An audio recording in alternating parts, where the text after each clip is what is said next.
Good afternoon, ladies and gentlemen. Welcome to Haar Disciples Ballpark. My name is Tim Collins, and we are coming to you live here from the Sports Park in Eaglefing, where we are going to bring you a baseball game or two, we hope, weather permitting, between the IT Shore Ulm Falcons and the München-Haar Disciples. This is the third weekend in Bundesliga play here in Germany, as both of these teams coming in at the bottom of the standings. The Ulm Falcons are 0-4. They had to play 2 games against Mannheim and 2 games against Regensburg.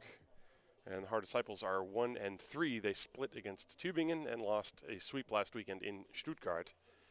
And the plate meeting has just taken place. I believe we are just about ready to start. It looked like they were almost going to try to start even a few minutes early, but it's exactly 12:59 right now, and that's Stefan Hempfling, the home plate umpire, dusting off home plate. The Haar Disciples are off to the left, getting ready to take the field. And that's what they're going to do in just a moment. And we're going to have baseball. There are clouds in the area, but the temperatures are very pleasant. It's, I would say, about 20 degrees centigrade. There is a lot of rain in the area to the east of us, and we are hoping that it will pass us. Right now it's very pleasant. It's kind of overcast skies, but nothing too menacing. But we will see what happens in 1 hour's time or so when the greater weather system is supposed to come our way. And you see the left-hander Sean Cowan on the mound. He's going to be working game 1 for the Haar Disciples today. In fact, they defensively, they will have Cowan working with the catcher Will Thorpe that you can see in your screen. The infield is David Wallace at third base. Miguel Pinheiro is playing shortstop. Simon Lechner is playing second base, and Enzo Muschik is going to play first base. The outfield from left to right is Niels Schmidt, David Dinsky, and Nolan West. For the IT Shore Ulm Falcons, they are going to start their lineup with their left fielder, Efthymios Fluge, will lead off. Maurizio Autuno, the catcher, will bat second. And a very familiar face to Haar Disciples fans, Josh Peterson. He's playing first base, and batting third. Lucas Antoniuk, the right fielder, is going to bat cleanup. Ernesto Fausch is playing third base. He will bat fifth. Tom Kruger is in center field. He's batting sixth. Chris Emmerich is the designated hitter, and he will bat seventh. Georg Oberst, at 51 years young, is going to play shortstop and bat eighth. Tim Ludwig is the second baseman, or Ludwig, I guess, the American pronunciation. He's going to bat ninth. And on the mound is Jesse Oberst, the 19-year-old. So we got father and son on the same team at the same time. It's a lovely thing to see. And it's just nice to have baseball back. And so we are going to begin. So Efthymios Fluge will step up to the plate against Sean Cowan. And we are ready to go.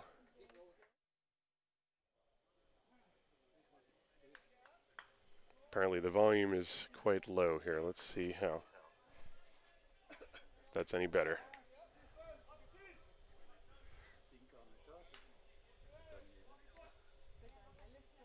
So here we go. First pitch.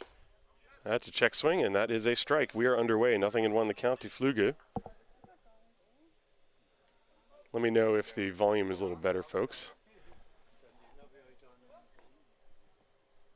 Sean Cowan, left-hander, working from the stretch. 0-1 on Fluge. The pitch fouled to the screen, 0-2. Cowan got some action last weekend in Stuttgart as he came in relief of Jan Endriat in that first game. That was a first game that saw a lot of bases on balls. And, of course, the Disciples and Alex Tufts, the head coach, also an experienced pitcher himself. He knows how to deal with those sorts of things. So 0-2 the count. The pitch, swing and a miss. He struck him out. And so a very good beginning for Sean Cowan. Looked like Fluge swung through an off-speed pitch that was up. And there's one away here. That'll bring up Maurizio Autuno. He's the catcher for the Ulm Falcons.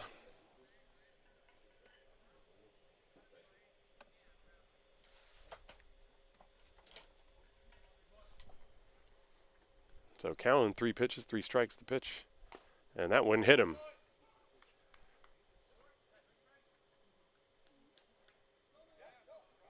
And that was a little bit awkward, as I think the Disciples were thinking. He did not try to get out of the way of the pitch. And Stefan Hempfling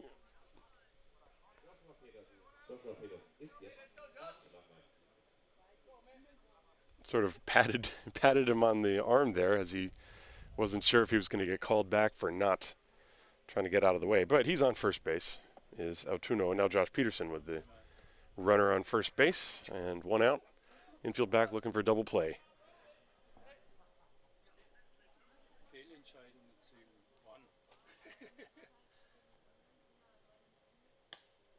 And that pitch is outside from Cowan. 1 ball, no strikes. Once again, there are no fans in the ballpark today. It's just a couple of folks that work for the Verein. And some photographers are also on the field. Here's the pitch. That ball fouled away. 1 ball and 1 strike to count on Josh Peterson. There was a youth game earlier today, I believe. There are a few kids in the area. 1-1 on Josh Peterson with Autuno on first base and 1 out. He's going. The pitch is taken for a strike. The throw to second base is in time. It was received on a bounce by the shortstop Pinheiro, but he was able to scoop it and apply the tag. And so Autuno is caught stealing. The count is 1 ball and 2 strikes.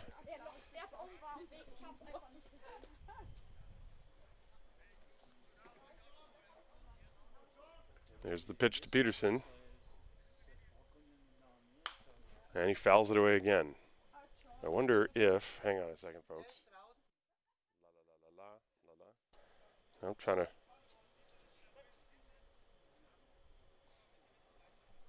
get the sound level here.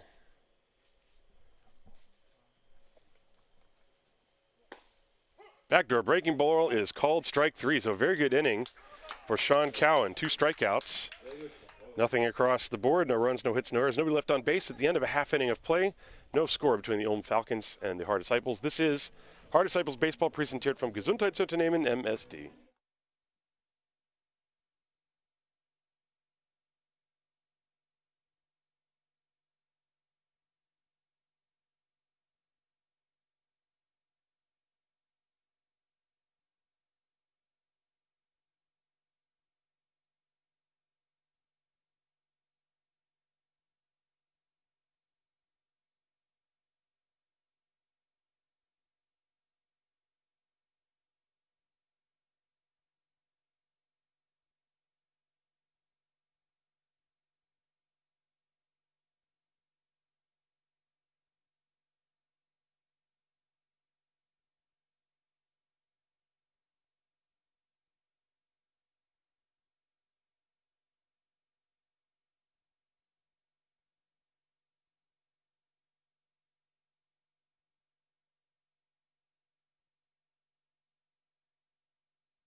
Welcome back to the bottom of the first inning. No score. Sean Cowan with 2 strikeouts and also a caught stealing in the top of the first. And the Haar Disciples will counter with Simon Lechner, David Dinsky, and Will Thorpe 1-2-3 in the lineup against the young right-hander Jesse Oberst.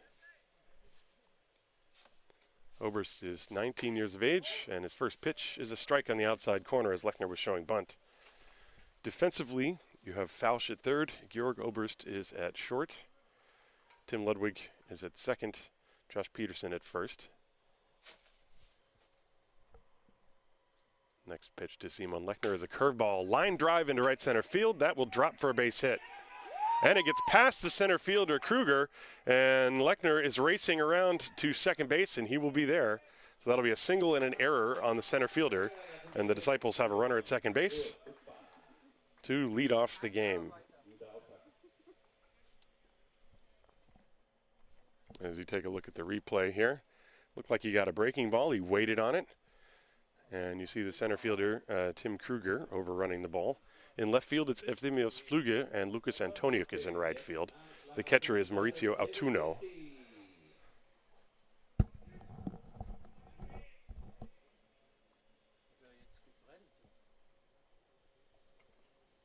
So now the hitter is David Dinsky, with Lechner on second base. And that curveball catches the outside corner, 0-1.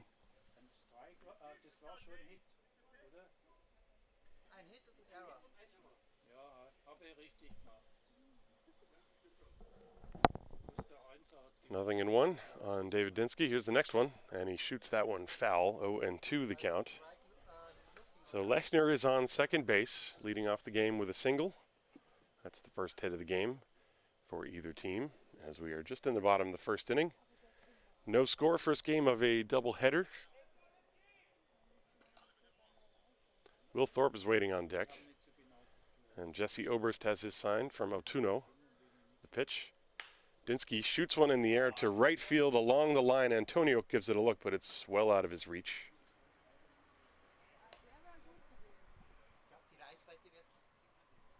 Still no balls and 2 strikes the count on David Dinsky.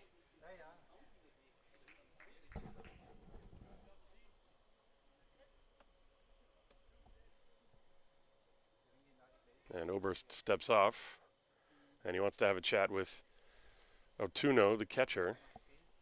And he keeps looking out towards Lechner at second base. I wonder if he thinks that they're stealing signs. I kind of doubt it. It's the first inning of the first game of a doubleheader.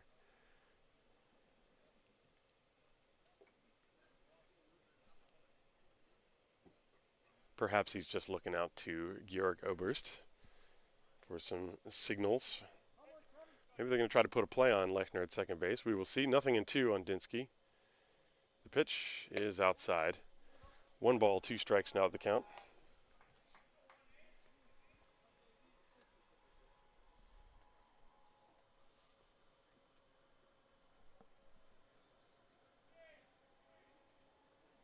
And a slow roller past the mound, charged on by Oberst. He makes the play, throws to first in time to get the out at first base. That was a good play by Georg Oberst. Moving to third is Lechner.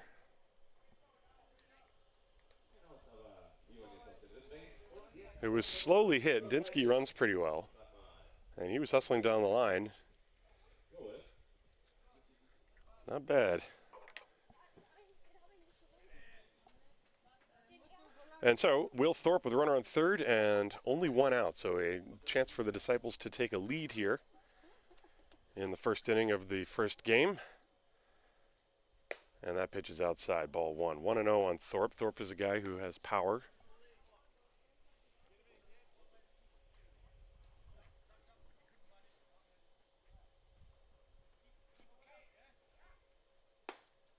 And that one catches the top of the zone. Thorpe looking for something that he can drive to the outfield and give Lechner a chance to score. Infield is playing back, so even on a ground ball, they will give up the run. 1 ball, 1 strike. That ball is hit on 1 hop to the shortstop, Oberst. He fumbles it and has no play. Lechner comes home to score. Thorpe is safe on first base. The Disciples lead 1-0. So we'll see how that gets scored. For sure, give Thorpe an RBI because Lechner was going to score on that whether the play had been made or not.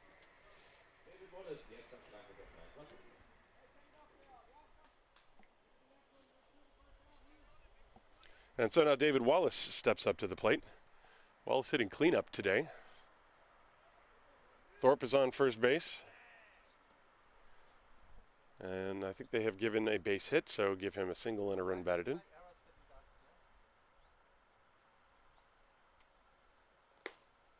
There's a fastball outside.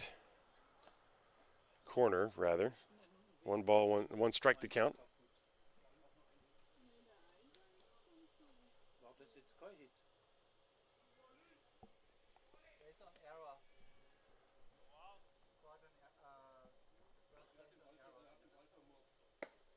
There's a pitch outside, 1 ball, 1 strike. So I guess the ball that Thorpe just hit, they've given an error to the shortstop Oberst on the play. And so he will still get an RBI, though. The run would have scored regardless. So that goes as an E6. 1 ball and 1 strike with 1 out. Thorpe on first base. And Oberst's pitch is outside. 2-1 now the count. The 19-year-old looking in for the sign from Maurizio Autuno, the catcher, as Wallace, who's up there with a 2-1 count.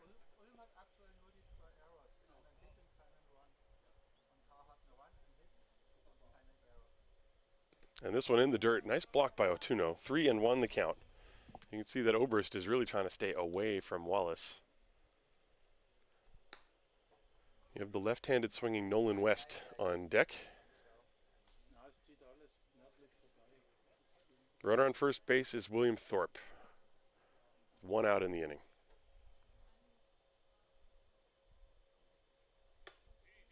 And that pitch is a strike called. And the count is full. Relatively late strike call. Wallace was sauntering down the first baseline. So the count full. I wonder if Thorpe's going to take off here. He's still being held on by Peterson. He's going. The pitch is fouled, and in fact, he wasn't going. That was a bluff. He took about 2 big steps towards second, and then he stopped.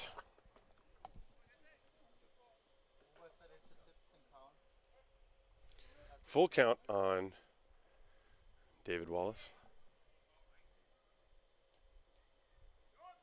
And this ball is popped up down the right field line in foul territory. Peterson gives it a look, and it's going to land well out of their reach.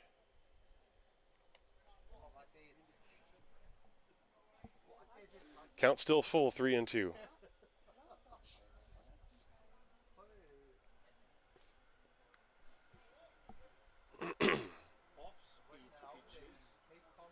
The 3-2 again is taken for strike 3 on the outside corner. So Wallace is caught looking, and that is out number 2.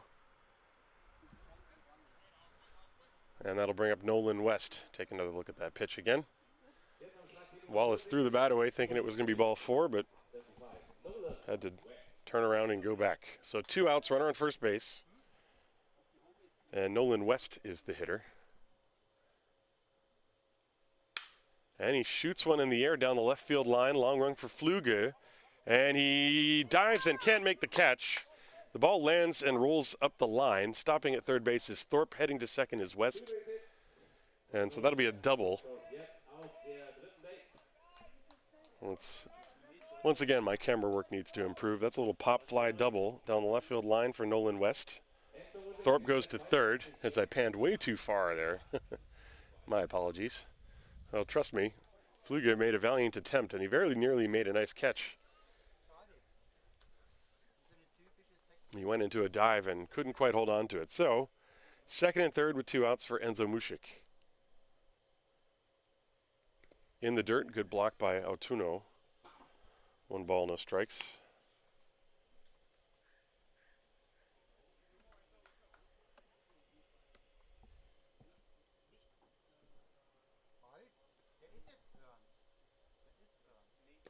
And another one blocked. 2 balls, no strikes.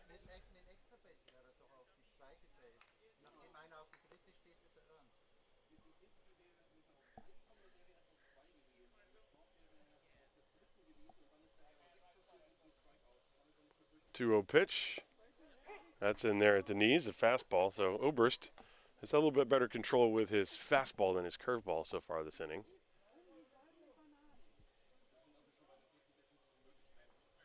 And Jesse has a 2-1 count.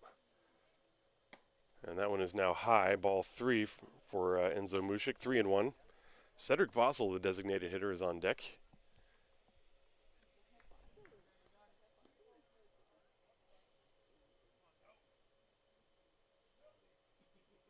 And Oberst steps off. He shook off a couple of signs.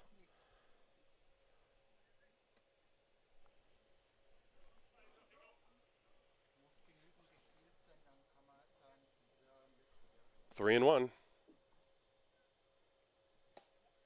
And that one is ball four. It gets off the glove of Altuno, but staying put at third base is Thorpe. So the bases are now loaded.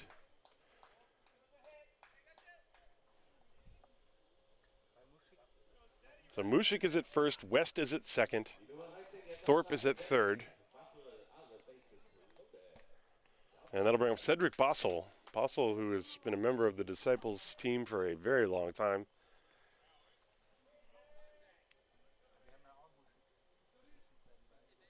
He's back in there today, and first pitch he sees is a strike over the outside corner. 0-1. Bases loaded, so a chance for the Disciples to get a lot of runs right now. The 0-1. And he pops it up high in the air, shallow center field. Kruger started back, now he's racing in, and he's got it for the out. So the inning comes to an end. The Disciples leave the bases loaded, but they do get one run on two hits and 2 errors. There were 3 left on base at the end of an inning. It is the Disciples 1, the Falcons nothing. This is Haar Disciples Baseball präsentiert vom Gesundheitsunternehmen MSD.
Welcome back to the top of the second inning. It's the Disciples 1, the Falcons nothing, and it'll be 4, 5, and 6 for the Ulm Falcons.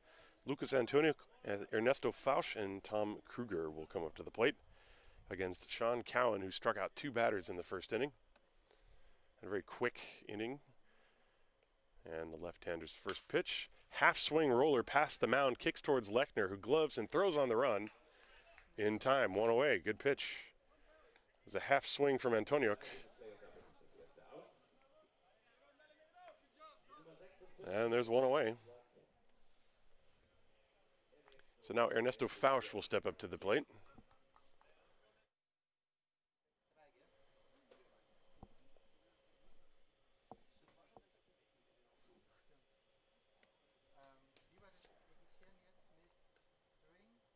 So 1 pitch, 1 out, and that pitch is outside from Cowan. Ernesto Fausch. Big hulking figure there in the batter's box. Stands pretty close to the plate. Pitch was inside, and the count 2-0 on him.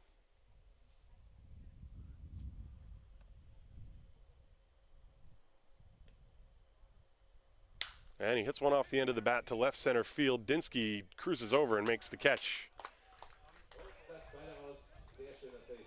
So a fly out to center field for Dinsky, and there are 2 away.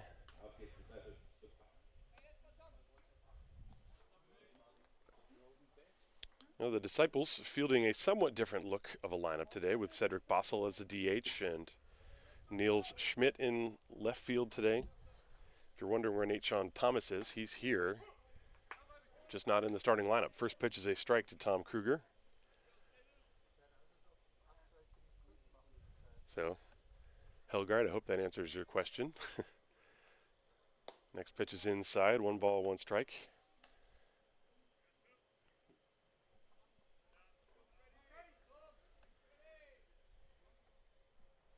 Thomas Kruger is at the plate right now. 1 ball, 1 strike to him. And he lines this one into left center field. That is going to split the gap. And Dinsky's going to have to chase it all the way to the warning track. Kruger is at second base, and he wants 3. So he's on his way there. The relay throw won't be made as it was dropped by Pinheiro as he was trying to gear up to make a cutoff throw. So Kruger with a 2-out triple to the alleyway in left center field. That was well struck.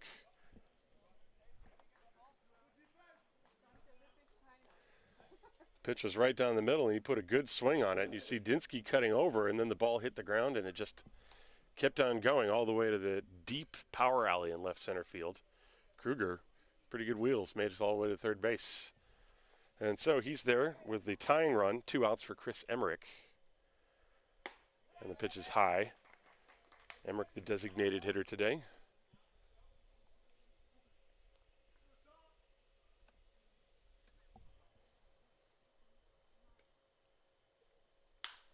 And he squirts that off the end of the bat, and it lands down the right field line for a fair ball, a base hit, and that ties the game. A little bloop single into right field, and Emmerich drives home Kruger, and the game is tied at 1.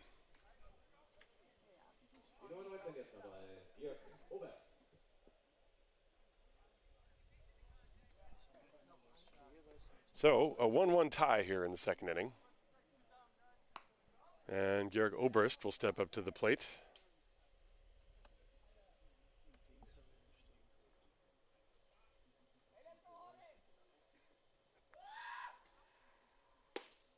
And that pitch is a strike. Good fastball from Cowan. He's got a little movement on that pitch. Obviously coming from the left side, it tails away from a right-hand hitter.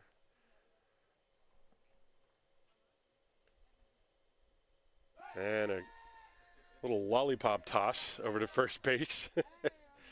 And Emmerich is back. I guess I'm going to go out on a limb and say that wasn't his A move.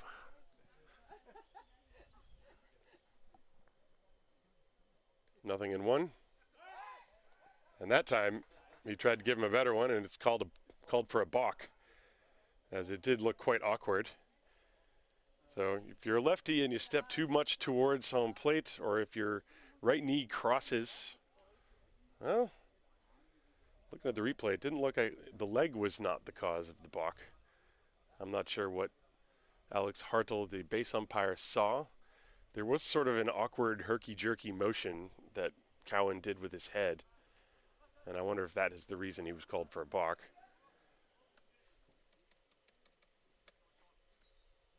At any rate, that puts the runner Emmerich at second base. And so a chance for the Falcons to take the lead here.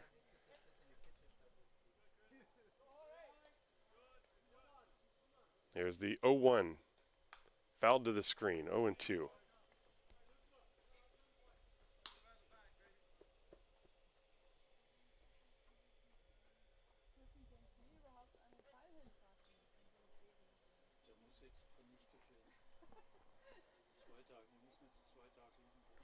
And 2.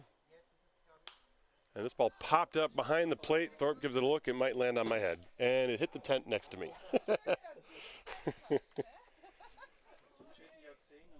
Good thing I put tape in that hole. Still 0-2.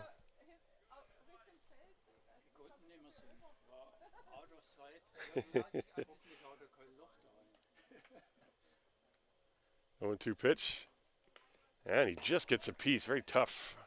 That was a good pitch at the knees on the outside corner. Oberst just trying to protect and was able to foul it off.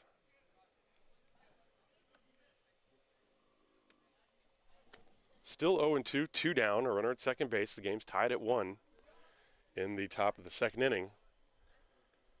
And Cowan's pitch to Oberst is swung on and missed. Strike 3, and the inning is over. So Cowan gets through the second inning, but the Falcons score a run to tie the game. And at the end of 1.5, it's 1-1. This is Haar Disciples Baseball, präsentiert vom Gesundheitsunternehmen MSD.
Welcome back to the bottom of the second inning. The Falcons and the Disciples tied at 1, and for the Haar Disciples, it will be 8, 9, and 1. Neil Schmidt, Miguel Pinheiro, and then the top of the order, Simon Lechner. Schmidt is playing left field today, right-hand hitter, and Jesse Oberst deals, and that pitch is high for ball 1. We are underway in the bottom of the second. So the Disciples got on the board in the first, thanks to a base hit off the bat of Simon Lechner, and then a couple errors brought him around. Schmidt lines one into the glove of the third baseman, Fausch, who leapt up to make the catch. That ball was very hard hit, but hit it right to the third baseman, Fausch, one away. That was well struck. Let's see if I caught any of that on the replay. Well, yeah, barely.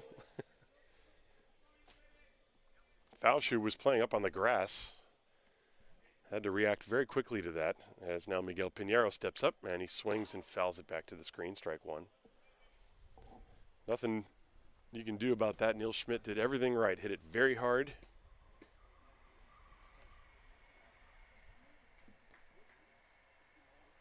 Here's the 0-1.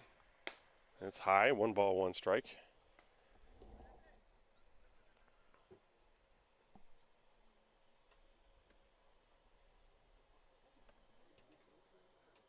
And that pitch is high again, 2 balls and 1 strike.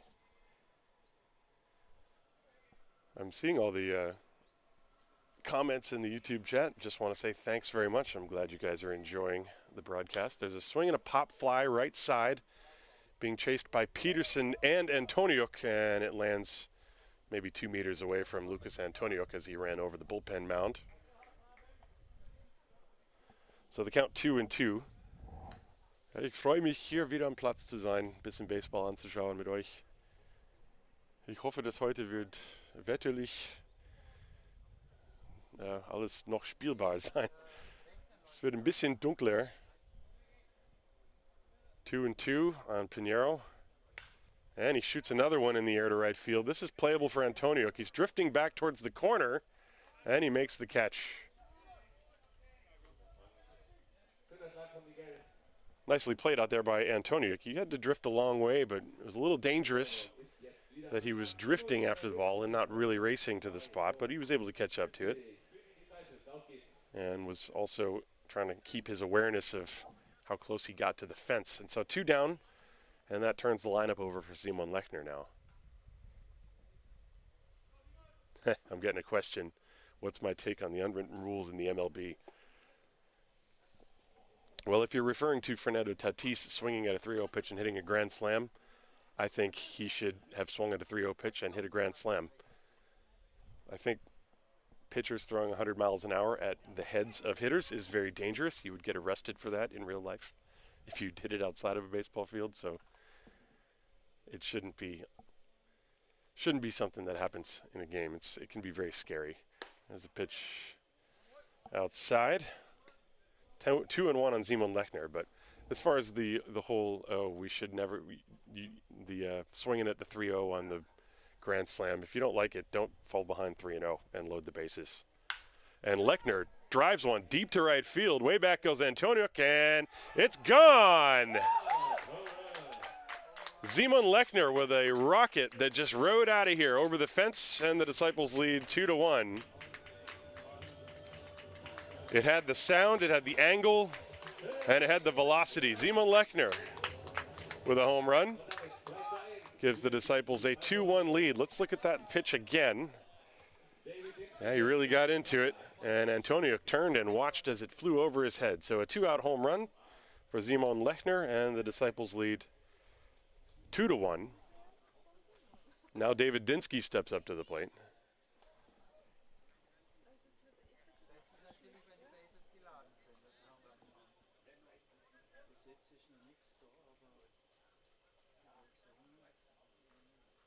And Dinsky fouls one away. 0-1.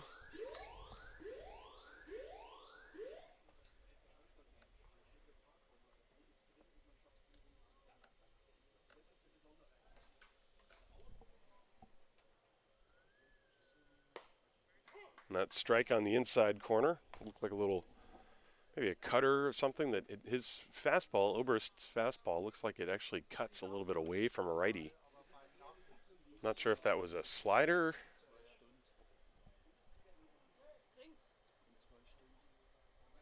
Nothing in 2 on Dinsky. And he shoots it foul.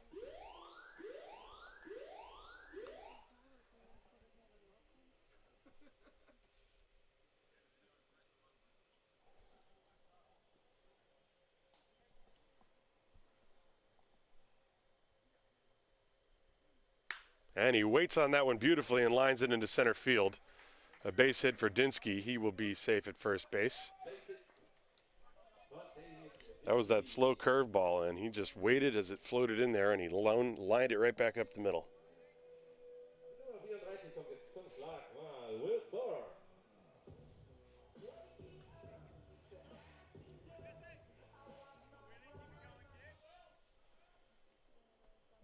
So now Will Thorpe steps up to the plate. Second time through the lineup for Jesse Oberst. And there goes the runner. The pitch is taken for a strike. The throw to second base goes into center field. And so Dinsky steals second base. He is there with 2 down. Thorpe let the pitch go in for strike 1 to allow Dinsky a chance to steal second base. Altuno was thrown from his knees on that one, as Dinsky had a very good jump.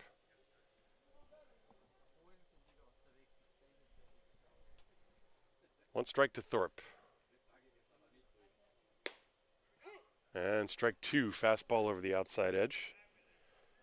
And it's 0-2.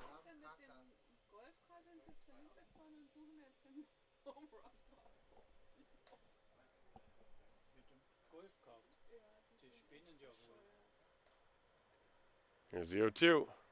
And he rips it down the line. That is a fair ball, and it's going to go all the way towards the corner. Dinsky will score easily. Thorpe on his way to second base. The throw there is not in time, and the Disciples lead 3-1.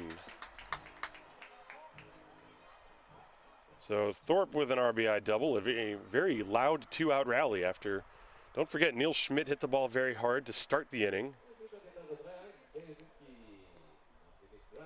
And then Pinheiro flied out to pretty deep right field. Then the home run by Lechner. Dinsky a solid single. And now Thorpe with the RBI double. And David Wallace with Thorpe at second base. And still 2 down. It's 3-1 Disciples.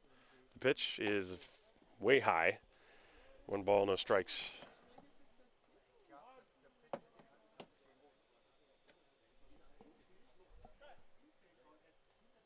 And time is called, and now Daniel Husband is going to come out to the mound and have a quick chat with his pitcher, Jesse Oberst. Daniel Husband taking over the coaching duties in Ulm this year. He's a longtime veteran of the baseball Bundesliga. He's been involved with Regensburg. He's coached in Mannheim. He's also helped out with national teams, I think, in Sweden. And he's going to turn around after chatting with Jesse Oberst and head back to the dugout. So the count is 1 ball and no strikes to David Wallace. Wallace looking down at the third base coach, Alex Tufts. You have Will Thorpe out on second base. There are 2 down in the inning. 2 runs are in. The Disciples lead 2-0. 3-1. 2 runs are in the inning. And the 1-0 is high 2-0.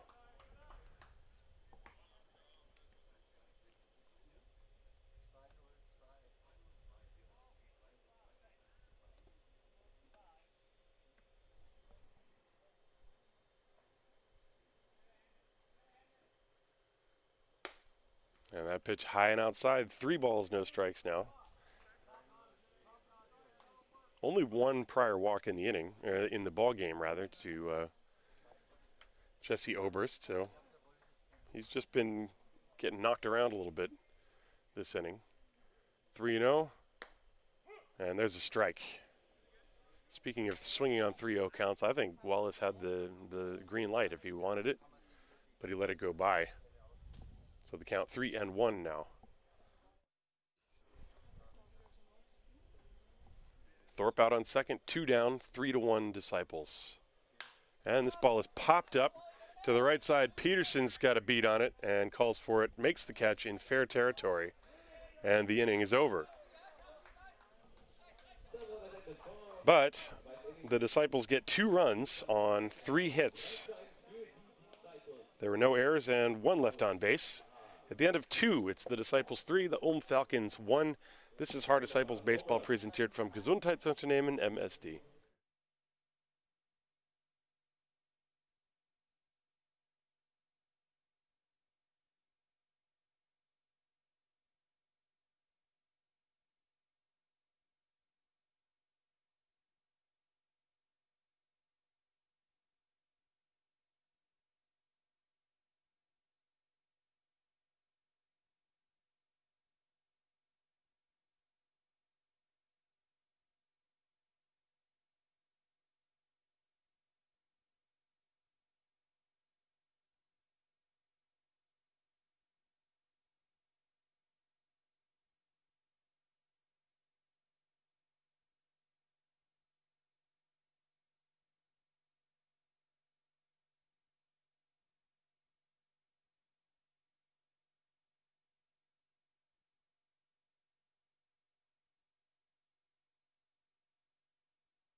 Welcome back to Haar, where the Disciples scored 2 runs last half inning to take a 3-1 lead here as we move to the top of the 3rd inning in Game 1. And it's going to be 9, 1, and 2 in the order for the Ulm Falcons. And the number 9 hitter is the just-turned 16-year-old Tim Ludwig. And he takes a pitch inside. Ludwig is playing second base today. 1 ball, no strikes to him against Sean Cowan. Cowan has struck out 3. Swinging and a miss as Ludwig was out in front of that pitch. 1 ball, 1 strike.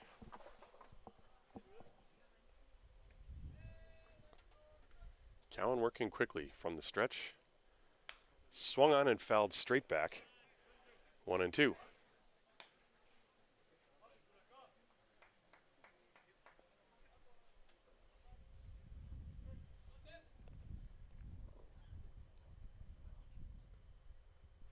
And he tries the backdoor breaking ball and missed badly. 2 balls, 2 strikes.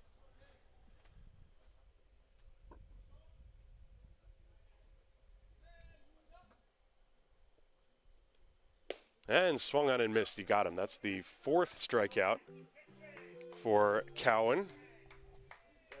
Looked like he just went with a low heater there. Good spot. As the wind begins to pick up a little bit here. Wonder if that means anything. So far, the skies have not gotten any darker. Top of the order now, Eftimios Flüge. And a curve is swung on and missed. Strike 1. That was a good breaking ball from Cowan. He really buried it down and into the right-hand hitter.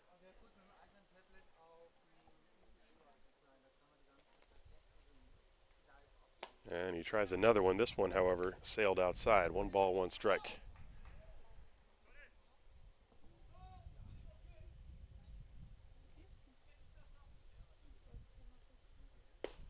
And the fastball is low, 2-1. So 2 breaking balls and a fastball.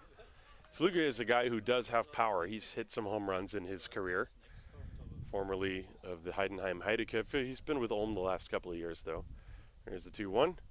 Hit hard on the ground to the left side. Picked up there by Wallace. He flings it across, and the throw goes to the backstop past Mushik. And so Flüge is safe on first base. We will see how that's going to be scored.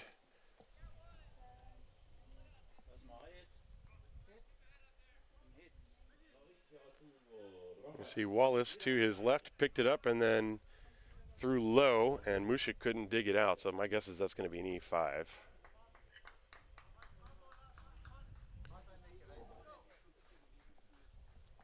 So 1 out. Flüge is at first, and now Maurizio Autuno is the hitter, the number 2 hitter.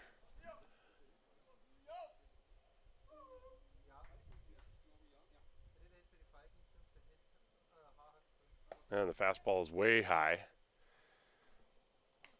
1 ball, no strikes. Autuno, his first time, was hit by a pitch and then was caught stealing.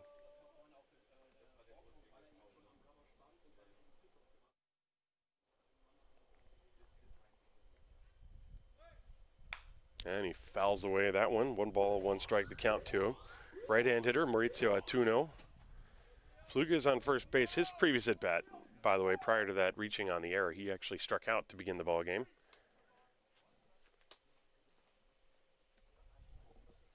1-1 on Autuno. And instead a check on the runner at first base as Flüge dives back. Cowan was called for a balk once today.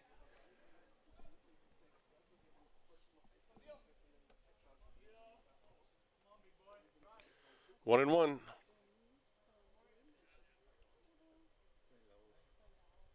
And a high fastball check swing. They're going to appeal if he went. And the answer is no. 2 balls in 1 strike. That time, Cowan sort of froze as he lifted his leg to try and freeze the runner, Flüge, at first base. 2-1. Inside, and it hit him again. And Autuno didn't look too pleased about it, but Cowan clearly not trying to do that on purpose. So 2 on. And still only 1 out. Now Josh Peterson, the ex-Haar Disciple, is going to step up.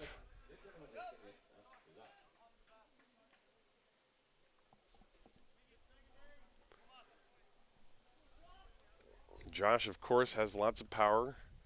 There's a big hole on the left side as Pinheiro, the shortstop, is shaded up the middle. They're looking for a ground ball to turn 2.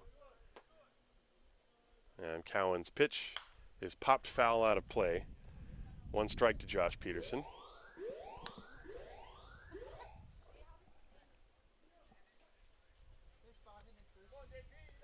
Disciples leading this game 3-1, but Ulm threatening. They have first and second with only one out here in the third.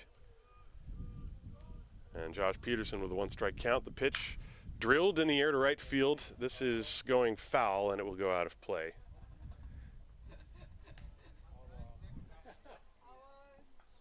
And the count 0-2 on Peterson.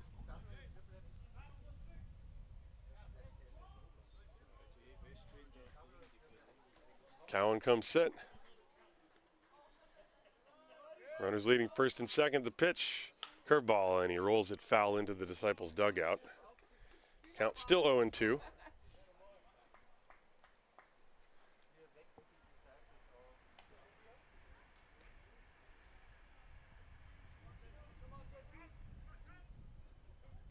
They are playing Peterson not to pull, really. Schmidt in left field is way off the line.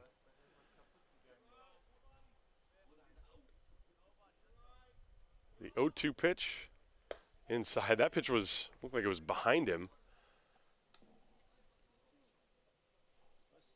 1 ball and 2 strikes. I don't think it actually did go behind him. I think it's just the angle that it crossed. 1-2.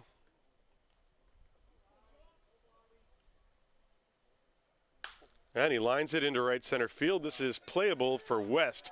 And the runners have to go back. Throw to second base actually is going to get through, as Fluge had gotten too far off the bag and had to scamper back. Good backup by David Wallace.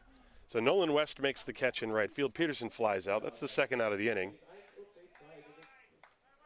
And that'll bring up Lucas Antoniuk. As we take a look at this play one more time, West in right field was there. Caught it and immediately uncorked a very good throw, but it got past the shortstop Pinheiro. There is a semi-decent chance they could have gotten the double play at second base, as Fluge was almost all the way to third base. He's still at second base. Otuno is at first. Antoniuk is at the plate with 2 down.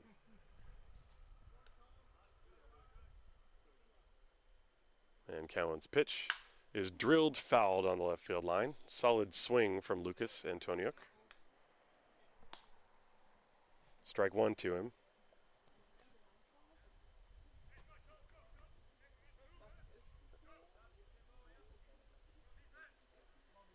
And Cowan working from the stretch, trying to get out of this inning without any more runs scoring.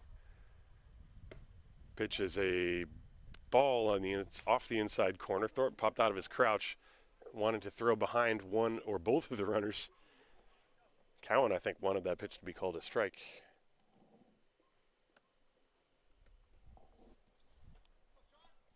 One and one.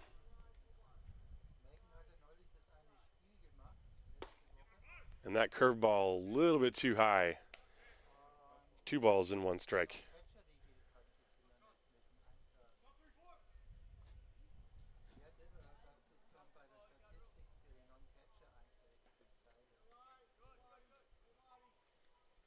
And it's shot down the right field line. That's going to go foul. So the count now even. 2 balls, 2 strikes on Antoniuk. Cowan can get out of this with 1 more strike.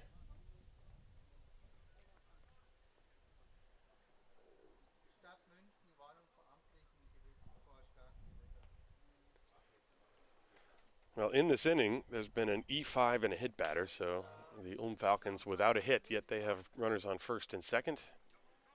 2 down. The Disciples leading by a score of 3-1.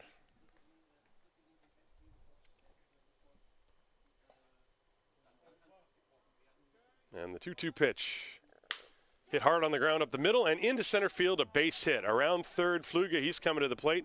Here comes the throw from Dinsky. It's going to be close, but it's not in time. Now on to third, and they're going to have him out there, as the trail runner, Maurizio Otuno, was trying to take third on that same play, and he is gunned down by Thorpe. The score is 3-2 as the inning comes to an end. Let's watch that one more time on a replay. It's an RBI base hit for Antoniuk, as Fluge scored, and Otuno is thrown out 2-5 at third base for the third out of the inning. That's an unearned run, by the way, this inning. So they get 1 run, unearned, 1 hit, 1 error, and 1 left on base. So at the end of 2.5, it's the Disciples 3 and the Ulm Falcons 2. This is Haar Disciples Baseball präsentiert vom Gesundheitsunternehmen MSD.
We are back in a 3-2 ball game, and the first pitch to Nolan West is outside for ball 1. That was the 50th pitch thrown by Jesse Oberst. And a couple of things I got to correct. I had thought that ground ball that Fluge hit last inning, as the ground ball to second base goes right through Ludwig and into the outfield. That's going to be an E4. So Nolan West reaches. And so West, by the way, the 5th hitter in the order. It'd be West, Enzo Mushik, and then Cedric Bossel. I was saying that the run scored last inning was unearned because I had assumed that the ground ball off the bat of Eftimius Fluge was an error on the third baseman. However, that was rule base hit. So 2 hits and 1 run, and that makes the run earned that scored last inning. That pitch is outside to Enzo Mushik. 5, 6, and 7 in the order against Jesse Oberst. The Disciples leading 3-2. Mushik walked his first time. West is on first base with a very short lead. He's not going. The pitch is a strike.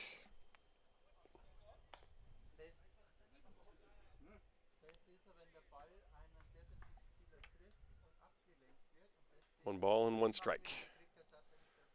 Nobody out, bottom of the 3rd.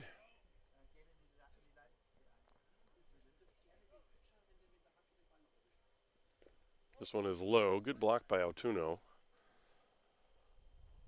He's had to block maybe 4 or 5 of those so far this game. 2 balls and a strike.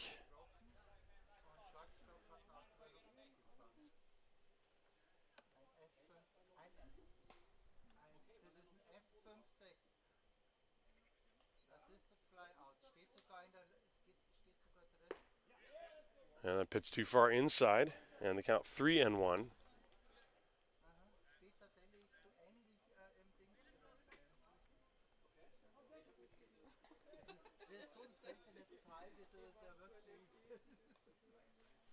West on first base, nobody out. 3-1 pitch to Mushik is high, ball 4. And so now runners on first and second for the Disciples. First 2 on in the bottom of the 3rd inning on an error and then now a walk. That is the 2nd walk issued by Jesse Oberst as Cedric Bossel steps up to the plate. Bossel popped out with the bases loaded in his only other plate appearance. And the corner infielders are shortening up looking for a bunt, and he showed bunt, but the pitch is a ball. First baseman Josh Peterson creeping up onto the grass. Fausch at third is trying to stay back. Of course, Bossel wants to try to bunt it to the left side in this situation.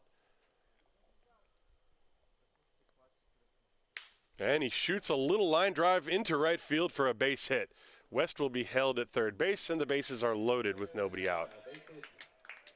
So they were expecting bunt, and instead they get a line drive base hit. So error, walk, single, and now the bases are loaded for Niels Schmidt, who hit the ball as hard as you can hit it his last time up, and lined out to Ernesto Faust, the third baseman. So now he's up there with the bases juiced.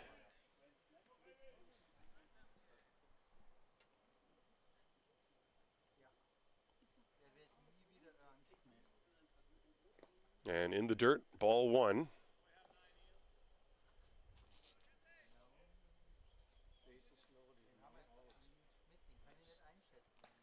Well, a golden opportunity for the Disciples right now. They have the bases loaded and nobody out. The corners are playing up. They're going to look for a double play ground ball up the middle, however, will the Ulm Falcons.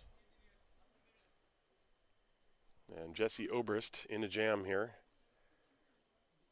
And the pitch. That's a high fly ball to deep left field. Going back on it, Fluge way back in front of the wall. He can't get it. It lands on the warning track behind him. West will score. And in fact, only one run will score as all the runners were tagging up, playing it safely. Schmidt nearly ran up behind Cedric Bossel all the way to second base and had to hightail it back to first. So it's a very long single to score one run, and the Disciples lead 4-2. So West scores. His run is unearned. Give Niels Schmidt an RBI single, and that'll bring up Miguel Pinheiro. Well, Schmidt has hit the ball hard twice now. That time he got it over the head of Fluge in left field. So Pinheiro, the hitter, he flied out to right field his first time. Still nobody out, bases loaded. And in the dirt, another good block by Otuno. He's been pretty automatic so far. Of course, if you have a guy throwing in the 90s, that gets a lot more difficult. But still no less important. Bases loaded, nobody out. The pitch to Pinheiro. Popped up off the end of the bat, foul and out of play, strike one. 1 ball, 1 strike.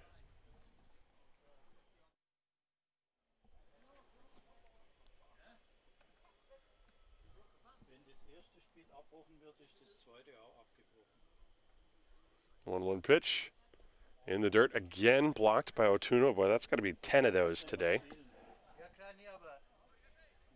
So he's getting his reps in as far as getting into blocking position. 2 balls and 1 strike. We've got the bases loaded. Nolan West has already scored. Mushik, Bossel, and Schmidt, the base runners. The pitch is a strike, 2-2 now the count.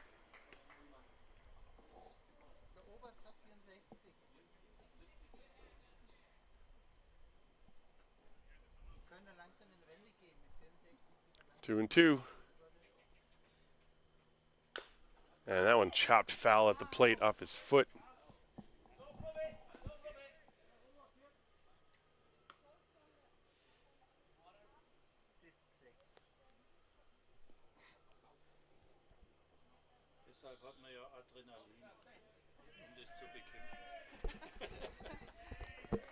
Two balls, 2 strikes.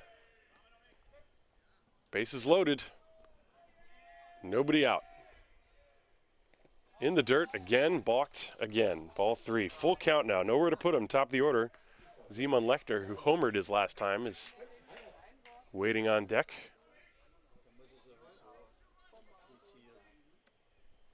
These are planned to be 7-inning games, of course. I've failed to mention at the top of the broadcast. And a little flare into right field. This is going to stay up for Antoniuk, who makes the catch. Tagging from third and coming home to score is Mushik. So that makes it 5-2. Moving to third on the play was Bossel. So now there's 1 out, runners on first and third. And Schmidt stayed put. So that's a sacrifice fly to right field and a run batted in for Miguel Pinheiro. The Disciples lead 5-2. And that will bring up Simon Lechner.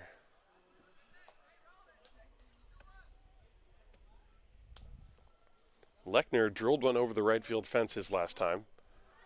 First and third. And that pitch is a strike. A good fastball from Jesse Oberst.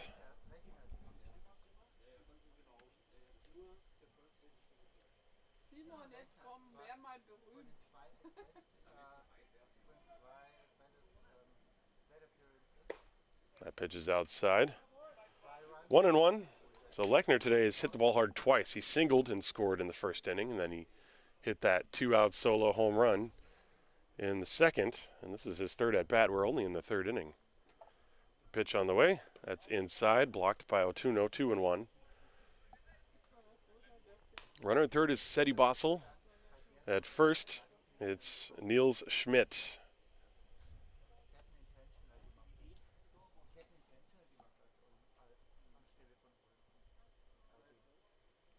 And Lechner, waiting on a breaking ball, fouls it off the the pole that holds up the net. The ball bounces all the way back right in front of the plate. So the count 2-2 now. David Dinsky is on deck. Still nobody out in the inning. Excuse me, 1 out in the inning on the sacrifice fly.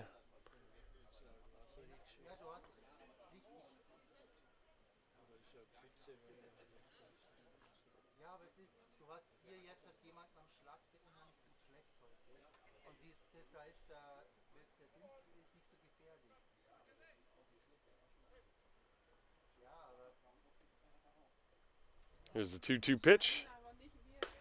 That was inside. Lechner was looking for something away. That pitch almost came back over the inside corner, but it did not. So the count full. I wonder if you're going to see Niels Schmidt take off. It's first and third. There's only 1 out in the inning. Here it comes. He's not going. That pitch is lined down the right field line, but foul. Just over the leaping glove of Josh Peterson.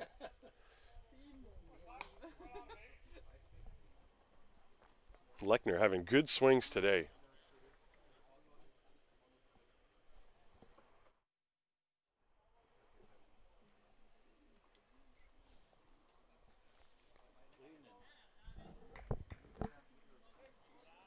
Three balls, 2 strikes, 1 out, first and third. And here it comes. And a little floater to shallow center field, and it will drop for a base hit. Coming in to score is Bossel, heading to second base is Niels Schmidt. It is now 6-2. Little flare. That was very good base running also by Schmidt, as he had to get as close as possible to second base because there was a chance that the center fielder Thomas Kruger would be able to throw to second base and get force. So Bossel scores, give Lechner a run batted in. He's now got 2. And that will bring up David Dinsky. There's still only 1 out in the inning. Now runners on first and second. 6-2 Disciples. Dinsky has grounded out and singled and scored. He also stole a base. And he's swinging hard. Foul tipped at strike 1. He was trying to yank that outside pitch.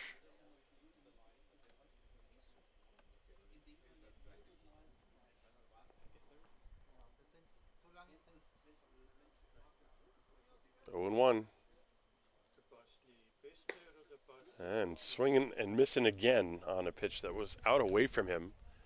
He's almost moving his feet out of the batter's box with each swing there.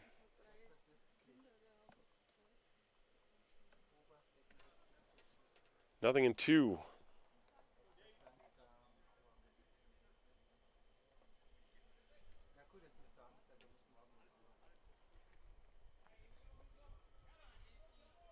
Runners on first and second. And that pitch in the dirt, that's going to skip away, and both runners will advance. So Schmidt.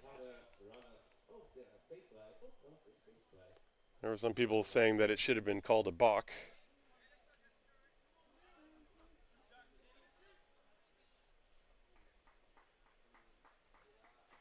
I don't see anything there. At any rate, the runners advance on the wild pitch.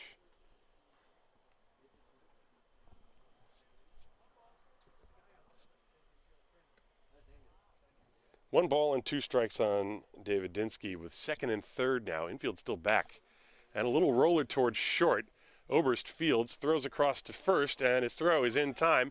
Heading to third, Lechner, the throw there gets away. A run had scored, so they get the out at first base, but a run scores and Lechner moves up on the play. The score is now 7-2. So give Dinsky an RBI. He grounds out 6-3 for the second out of the inning. Lechner with a little bit of a risk. You don't want to make the last out of the inning at third. as he waited for Oberst to make the throw to first base before he headed from second to third. And Peterson with a pretty good throw to Fausch covering the bag, but the ball trickled away and Lechner got in there. So Zeman is on third base. There are 2 down. It's 7-2 Disciples. And the hitter is Will Thorpe. That pitch is a ball. 1 ball, no strikes.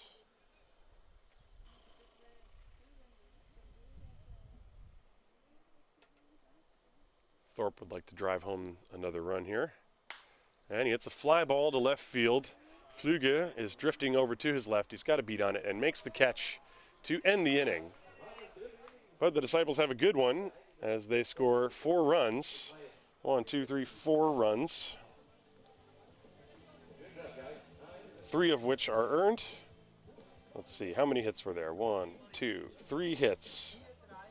There was 1 error and there was 1 man left on base. So we go to the 4th. It is 7-2 Disciples. This is Haar Disciples Baseball, presented from Gesundheitsunternehmen MSD.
We move to the top of the 4th inning, and it will be 5, 6, and 7. Ernesto Fausch, Thomas Kruger, and Chris Emmerich for the Ulm Falcons. Fausch flied out to center field his first time. Right-hand hitter, and Sean Cowan, who is about to throw his 46th pitch, and it's a good one. A little changeup. Fausch went fishing, strike 1. Cowan, 4 hits, 2 runs, no walks, 4 strikeouts through the first 3 innings. Pretty good. And the 0-1, that's low. 1 ball and 1 strike on Ernesto Fausch. 2 runs, 4 hits, 3 errors for the Falcons, 7, 8, and 0 for the Disciples.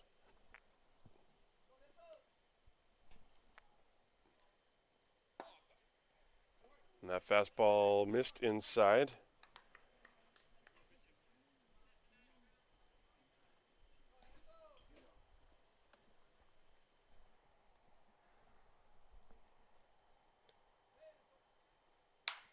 Hit off the end of the bat, rolled out to the second baseman, Zeman Lechner, who fields and throws. 1 down.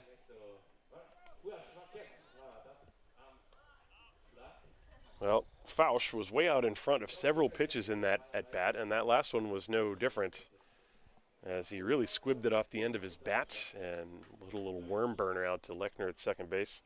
So now Thomas Kruger will step to the plate. Kruger tripled and then scored. That was in the 2nd inning.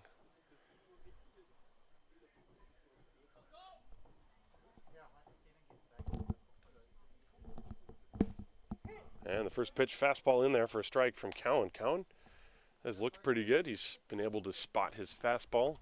He's thrown a couple of good breaking balls. And his pitches have good movement to them. Like that one, catching the outside corner, nothing in 2. Like maybe a little backdoor slider.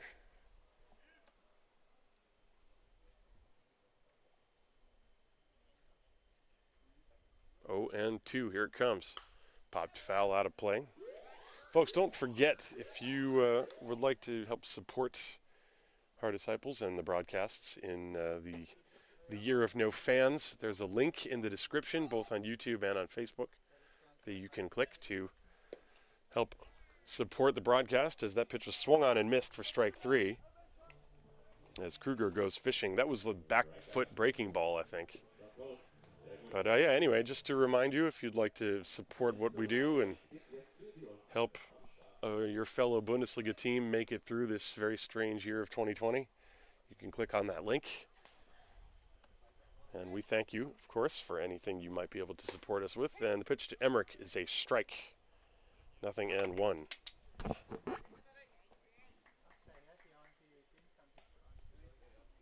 Emmerich singled and drove home a run. Now he pulls one down the line, foul. Very short stroke for Chris. He really got around on that pitch. Looked like maybe it was that slider that was bending in towards him. 0-2. Breaking ball in the dirt. Good block by Thorpe. 1 ball, 2 strikes. That pitch is down in the dirt by design. It's especially with 2 strikes. You want the hitter to chase something out of the zone. There's the 1-2. Fastball inside. Cowan was walking off the mound thinking he would get the call, and he did not. That pitch started in and tailed back and just missed nipping that inside edge. So it's 2-2 with 2 down. The lights are on now here at the ballpark. It's 2:15 in the afternoon. The pitch is high, full count now, 3-2. Well, I guess that's indicative that it is getting a bit darker. Nothing overtly ominous as of yet over my shoulder. That pitch is low, ball 4. It's cooled off a bit. And anybody who was in the area yesterday, it was about as high summer type of weather as you could imagine yesterday. Temperatures about 34 degrees Celsius, which is in Fahrenheit, probably 95 or so. Today, very, very much different. It's much cooler. So Georg Oberst steps up to the plate. And the pitch missed inside, ball 1. He's trying to hit that inside corner under the hands of the right-hand hitter and hasn't quite pinpointed it yet. So Emmerich on first with 2 down. And now the pitch outside, a throw to first base behind him. And he's safe. Pretty close.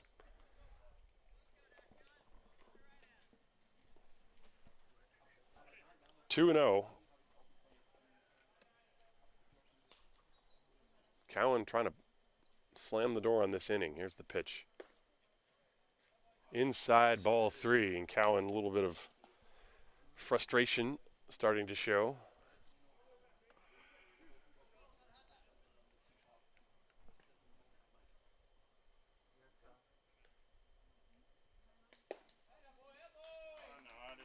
And that's ball 4. Just missing that inside corner, according to home plate umpire Stefan Hempfling. And so 2 on, 2 walks with 2 outs. And now the 16-year-old Tim Ludwig.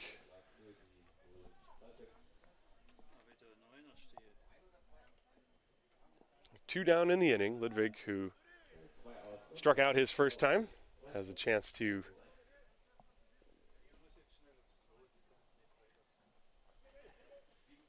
got a chance to atone for the error he made last inning. A couple of runners on base here.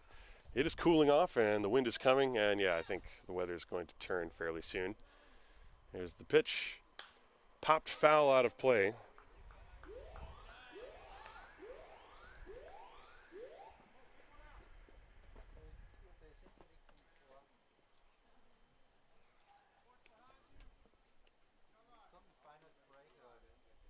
Oh, 1.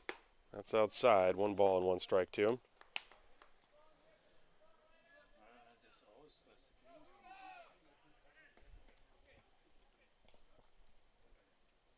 Runners leading first and second. 2 down in the inning. The wind picks up. Here we go. The pitch. That's a strike. And the runner's going to take off for third base. That was a delayed steal as Emmerich, who was halfway to third base when the pitch was thrown. So the count 1-2, Emmerich steals third. Weird stolen base. So first and third with 2 outs, and the pitch. Curveball is high, 2-1. That looked like Cowan maybe, well, at least, I mean, that last pitch looked like he was running out of gas a little bit, although it's not an exceptionally high pitch count for him. Let's see, 2-2. Popped up, foul territory. That's going to get out of play. It now looks like it's going to start raining very soon here. It is not at the moment. It's not particularly windy, at least where I'm sitting, but I think that's going to change pretty soon. 2 balls, 2 strikes, 2 outs to pitch. Inside and a throw to third, and just barely got back. Sorry about my camera work there, but Emmerich almost picked off third base by Thorpe. So Thorpe and Wallace conspiring to pick him off, very nearly did so. And now the count is full. So that's going to send the runner Oberst from first off with the pitch.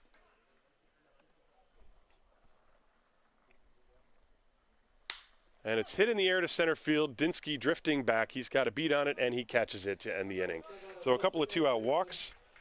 And Tim Ludwig flies out to end the threat. No runs, no hits, no errors, and 2 left at the end of 3.5. It is the Disciples 7, the Falcons 2. This is Haar Disciples Baseball präsentiert from Gesundheitsunternehmen MSD. And I think the rain's going to come soon.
So here we go to the the bottom of the 4th inning. The Disciples leading by a score of 7-2.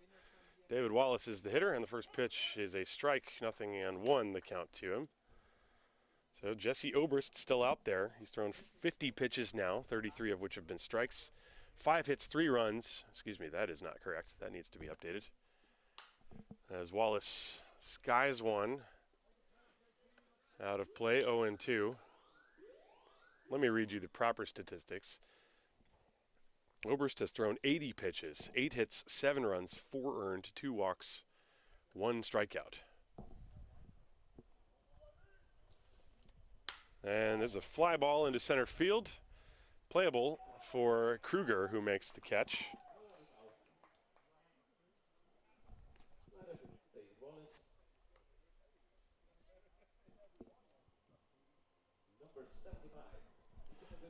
And that will bring up Nolan West. So it's 4, 5, and 6 in the order. Wallace was the number 4 hitter.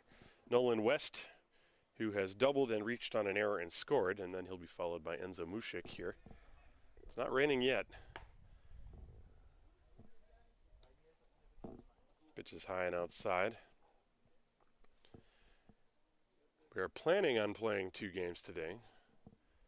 Let's see how far we get. There's a foul to the screen. 1 ball, 1 strike. West, a lefty swinging outfielder. He's from Sacramento, California. Been living in Germany for about 3 years.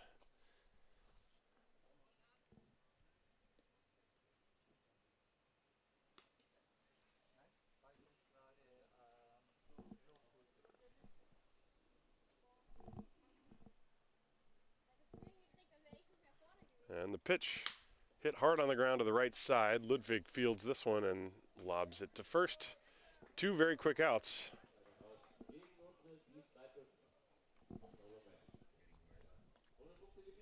Well, I know the game is planned to be 7 innings, but as far as I know, I think the official, like for it to be an official game,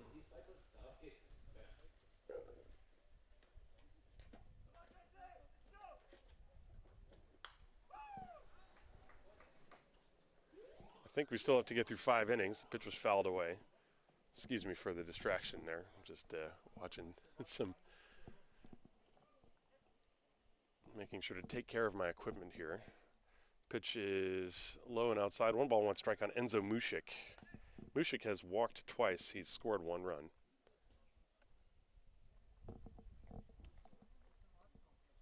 Jesse Oberst still out there for the Ulm Falcons. And a swing and a miss on a pitch that goes all the way to the backstop. Mushik way out in front of that one. 2 down in the bottom of the 4th.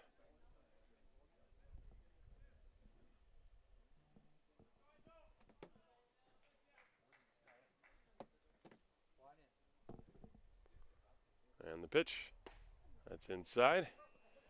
2 balls and 2 strikes. That was a little breaking ball.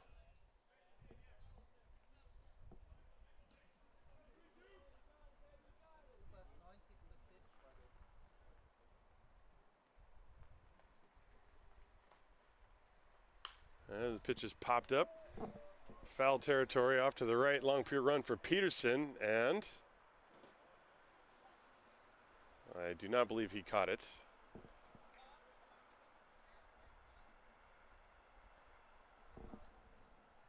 I could not see. And I saw no signal from Alex Hartle, the umpire, so that means he did not catch it. So the count 2 balls, 2 strikes. Enzo Mushik, 2 down. Nobody on. Oberst trying to have his first 1-2-3 inning. In fact, the only other 3 up, 3 down inning we've had was the top of the 1st. And even there was a base runner. Pitches outside. Full count now, 3-2. So for Sean Cowan, he's had base runners in every inning. For Oberst, he's had base runners in every inning.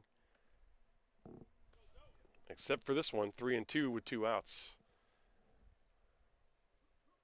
And it's popped up. This is playable in right field. Antonio has it, and it is indeed a 1-2-3 inning for for Jesse Oberst. So the Disciples go 1-2-3. Nothing across the board. We go to the 5th inning here. It is the Disciples 7, the Falcons 2. This is Haar Disciples Baseball präsentiert vom Gesundheitsunternehmen MSD.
So we move to the top of the 5th inning here in Haar. Still not raining as of yet, so keep our fingers crossed that the Disciples can get through this half inning and make it an official ball game. And a new pitcher on the mound for the Disciples is Jan Endriat. He takes over for Sean Cowan, who was very good.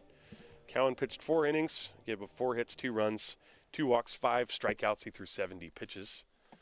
And so now Jan Endriat will try to rebound from his outing last weekend. So he will be dealing with 2, 3, and 4 in the order. And the first pitch is low and outside. Excuse me, this is the top of the order. This is Efthymios Flüge. So Flüge and then Maurizio Autuno and Josh Peterson.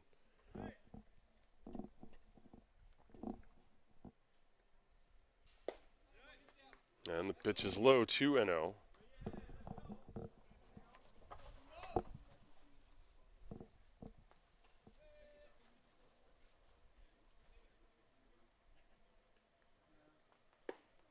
That's a fastball right in there for a strike. Endriat, who has good stuff. He's got a good live arm. His breaking ball can really drop off the table.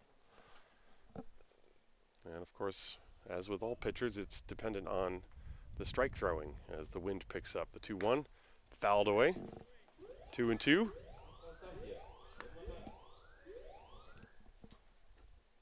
And I think it's beginning to rain now. It is sprinkling. 2 balls and 2 strikes. And that one hit him. So that's the 3rd hit batter of the game for the Falcons. None of them have been particularly painful looking. That one just barely grazed Flüge. And so he's on first base.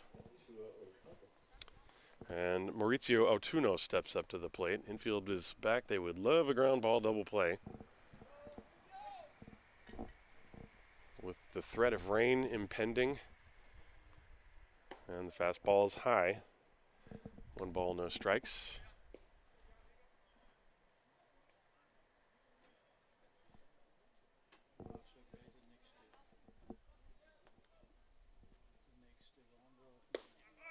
That pitch is a fastball in at the knees for a strike, 1-1. We have not seen Endriat's curveball yet.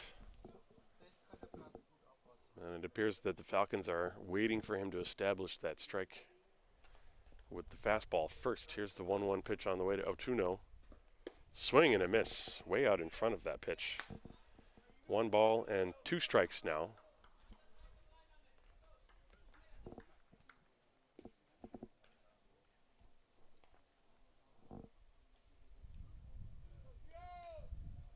And here it comes. That's the curve, and it's way high. Slipped out of his hand. 2-2.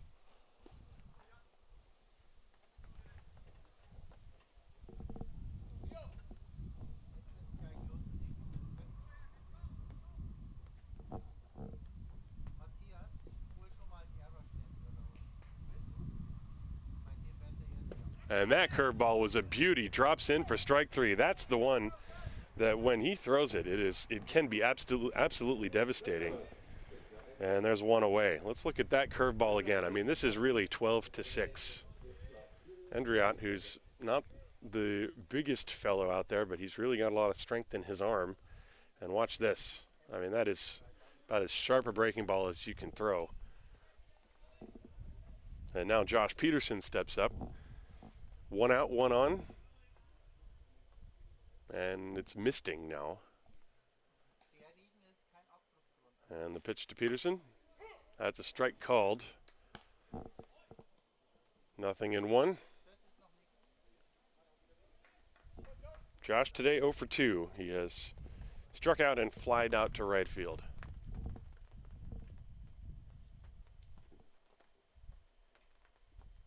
And the curve, that one is high.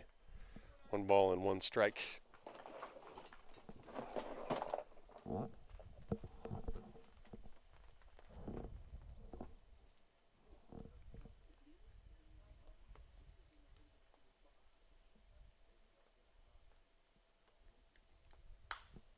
This ball popped up behind home plate. Thorpe giving it a look. Does he have room?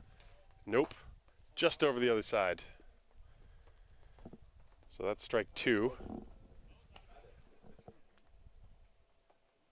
1 ball and 2 strikes on Josh Peterson.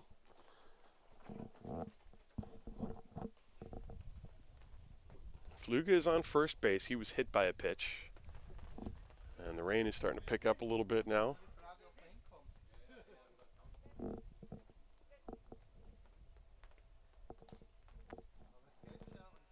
Tuno struck out. Now the 1-2 pitch coming to Peterson.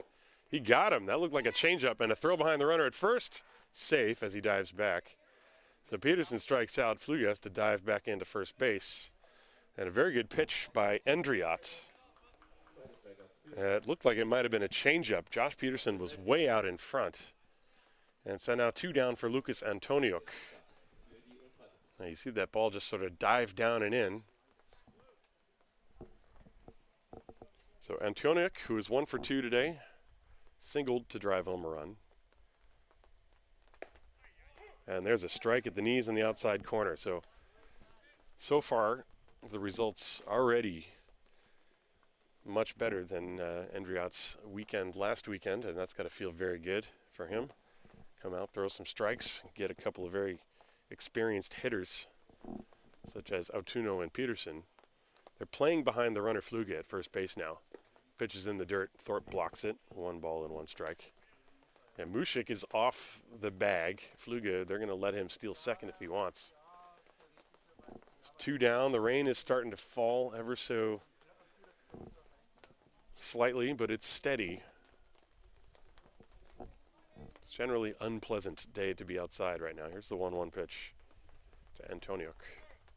And time was called, so that pitch does not count. Endriat wanted to know who asked for time. I guess it's Antoniuk. Normally the umpire will signal who asked for time. That time Hempling did not, so we have to assume. Still 1 ball, 1 strike. Fluga out of first base. Now he's being held on. The pitch. Ripped foul. That was a very hot line drive down the third baseline.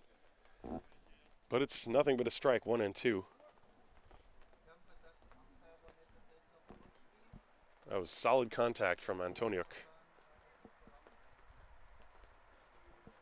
There's the 1-2 pitch. Curve, and it's high.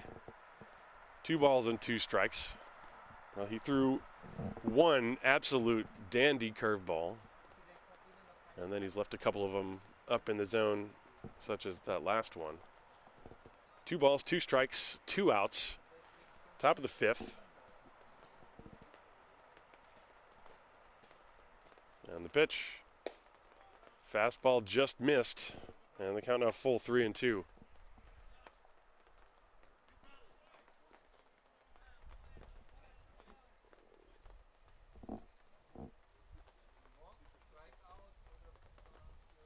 Here comes the payoff. The runner will be going.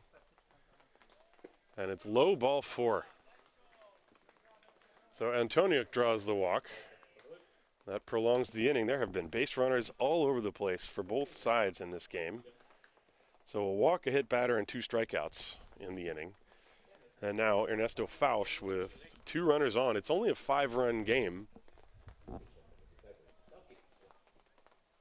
7-2, the Disciples leading, but a blast here would make it much closer. And the pitch on the way from Endriat to Fausch. Up and in, ball 1.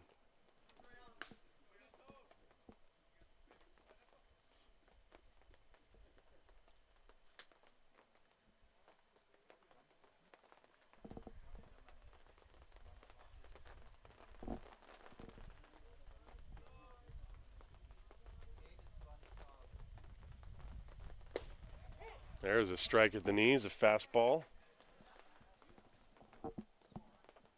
Fausch, a big right-handed hitter with power.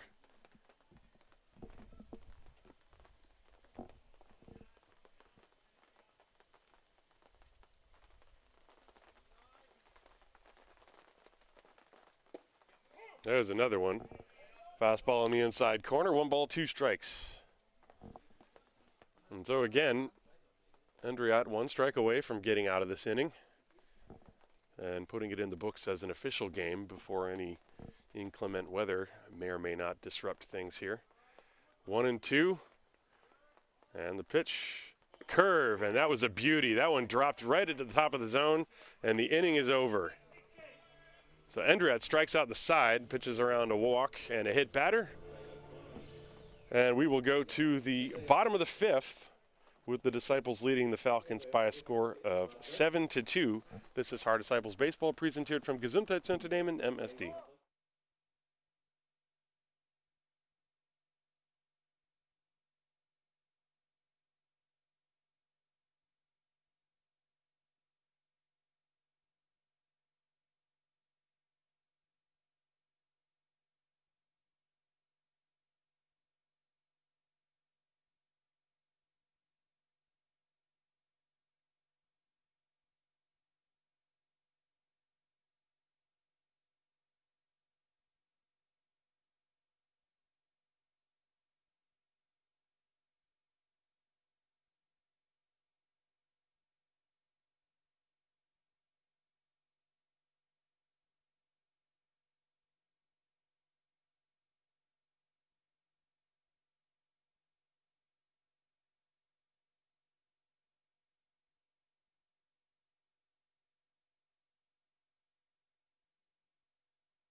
Welcome back to the bottom of the fifth inning. The Disciples leading the Falcons by a score of 7-2. And a new pitcher on the mound for the IT Shore Ulm Falcons is the 16-year-old right-hander Noah Kavak. And he will face Cedric Bossel, Schmidt, and Pinheiro. The first pitch is taken for a ball. 1 ball, no strikes. Well, it's a drizzle. I would not say it's raining very hard, but it's generally unangenehm, I guess you could say. Pitch is a strike on the outside corner. 1 ball, 1 strike. Bossel today has flied out and singled and scored. He's 1 for 2.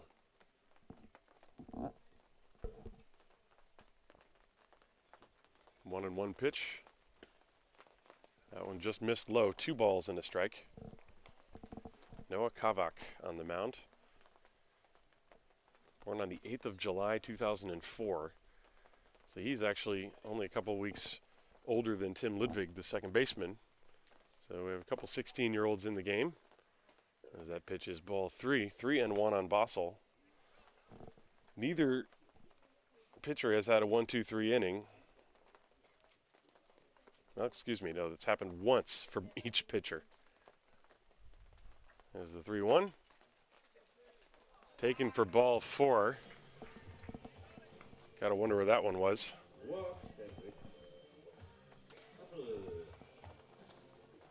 So Bossel draws a leadoff walk, and that will set things up for Niels Schmidt. Schmidt has swung the bat very well today. He hit a very hard line drive that was caught by the third baseman Fausch, and then he drove one over the head. As this pitch goes to the backstop, and Bossel will go to second base on the wild pitch. Altuno recovers to get that ball. Altuno has blocked a whole bunch of them today, but that one he could do nothing with. So Bossel advances. The pitch is 1 ball and no strikes to Schmidt, but Schmidt came up with the bases loaded in the third inning and hit a drive over the head of the left fielder Fluge. It went for a single as the pitch is high, 2-0. Kavak having trouble throwing strikes.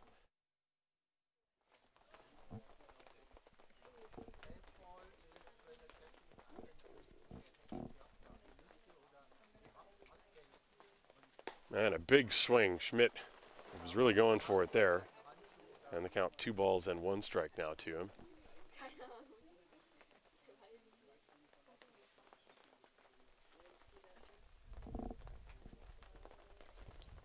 The 2-1 pitch from Kavak is low in the dirt, scooped by Altuno, 3-1.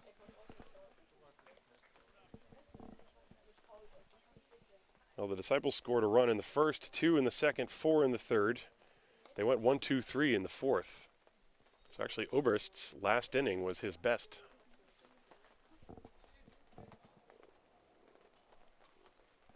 Three and one on Schmidt. That's lined to left center field. That will drop for a base hit. Around third is Bossel. He will score as the ball gets past Kruger in left center field. Schmidt on his way to second base. He's got himself an RBI double. And the Disciples lead 8-2, and Schmidt has hit the ball on the screws 3 times today. Take a look at the replay. Schmidt has 2 runs batted in. He's 2 for 3. And Miguel Pinheiro will step up to the plate. Nobody out in the inning. After Pinheiro, the top of the order will come back up.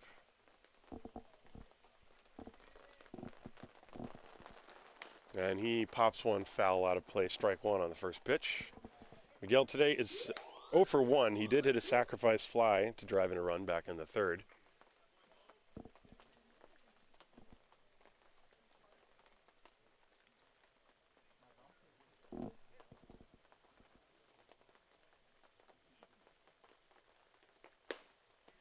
Fastball strike on the outside corner, 0-2 from Noah Kavak.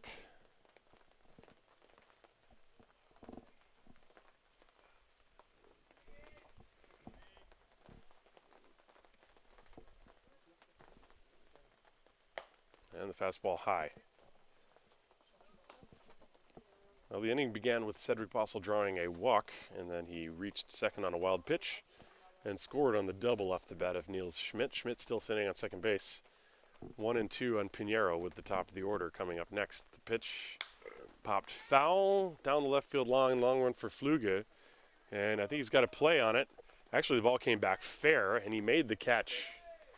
That was not easy, looking up into that gray sky, dealing with the raindrops coming down in your face, and he made the catch. So Pinheiro flies out to left field. That is out number 1. That will bring up the top of the order, Simon Lechner. Lechner has crushed the ball today. He's singled twice and homered. He's scored twice and driven in 2 runs. Rain is picking up steam here. It's getting a little bit louder, a little bit steadier. And Lechner takes a ball from Kavak. 1 ball, no strikes.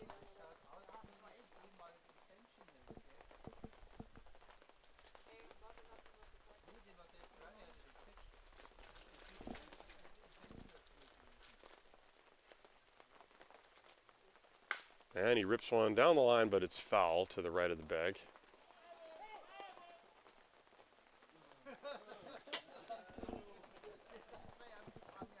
One ball and 1 strike on Simon Lechner. Bottom of the 5th inning, and now it is a very steady rain. Before it was a drizzle, now it's straight up raining. And I would not be surprised if something changes here soon. Lechner takes a strike on the inside corner, 1-2 now.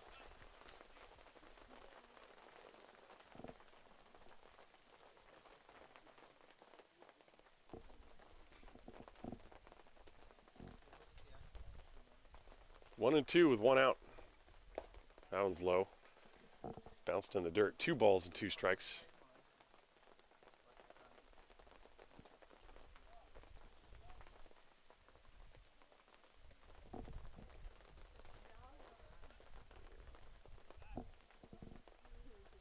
Schmidt on second base.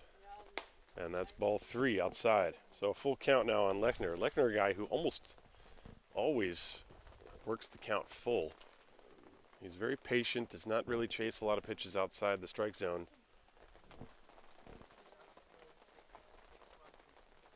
Three and 2. That's ball 4. So Zeman draws a walk. First and second. And that'll bring up David Dinsky.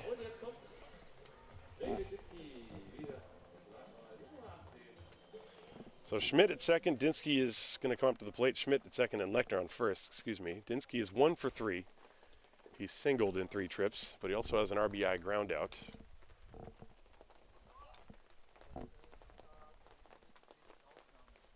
And Noah Kavak deals inside. That one nearly hit Dinsky. 1 ball, no strikes.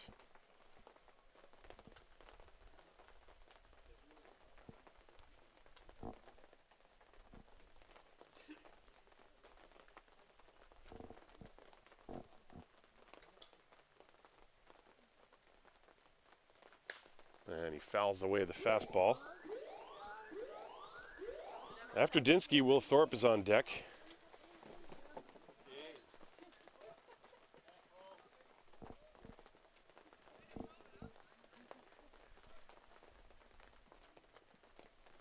And we have to wait for the shortstop, Georg Oberst, to tie his shoes. And now he has done so. 1 ball and 1 strike on David Dinsky.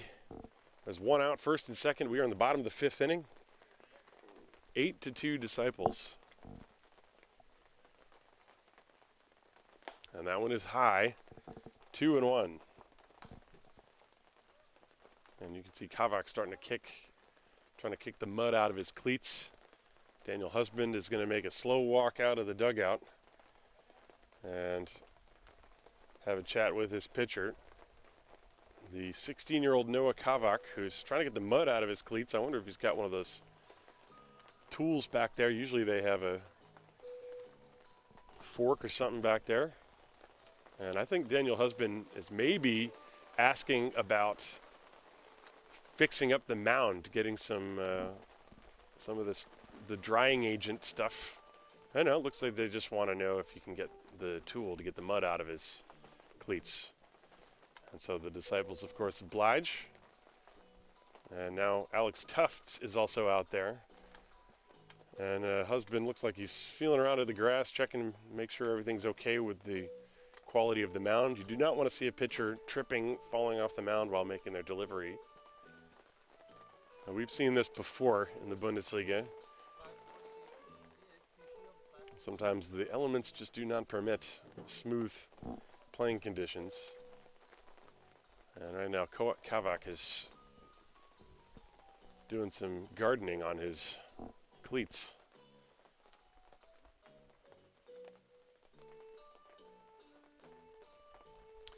And so, the hitter will be David Dinsky. He's still got a 2 ball and 1 strike count. Runners on first and second as Daniel Husband makes the trip back to the dugout.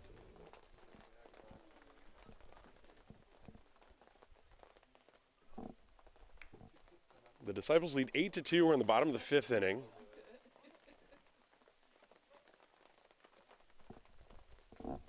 Two and 1 on Dinsky, the pitch. That's in the dirt, and it goes to the screen. Both runners will advance. That's a wild pitch.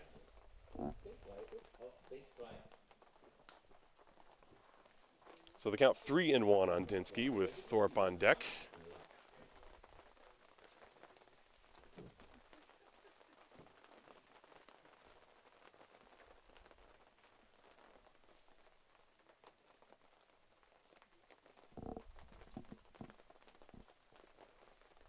And now Dinsky wants to kick the mud out of his cleats.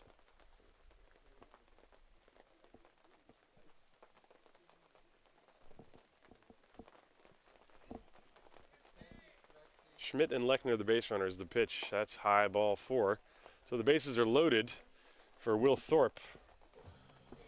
So in the inning, we've had 2 walks, 3 walks and a double. And now bases juiced for the catcher, the right-handed hitter, William Thorpe. Thorpe is 1 for 3 with 2 runs batted in today. So a chance to do some damage here.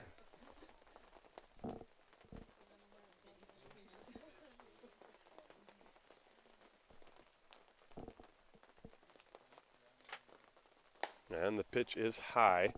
So Kavak having trouble throwing strikes. He came in, gave up a walk and a double, and then a fly out to Pinheiro, who flied out to left field. But then after that, 2 more walks. The 1-0 to Thorpe. A high pop-up right side. This is going to be a very tough play. Peterson and the second baseman Ludwig, and it's Ludwig who makes the catch. And tagging from third is Schmidt. He's going to try to score, and he will.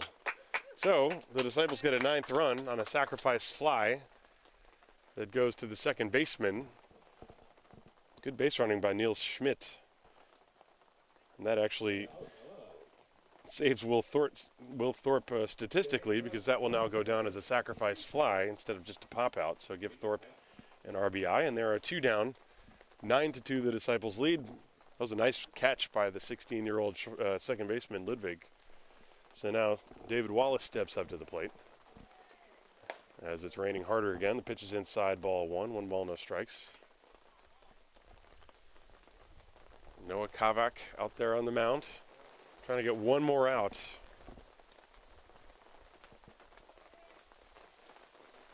And now it's really raining. Here's the 1-0. It's tapped foul into the dugout.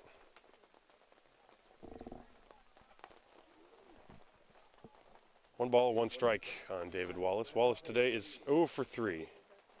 Struck out, popped out, flied out.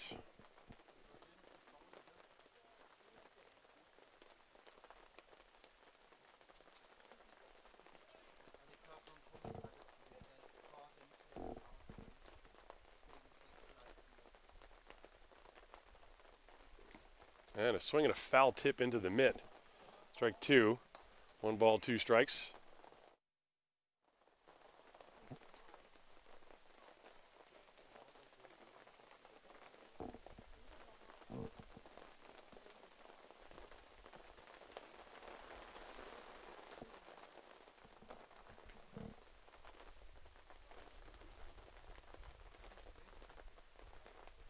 And he pulls a ground ball. That's foul, past Fausch down the line. And the count remains 1 ball, 2 strikes on David Wallace. And again, Kavak kicking up the dirt on the mound. It's starting to become a little bit muddy even on the infield now. You don't really see any pools of water collecting yet, but I think in a minute or 2 you're going to start to see that. 1-2 on Wallace, the pitch. Popped foul again. We will do it again. On deck is Nolan West. Well, the Disciples in the first inning sent 7 batters to the plate.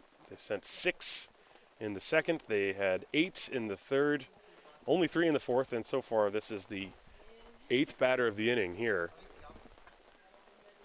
as Wallace needed a towel to go dry off his bat. 1 ball and 2 strikes to count on a rainy day in Haar.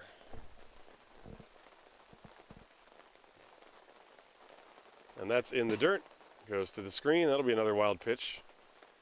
Advancing the base runners again. Once again, my panning, whenever it goes to the left, my camera panning is just, I'm just going way too far to the left. I gotta work on that. Note to self, everyone. So the wild pitch puts runners on second and third. 2-2 the count now on David Wallace.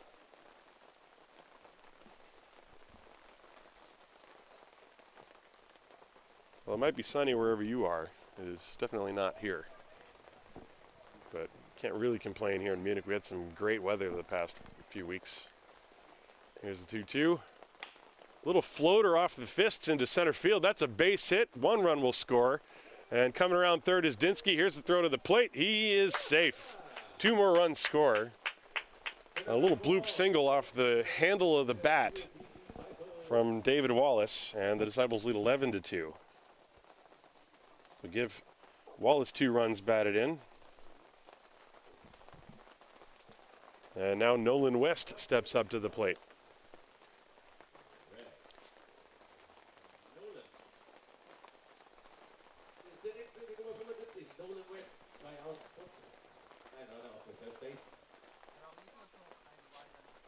And Josh Peterson is going to play behind Wallace, the runner at first base. He was just alerting his pitcher, Noah Kavak. So Nolan West at the plate, and he looks at a pitch that is called ball 1. West has doubled, reached on an error and scored, and then grounded out. So he is 1 for 3.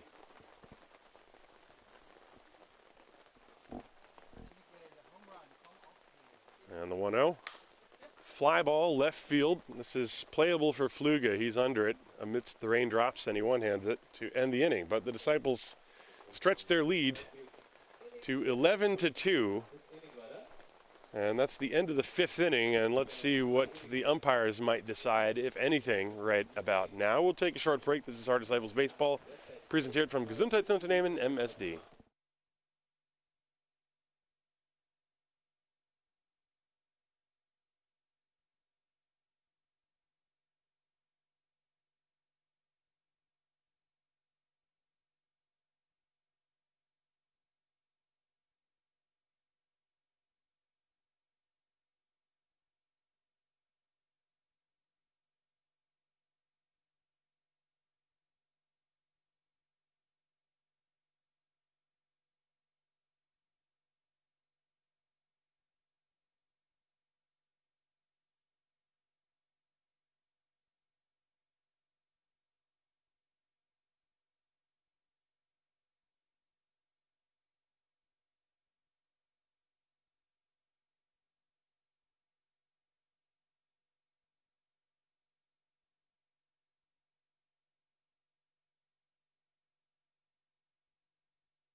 Welcome back to the top of the 6th inning here in Haar, as the Disciples have an 11-2 lead over the Ulm Falcons. Jan Endriat out there for his 2nd inning of work.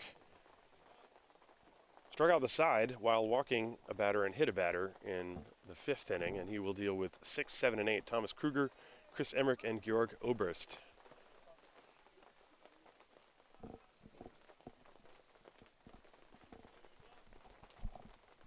Kruger, the center fielder, he is 1 for 2. He tripled and scored, and then he struck out.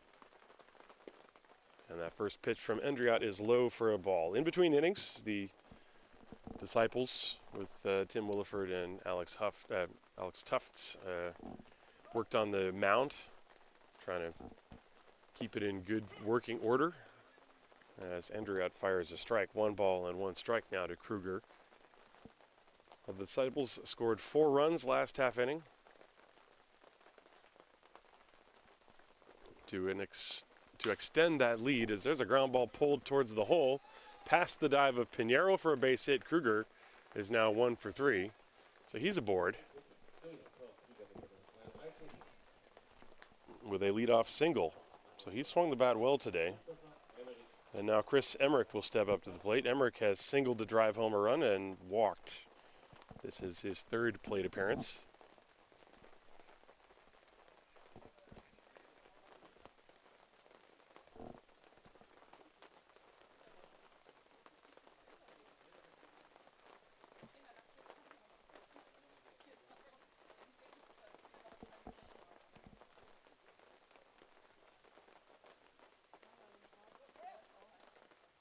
And Endriot's first pitch to him is a strike fastball.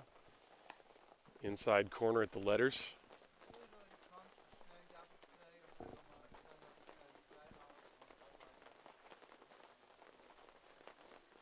And here comes the 0-1 from Endriot with Kruger off first base taking a short lead, and the pitch is high. 1-1.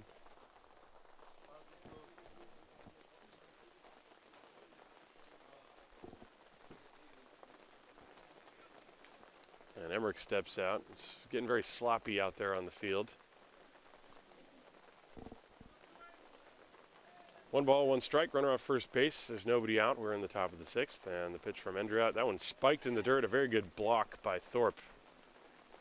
He has a habit. As soon as he picks a ball that's in the dirt like that, the base runners sometimes will flinch thinking that the ball might get away, and Thorpe is very quick to react and almost automatic that he will at least look towards first base and think about making the throw, but Kruger was not far off the bag, so he wisely held it.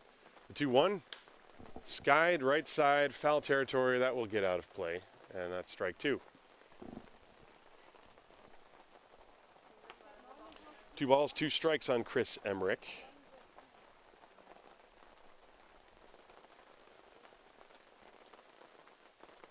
Well, it appears that they're trying everything they can to at least get this first game in as close to completion. What happens with the game after this, we will wait and see. 2-2. And that ball is rolled foul off to the left of the plate area. And there's Mr. Tufts himself out there to get the ball. Still 2-2 on Chris Emmerich.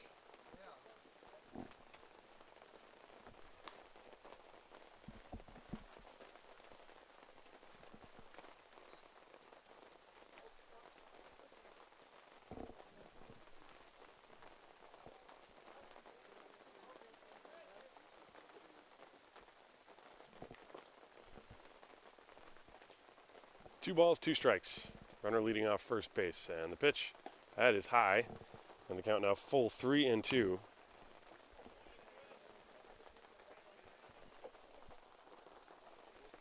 Now Endriot, who threw some excellent pitches last half inning, does not want to start this half inning with 2 consecutive base runners. There's a line drive to left field. That's exactly what's going to happen. Base hit for Emmerich. A solid single. Well, at the very least, the one thing you can tell yourself as the pitcher is that at least you threw strikes. And Kruger and Emmerich both doing a good job to do their part to hit the ball hard into the hole. And so the Falcons have runners on first and second with nobody out for Georg Oberst.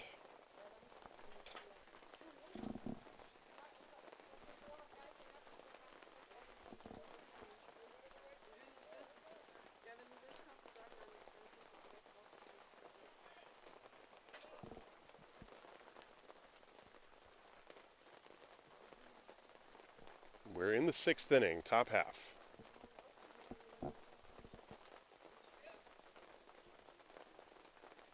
the pitch. That's outside.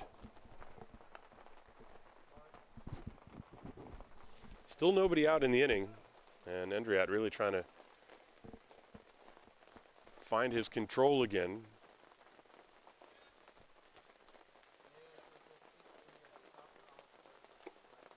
There's a back pick attempt on the runner at first, and Mushik had to go way to the inside of the bag to stop that throw from going down the right field line. The pitch was ball 2, I think. Could be wrong. Could be 1-1. It is 1-1, as the umpire just signaled.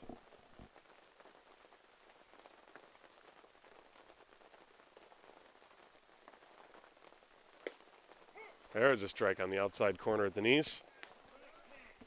1-2.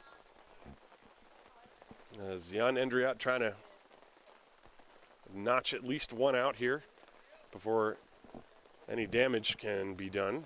Falcons trailing by 9 runs. It's an 11-2 ball game.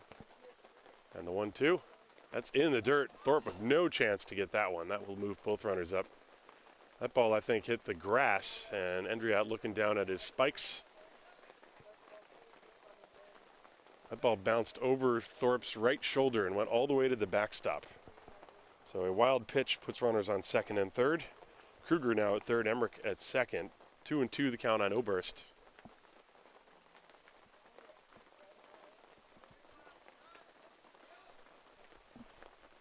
It has been raining steadily, very hard now for quite a while, maybe 15 minutes, I would guess. They're going to just try to play through it. 2 balls, 2 strikes. And that is high, ball 3. Full count. Endriat looking very uncomfortable out there on the mound.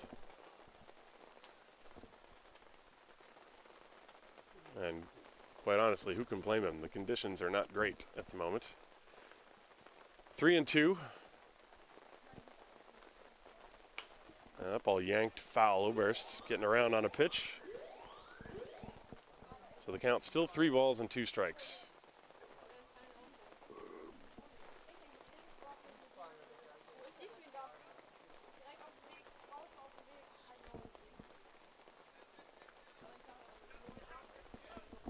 Runners on second and third, nobody out. Endriat trying to get an out here. Here's the 3-2. That is low and outside for ball 4. Oberst draws a walk. The bases are loaded with nobody out, and that is an ominous beginning to the 6th inning here for Jan Endriat. And now the number 9 hitter, Tim Ludwig. Ludwig struck out and popped out.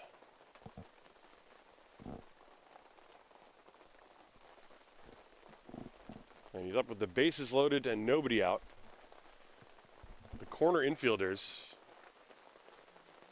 are communicating with one another. That's Mushik and Wallace. I think they're going to play at the edge of the grass, try to come home. The middle infielders will play back, of course.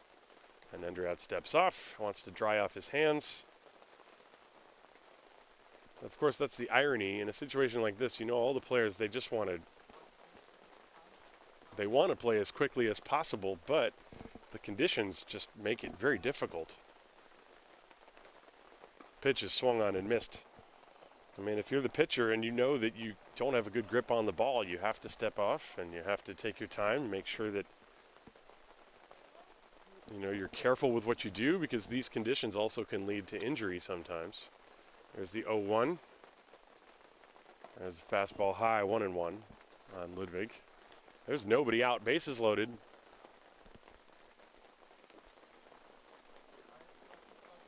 And even though both teams can see the finish line on this on this game, it's a 7-inning game. We're in the 6th, and Endriat is shaking his head. He's unable to push off the mound. He's got mud in his cleats. He looks very frustrated with the condition of the mound right now. Meanwhile, Thorpe is trying to get a cleaned baseball from the home plate umpire, Stefan Hempfling.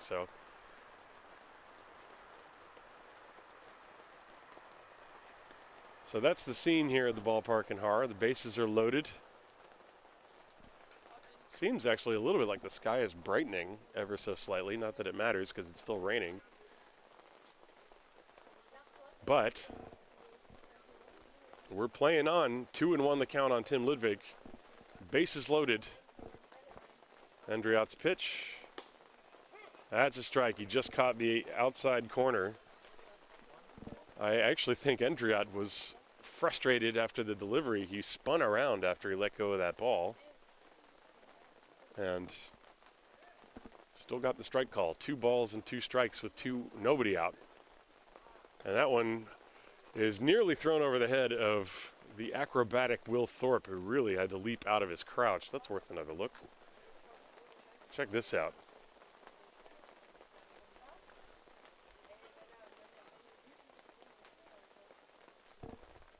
Well, Thorpe's staying in the game. Here's the 3-2 pitch. And he swings and taps it in front of the plate, and it's called a foul ball. Thorpe was there with the tag. I think Thorpe had actually stepped on the plate and applied the tag. Had it been a fair ball, that would have been a chance for a triple play, actually. But it was foul, so the count 3-2. I think he swung at ball 4 probably, did Ludwig. Payoff pitch. Tapped foul again. But there's nothing more frustrating for a pitcher that's struggling with their control. You have a full count and you're just telling yourself, please throw a strike, please throw a strike.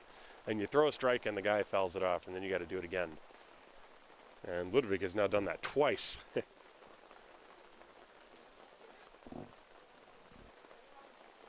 So good at bat for Tim Ludwig. Endriat does not want to walk in a run. Here's the payoff pitch coming right now. And it's popped up on the infield. This will stay in play. Infield fly rule is called. And the ball is caught by Enzo Mushik. So a good battle between Ludwig and Endriat prevails and gets the pop out. That's the first out. Base is still loaded now. The top of the order for Efthymios Flüge.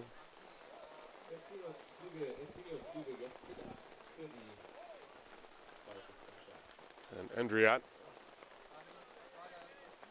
digging at the mud on his spikes, and Alex Harder, the base umpire, I think is also kind of taking a look at the mud on the ground, and now David Wallace wants to come over and use the same thing to get the mud out of his cleats.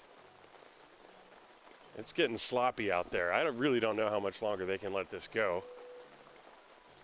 But clearly, if we've played this far in this rain for the past 15 minutes, it's going to have to start really picking up in order for them to halt play even. But everybody out there is getting wet, that's for sure. And now it looks like Stefan Hempfling and Alex Hartl are communicating with one another about something. Not sure what that was. It was not a weather-related meeting, though.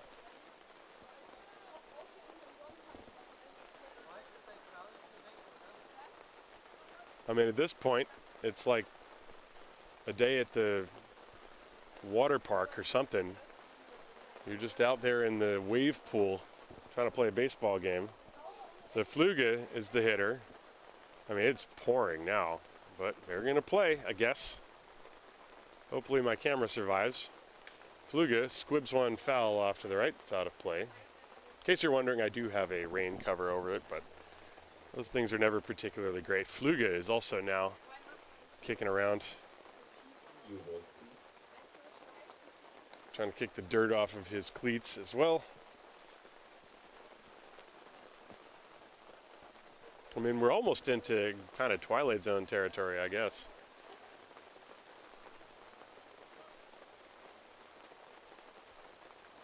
My camera there at home plate is tilting down to the right. That's why you're starting to see the fence in the screen. I'm going to have to go adjust that momentarily.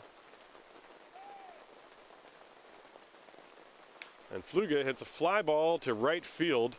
West started back. Now he comes in. He makes the catch.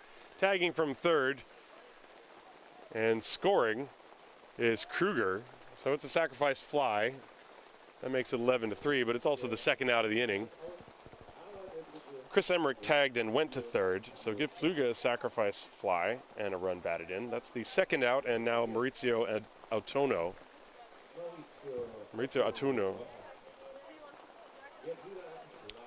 is going to be the hitter.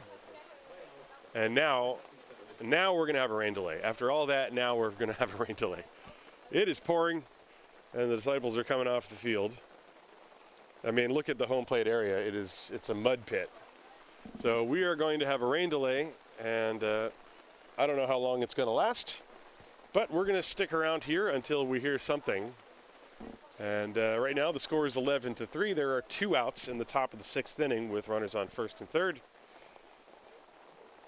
And I'm going to take a short break. This is Haar Disciples Baseball presented from Gesundheitsunternehmen MSD.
Good afternoon, ladies and gentlemen. You may be seeing the images on the screen before you and wondering what's going on. Well, we're in a rain delay, and they are going to attempt to play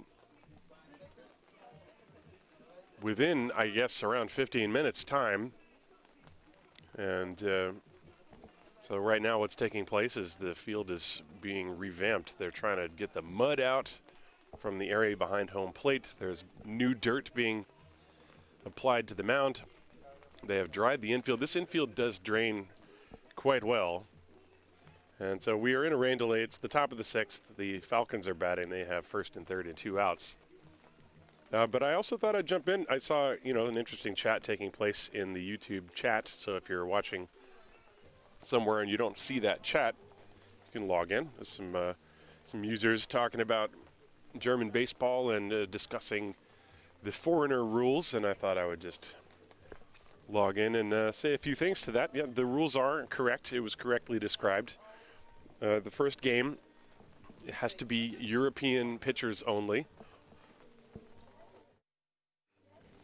2 foreigners, foreigner meaning non-EU passport holding players. So anybody who's not from an EU country would count as one of the foreigners. And you cannot have them be both the catcher and the shortstop, I believe, is also an additional rule to that. And in the second game of the doubleheader, then you can have a non-EU pitcher on the mound. So that's why usually the second game of the doubleheader is when you see the American pitchers that maybe pitched in the minor leagues in the past. They are usually the game 2 starters. So the game 1 starters are always EU passport holders, and the game 2 starters are always, or could be anybody. It's not always, but there is an interesting history to this whole thing, though. The modern Bundesliga, as we know it, I think was formed in 1990 or 1991. And prior to that, baseball in Germany exists since after World War II, since about 1948. And the origins of most baseball in Germany can sort of be traced back to the Mannheim area. And so the Mannheim Tornadoes, who are still a team in the Bundesliga now, they existed back then. But there's a really interesting story, which, I'm only going to just sort of gloss over details because I don't know the details, and I only know sort of the main gist of the story, which I have read on the internet, but I would love to maybe, if somebody knows more from firsthand knowledge, because there's a lot of these players from back in the day are still around here in Germany. But there was a team called the Mannheim Amigos, and basically back in the early days of the German Bundesliga, and I think this might have been in the 1980s, so before the modern Bundesliga that we know of today was formed, I think that the Mannheim Amigos, it was a team that was essentially almost all ringers from the U.S. It was, I think it might have been Klaus Helmig and 25 American guys. and they were just, I think they were just beating everybody. And then, of course, that ignited large amounts of debate. Now, of course, if I'm getting any of these details wrong, please correct me, because I'm speaking from memory, from stuff that I researched maybe 3-4 years ago, and I don't have the notes in front of me. But the Mannheim Amigos were a team that, as far as I remember, they were almost completely all non-Germans. And so the argument became, well, what do you want? Do you want to see German baseball develop, or do you want to see just the highest quality baseball players you could possibly find, which at that time meant, of course, loading the team with non-German native players, I guess that's what it was. And so there was a game, the Tornadoes versus the Amigos, and I understand that a huge fight broke out, a massive brawl broke out between the two teams. And then the kind of hilarious part is that when you read about this in the internet, I think there is a Wikipedia page about it, and it pretty much says, yeah, there was a huge fight. The Mannheim Amigos were banned from the league. Anybody that would play against them was threatened with a fine of like 5,000 Deutschmark or something. And then the next paragraph is something like, and then they all made up and everybody lived happily ever after. And then suddenly all the problems were just like gone. So I don't know what happened in between those two paragraphs in the Wikipedia article, but it is kind of relevant today because, you know, when you see the foreigner rules and the limitations which don't exist in leagues in America, you have to remember that Germany baseball is a very niche sport, and the teams here, you know, they want to play the highest level possible, but let's say you're a German kid and you want to pitch and your team just keeps bringing in foreign pitchers. How are you ever going to learn how to pitch? And part of learning how to pitch or play baseball in any, I mean, you have to learn by doing. That's just how you have to do it. And so the compromise of the rule that has been implemented since the early 1990s with the Bundesliga is the two foreigners, maximum two foreigners at one time on the field, and then the game two starter, and that is it. You know, there are obviously ways around this. There are a lot of teams that have American players that hold dual citizenship, but that's perfectly legal. And you know, and the development of sport here in Germany has really, you know, it has worked more or less. The German national team is very good and competes very highly on the European international level. As by the way, you may have noticed it started raining again. So all that work, and now they're going to put the tarp back on. So maybe this might be actually the last nail in the coffin of this game. It looked like the skies were getting brighter, and now suddenly it looks like it did an hour ago. They're putting the tarp back on the field, and I'm telling you stories from baseball's past here in Germany. But it is an interesting one, and I thought I would just chime in because I thought it was an interesting discussion, and I also, you know, I liked that it's a nice discussion. People seem to be enjoying the game in the chat, and so thank you for watching. And I am keeping my eyes in there. If you got any other questions for me, feel free to type them away. Auf Deutsch geht auch. Ich kann auch Deutsch. Mein Deutsch ist perfekt. Das wusstet ihr auch schon. Ich habe überhaupt kein amerikanisches Akzent. Überhaupt nicht. Vielleicht werde ich jetzt nur Deutsch mit mir selbst reden für die nächste Stunde. And so, it's raining again, and now the umpires are back out on the field. It's raining pretty hard as well. I mean, the field was looking good. The rain had stopped. It looked like, okay, we might be able to get some more in. But now, with a second extension of this delay, I have to think this is possibly going to lead to a decision here. Alex Hartl and Stefan Hempfling were talking about something. Let me see if I can hear anything from either of them.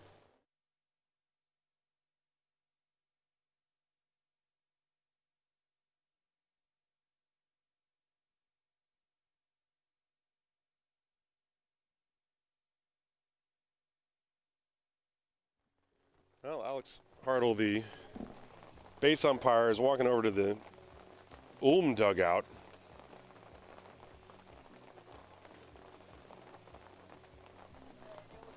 Stefan Hempfling and the official scorer are over on the field.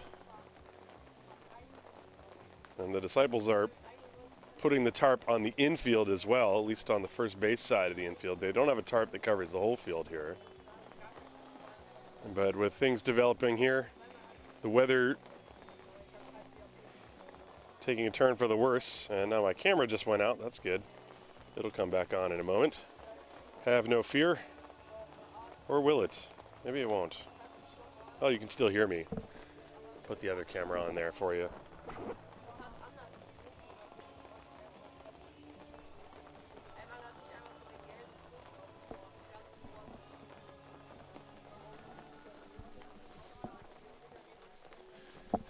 Ja, so, dann soll ich jetzt ein bisschen weiter mit euch auf Deutsch. Ja, vielen Dank, Mark Major. Aber Mark Major, sein Deutsch ist viel besser als meins. Mark spricht richtig bayerisch. Ich kann das nicht. Ja, schauen wir mal. Was wird jetzt heute passieren? Ja, wie geht's euch? Ich hoffe, es geht euch alle gut. Hier in Haar regnet's. Es wird dunkler. Und die Hoffnung, dass dieses Spiel nicht nicht mehr komplett abgebrochen wird, geht runter. Ich glaube, wir sind, ja, weiß ich nicht, fast fertig. Vielleicht werden wir bald wissen. Anyway, there's my German for you. Hope you enjoyed it. That was free. That one was free. Let me read through some of the other stuff in the chat. What happened here? Yeah, so, I mean, anybody questions, feel free to shoot away. Aha, Mark Major, yeah. Schleime. I don't even know what that means. But probably nothing good. You probably just got me to say something bad on the air. That's my guess. Well, an update on the situation. We've got home plate umpire Stefan Hempfling and Alex Hartl. This could be the moment of truth, everyone. It is not pretty out there, for sure.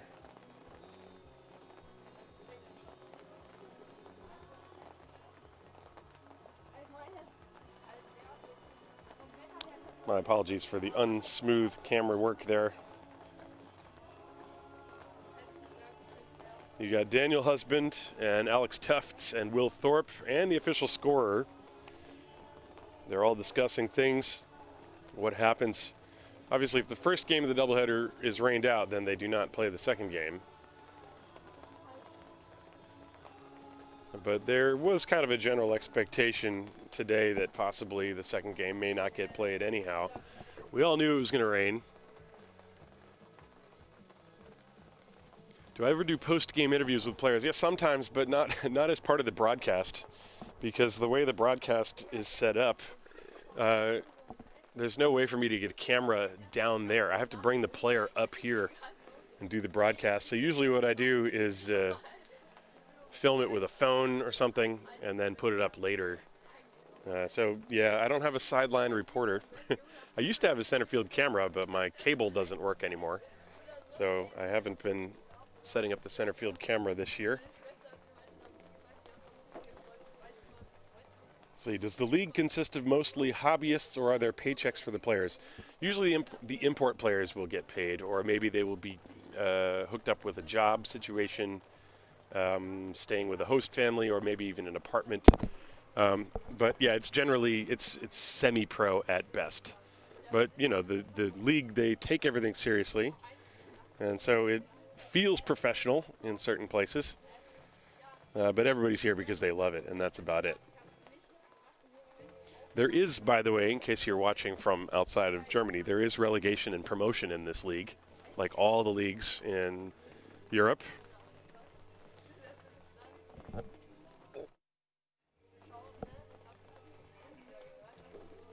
In Ulm is strahlender Sonnenschein. Well, thanks a lot. You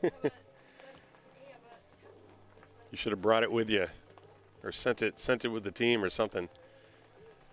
Strahlende Sonnenschein. Well, they're still discussing things here. And that's Alex Hartl on the right with his palms outstretched. To his left is Stefan Hempfling. It's a relatively long discussion. Now the rain seems to be letting up again. But there's a huge weather system that is not going to be past us for at least another hour or so, I don't think. So anyway, I'm going to take another break, but I'll keep an eye on the chat if I see somebody typing something in there that you would like an answer to, of which, you know, maybe I can help you with. I'll chime back in, but in the meantime, we're still in a rain delay, so I'll give you any updates as they come.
All right, folks, I got a little update for you. I guess in 10 minutes, we either play or bust. That's the way it's going to happen.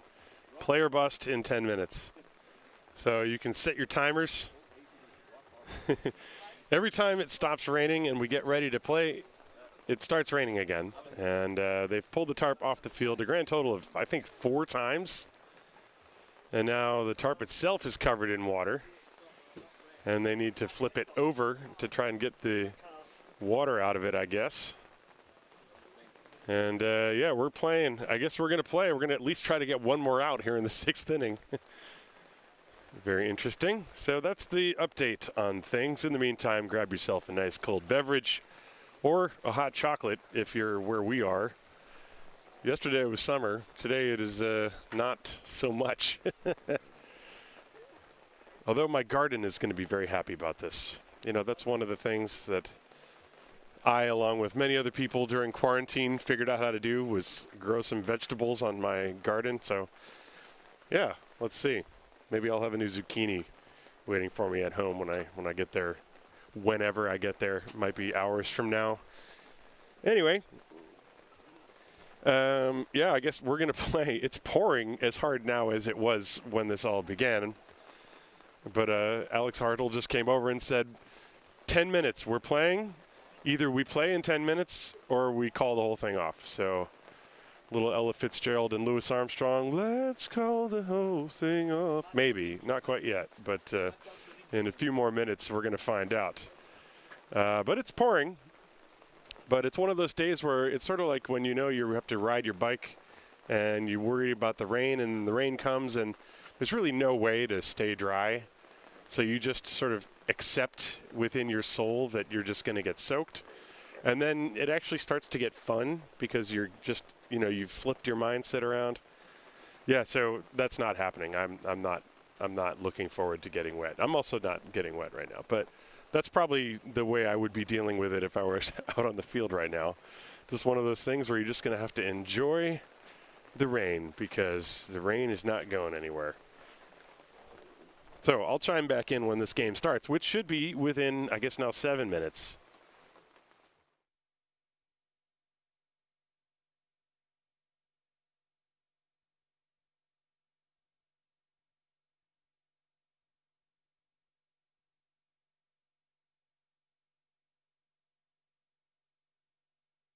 To answer your question, if they cancel the end of game 1, there will be no game 2. So, and I mean, we're pushing 4:30 right now. So we will see. We're going to play. They're making the batter's box. Trying to go as quickly as possible. And here we go.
Well, the Haar Disciples triumphantly returned to the field after a rain delay of, how long was that rain delay? I don't even know what time it started.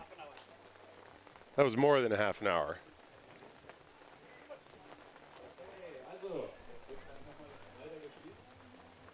So anyway, there are runners on first and third, theoretically, although they're not out there yet. There should be. Wait.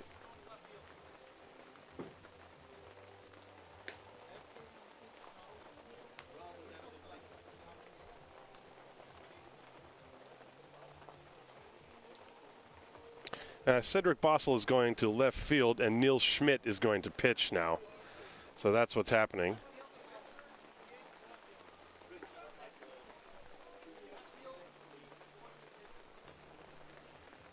So Neil Schmidt, who was in left field, is going to come in and try to finish the inning. There should be runners on first and third. The hitter is Maurizio Autono.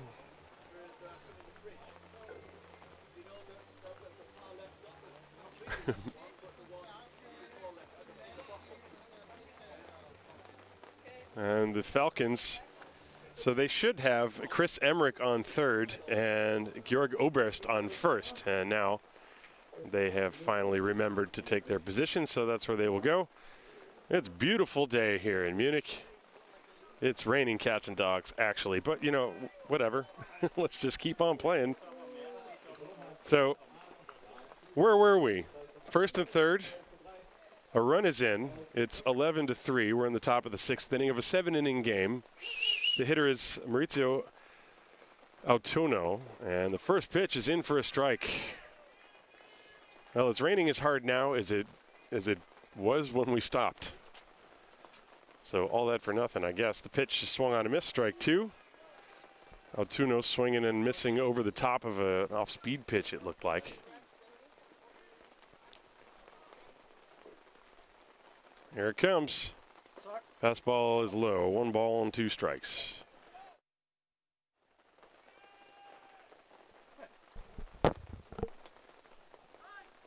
Runner going from first. The pitch is taken for ball 2. That'll be probably a stolen base, although it could be defensive indifference. Thorpe definitely did not really give any attention to the fact that Oberst was running. Here's the 2-strike, 2-ball pitch, pulled foul.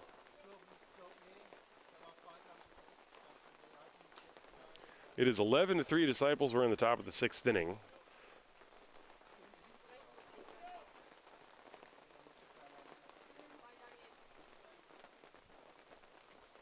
There's the 2-2. And that pitch is high. Thorpe thought about throwing to third behind Emmerich, and the pitch was close.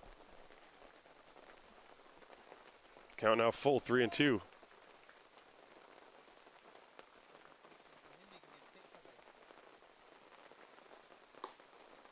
And strike 3 is called. And the inning comes to an end, finally. Well, 1 run on, let's see, what happened? 2 hits, 1 run on 2 hits. No errors and 2 left on base. Hey, we go to the bottom of the sixth inning. Isn't this fun? It's 11-3 Disciples over the Falcons. You are watching Haar Disciples Baseball, presented from Gesundheitsunternehmen MSD.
So we go to the bottom of the 6th inning, the Disciples leading 11-3, and on the mound is the 50 years young right-hander Senad Sekic.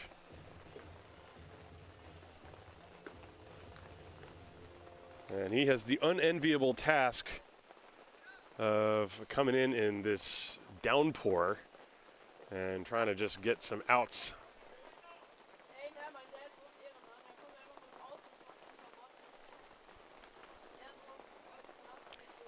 So he will face Enzo Mušik, Cedric Bossel, and Niels Schmidt. 6, 7, and 8 in the order for the Disciples against Senad Sekic. The first pitch is low for a ball, 1 ball, no strikes. The Disciples also, if they score 2 runs, could end this game via the mercy rule. There's a 1-0. This ball hits sharply on the ground to the right side. That is through into the outfield for a base hit. The ball comes to a stop as it's rolling through that sopping wet grass out there. So a base hit for Enzo Mušik starts things here in the 6th.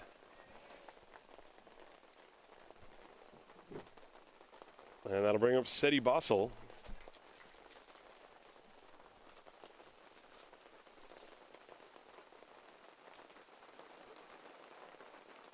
And Bossel taps one foul at the plate, strike 1. Mušik, before that base hit, had been 0 for 1. He walked twice and scored a run, so now he's 1 for 2. Bossel is 1 for 2. He's also walked, but he scored 2 runs.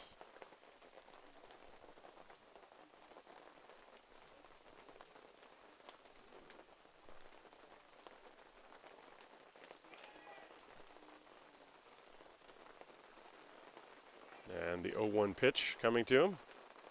That's low. 1 ball, 1 strike.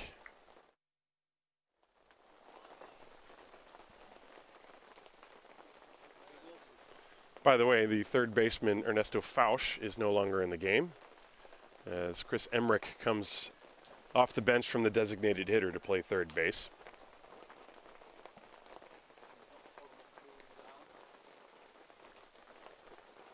Two balls and 1 strike.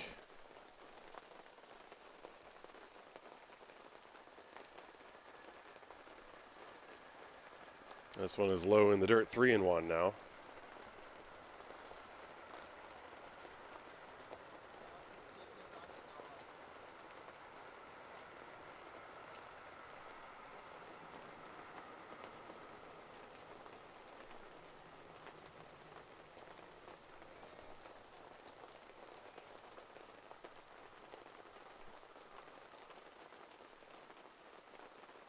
That one is outside, ball 4, goes to the backstop. But that's a walk, so that pushes Mušik to second base. And Bossel is on first base. So the first 2 are on. If those 2 runs score, this game will end right here and now, with the 10-run rule coming into effect after 5 innings during the shortened 7-inning games.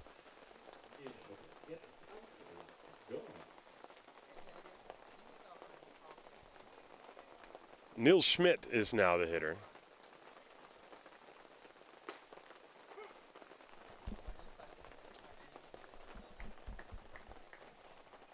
And he takes a strike from Sekic.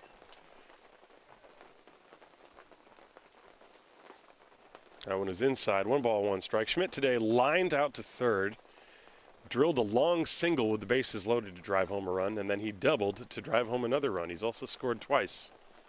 He's hit the ball very well. This one low in the dirt. Good block by Atuno. 2-1 the count.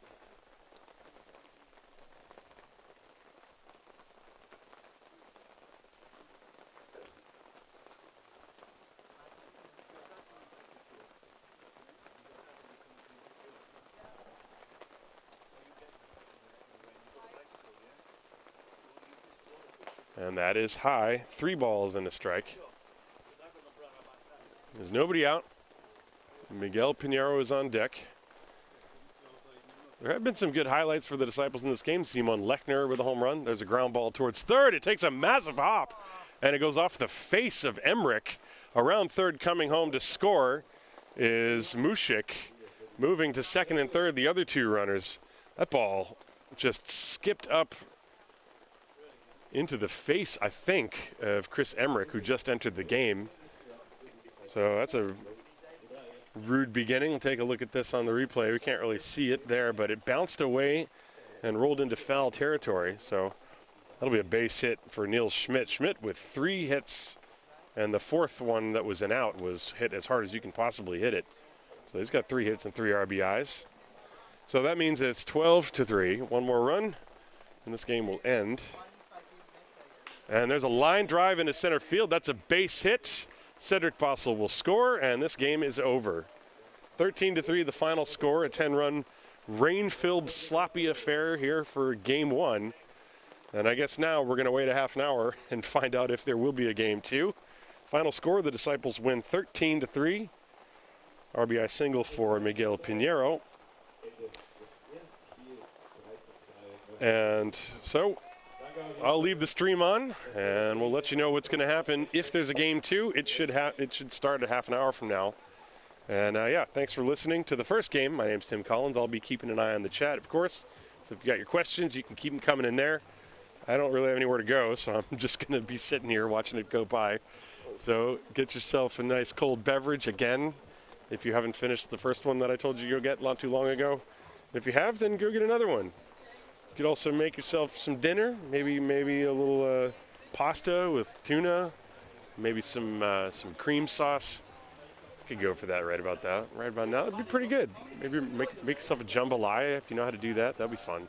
Anyway, something that takes a half an hour. I guess jambalaya takes longer than that, but go do something for half an hour and come back. And if the broadcast is off, then you know that the game was canceled. And they're putting the tarp on the field, so I wonder if that means the second game is canceled anyway. So I'll give you an update as soon as I know. Meanwhile, the final score of the first game, the Haar Disciples 13, the IT Shore Ulm Falcons 3.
Well, folks, I thought I would just chime in on the broadcast in case you got this thing loaded in the background. Home plate umpire Alex Hartle has just informed us that we will play in 10 minutes. And the weather forecast now is clear. So as long as this game is over before it gets dark, we should have a complete game 2. So stick around. In about 10 minutes, game 2 will begin between the Haar Disciples and the Ulm Falcons.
Welcome back to Haar Disciples Ballpark, everybody, and we are going to have a game 2.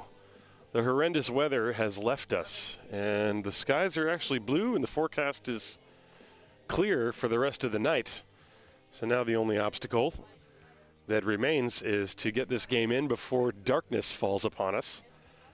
There are lights here in Haar Disciples Ballpark, but they are not sufficient for playing much later than sundown, and sundown today is at 8:13 p.m., and right now it is 5:45 p.m. The Haar Disciples are huddled on the third base side. The leadoff hitter for the Falcons, Efthymios Fluge, he's ready to hit. He's standing outside the batter's box area. We're just waiting for the Disciples to take the field, as the umpires have been standing in position for about the last 5 minutes. Evan Rutsky is just about done throwing his warm-up pitches in the Disciples bullpen, as there's going to be a game 2. That's something that seemed completely impossible about an hour and a half ago when it was just pouring rain. But now we've made it through. This is the field here in Haar. I got to say, it's one of the better fields in Germany in terms of drainage. I mean, they had the lakes. There were lakes between the bases out in the infield dirt, and those things were gone in about 20 minutes thanks to the quick work of the Haar Disciples. They applied lots of new dirt to the pitching rubber and to the batting area. And now that the forecast is clear, there should not be any more problems with rain or conditions. The Disciples are ready to take the field. They won the first game by a score of 13-3.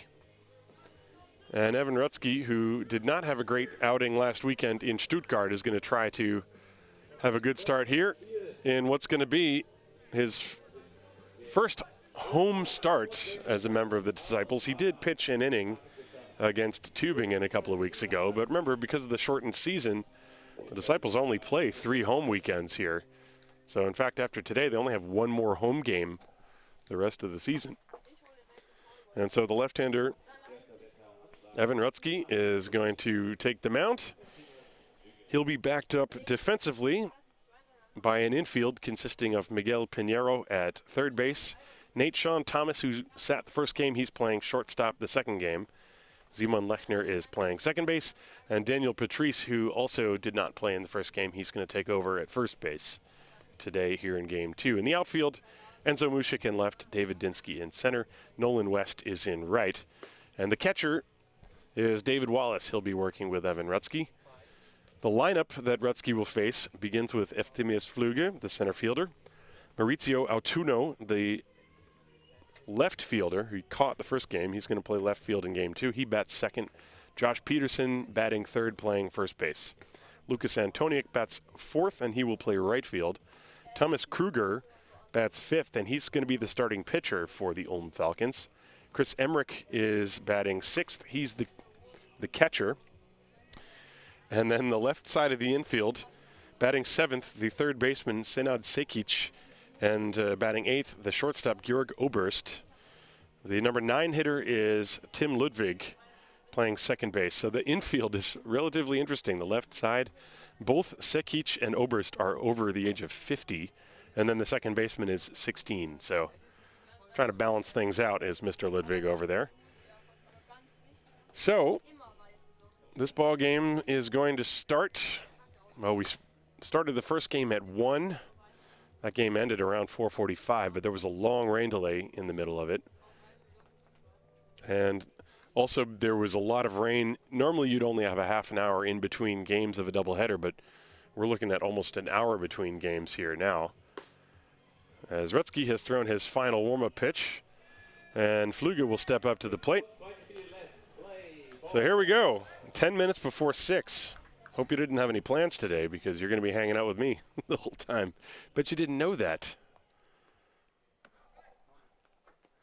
So Fluge steps up to the plate. And here we go, game 2, first pitch at 5:49. And it's low for a ball, 1-0. Last weekend in Stuttgart, Rutsky pitched, I think, 4 innings and gave up 4 runs. That's off the top of my head. It may not be accurate, but There's a line shot into left field. Fluga sitting on the fastball, and he drives it for a single. Mushik up with it, returns it back to the infield. So Fluga, a very solid single, and now Maurizio Autuno will step up to the plate with a runner on first base. Wonder if Fluga is going to try to do any running. Rutsky, of course, a left-hander, has a good view of the type of lead that Fluga will be taking. So let's see where that develops.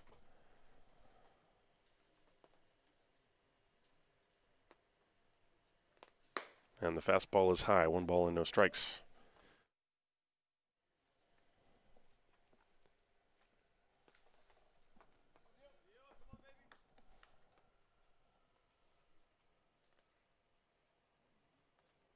One and 0.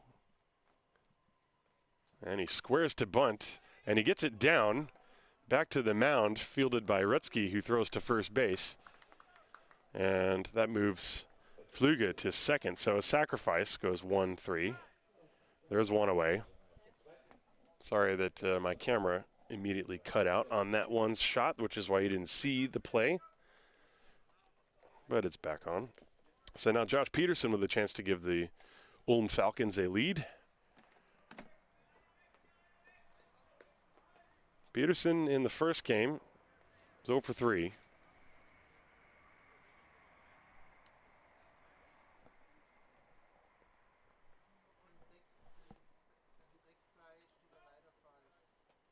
Josh, a right-hand hitter. And a good curveball. That one dropping in on the outside corner. Nice pitch from Rutsky to Peterson. Rutsky, of course, used to be in the Yankees organization. Peterson was in the Mets organization. Josh is a little older than Evan. 0-1 the count to him. Fluga off second base, a very short lead. The pitch, fastball, that one sails high. Rutsky falling off to the third base side of the mound a little bit after that one. 1 ball and 1 strike.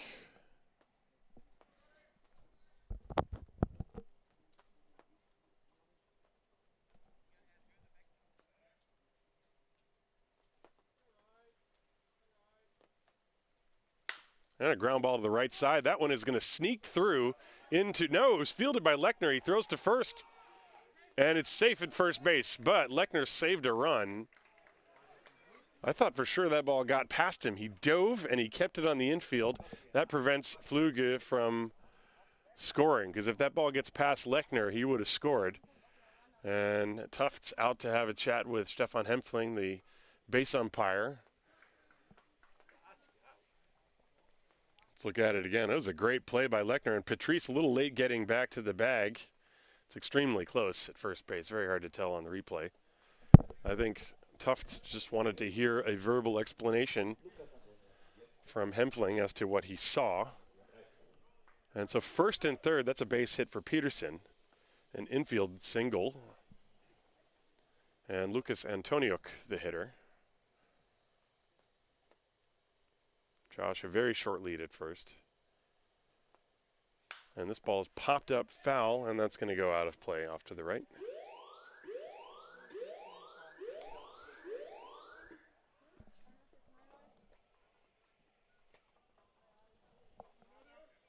One strike. There's only one out in the inning. Ulm threatening.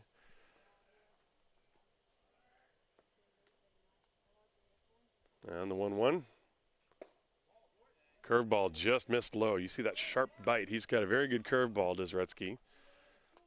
When you try to look up highlights of Rutsky on the internet, you find a lot of pictures of that curveball, a lot of highlights of him using that to get strikeouts. There's the 1-0. Swung on and missed. There it was again, and you can see why. It really dives down. And Rutsky, with his delivery, he sort of hides the ball very well. And because of that late release, it makes it very difficult for hitters to tell if it's a fastball or the curveball. 1 ball, 2 strikes on Antoniuk with the runners on first and third, 1 out.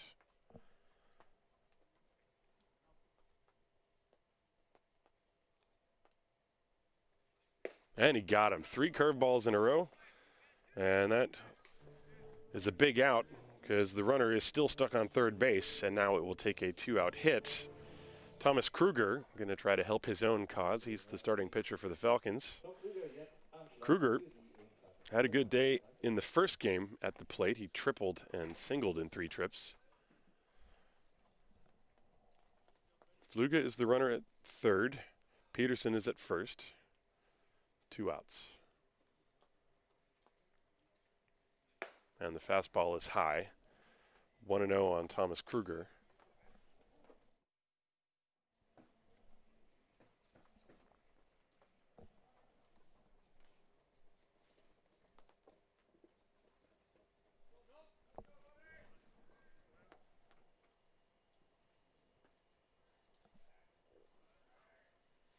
And there's that good curveball, a very weak swing. 1 ball and 1 strike now. 2 down, runners on first and third. The ball game started. Fluga singled, a solid single, then a sacrifice. He went to second, then Peterson with an infield single, but it was really a great play by Zeman Lechner to keep that ball on the infield. The 1-1. Fastball's high, 2-1.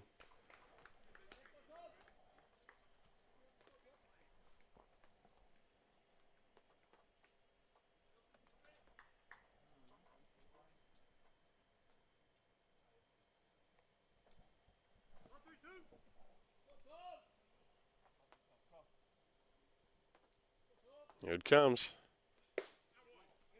And that one just missed inside. 3 balls and 1 strike. That was the fastball. And Rutsky kicking at the dirt on the top of the mound.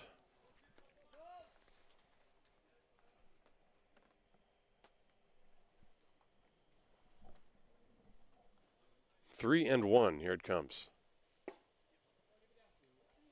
And that is ball 4. Not sure where it missed. I guess it was low.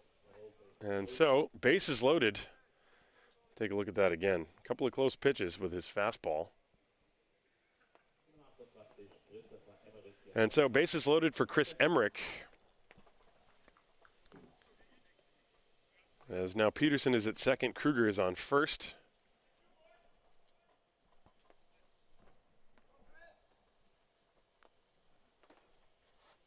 Rutsky started to come set and then he stepped off. He wants to make sure he's comfortable. Trying to have a scoreless first inning here. And that fastball is right down the pipe, strike 1. Emmerich was taking all the way. Emmerich started the first game as designated hitter and then later took over at third base. He was on base all 3 times with 2 singles and a walk. 0-1. Curve, and that is a very devastating curveball. I mean, the knees have been buckling on all the hitters that have seen it so far. Rutsky, 2 strikes way out in front. 1 more strike can get out of this jam. Top of the first, no score, but the bases are loaded. Here's the 0-2. Curveball, no chance. That was a beautiful pitch from Rutsky to get out of the jam. So he strikes out 2, gives up 1 hit. There were 3 left on base, and at the end of a half inning of play, the Ulm Falcons 0 and the Haar Disciples coming to bat. This is Haar Disciples Baseball, präsentiert vom Gesundheitsunternehmen MSD.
So we go to the bottom of the first inning. Rutsky escaping that bases-loaded jam with a couple of strikeouts using that devastating curveball.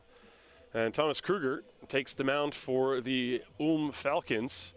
And he's throwing his warm-up pitches to Chris Emmerich. The defensive alignment behind him, Senad Sekic is playing third base. Georg Oberst is playing short. Tim Ludwig is playing second base. And Josh Peterson is over at first base. In left field, you have Maurizio Autuno, and in center field, Efthymios Flüge. In right field, Lucas Antoniuk. Kruger is going to face the Haar Disciples lineup that looks like this, with Simon Lechner leading off, playing second base. Nathan Thomas batting second, playing shortstop. David Dinsky batting third, playing center field. Will Thorpe is batting fourth, and he's the designated hitter for today's game. Daniel Patrice is batting fifth. He is the first baseman. David Wallace is batting sixth. He's the catcher. Nolan West is batting seventh. He is in right field. And Enzo Mushik is batting eighth. He's in left field. And Miguel Pinheiro is batting ninth. He is the third baseman for the Haar Disciples. So Nathan Thomas and Daniel Patrice did not play in the first game, just getting some time off, giving some playing time to Niels Schmidt.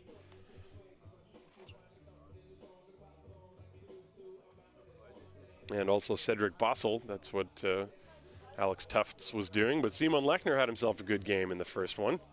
He was on base all 4 times with 2 singles, a walk, and a home run. And he scored 4 runs, drove in 2. So a very productive day for Simon Lechner in the first game. And Thomas Kruger, who was on base when the last half inning came to an end, was a little bit, took him a minute to get back into the dugout and find his glove and then take the mound to throw his warm-up pitches. So we are ready to begin the bottom of the first of Game 2, 6 o'clock, Saturday night baseball now here in Haar. Hope you're enjoying your day wherever you may be. Wherever you are, if you're able to type in the comments where you are, I would love to know where you're watching from. I saw a Facebook comment. Somebody was watching in Australia earlier. Some people from Malta were checking in. Lechner shows bunt and looks at a ball high and outside, 1-0. The Falcons had the bases loaded and first and third with 1 out, but then a bases loaded 2-out jam and could not score. Let's see if the Disciples can get anything going. Fastball strike from Kruger, and the count now even 1-1.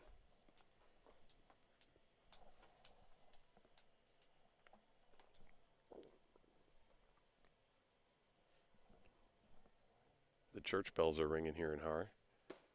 That pitch is high. 2 balls and 1 strike.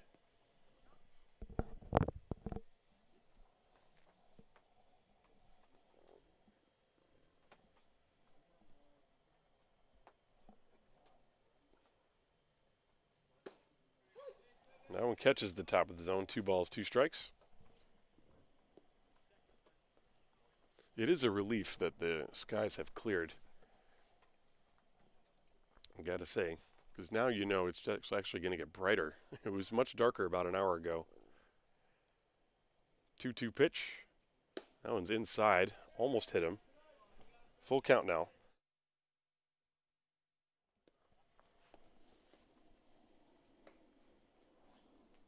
Yeah, so we got Lindsay's watching from Florida. Ellie's watching from New Jersey. Thanks for tuning in. I'm from New York originally, but living in Germany for quite a while now. Full count, and the pitch is outside, so Lechner gets on board to get things started. Göppingen. Thanks for tuning in. Göppingen. I've been to Göppingen. Is that up north near Hamburg? Is that where that is? I believe that's where it is. Göppingen? Maybe I'm wrong. Where's that? Where's Göppingen, Walter? Near Stuttgart. Near Stuttgart. Okay, I was way off. Double P. Yes. Oh, and there's a hit pitch. Nathan Thomas throws the bat away after he's hit. Thomas sitting on the bench the first game and then comes out, immediately gets hit by a pitch, but he's not in pain. He had a little smile on his face, I think. So 2 on very quickly.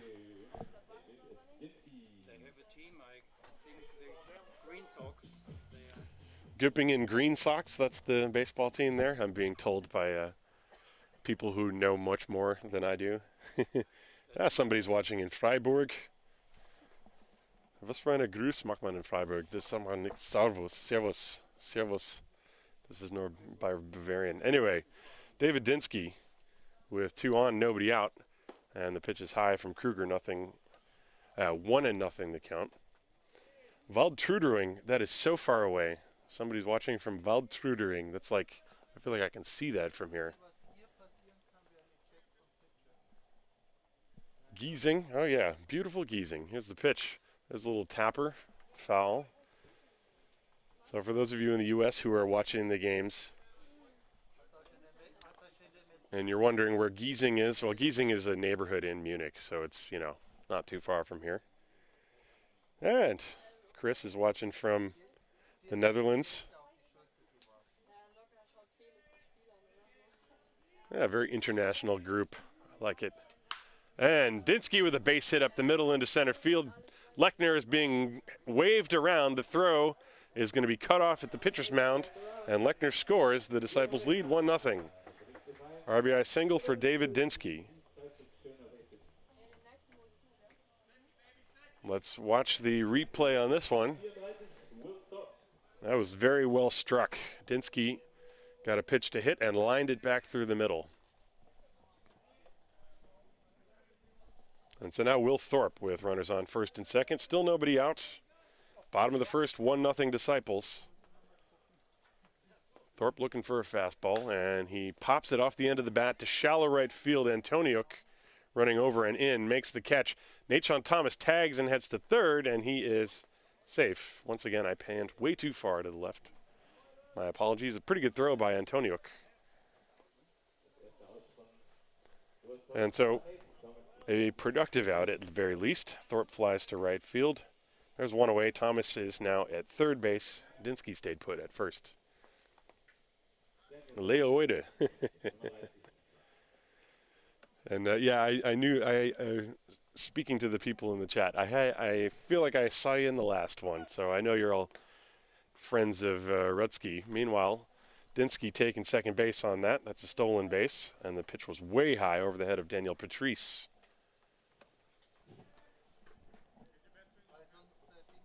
So second and third, the Disciples really trying to go for it here in the first inning. Here's the pitch.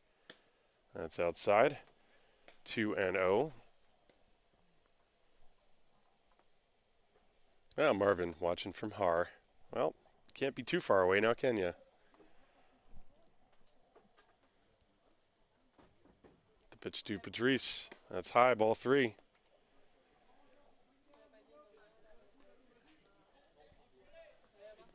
Yeah, Patrice is very colorful. He's got purple stirrups, red shoes, and then, of course, blue batting gloves to go with the yellow and black and white. He just needs a different color helmet. 3-0. That's right down the pipe. 3-1 on Patrice.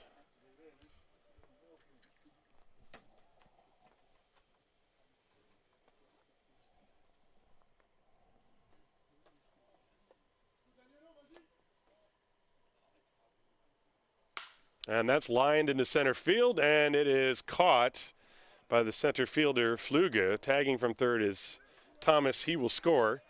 That ball was hit very hard. It's a sacrifice fly, and the Disciples lead 2-0.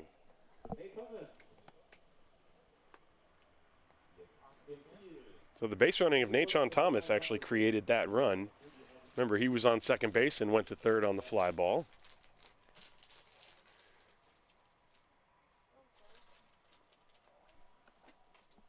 And so now David Wallace steps up to the plate against Thomas Kruger. And there goes the runner for third, and he is going to be in there easily. Dinsky was not being attended to by Kruger, and so he just took off.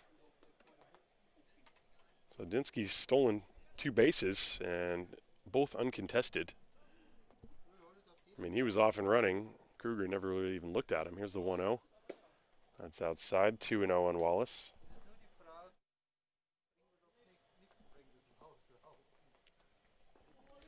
Disciples leading 2-0.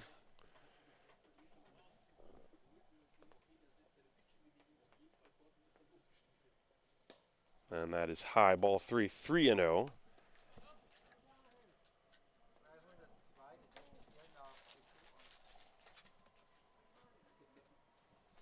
Also, at the very least, Evan Rutsky will have a lead. Last week in Stuttgart, Nate Sean Thomas hit a leadoff home run.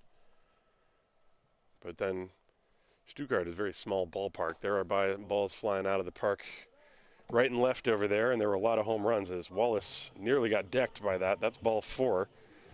So first and third and 2 outs for Nolan West. So Rutsky, at the very least, has a 2-run lead. Nolan West is going to try and make it more for the big left-hander. Dinsky is on third. Wallace is on first. And there goes Wallace. Pitch is taken for a strike and no throw. Well, the Disciples are just running with reckless abandon.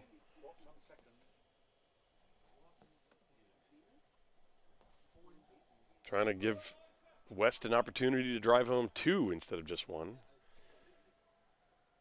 And he rips it in the air to right field and deep, going back Antoniuk near the warning track. He reaches up and he makes the catch. I think West hit that ball off the end of the bat. Didn't quite have that really loud crack when you get a hold of one. So West flies out to end the inning. And the Disciples will have to settle for 2 runs. They got those 2 runs on 1 hit. No errors and 2 left on base. At the end of an inning, it's the Disciples 2, the Falcons nothing. This is Haar Disciples Baseball, präsentiert vom Gesundheitsunternehmen MSD.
So we move to the top of the second inning. Tim Collins with you here. Haar Disciples Baseball. And it will be 7, 8, 9. Sedat Sekic and Georg Oberst. And then Tim Ludwig in the order against Evan Rutsky, who had to throw 19 pitches to get through the first inning. But he did so, striking out the final hitter, Chris Emmerich, with the bases loaded.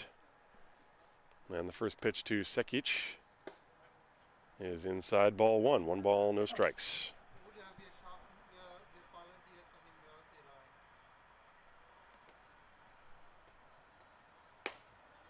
That fastball is a little high. Now the count 2-0.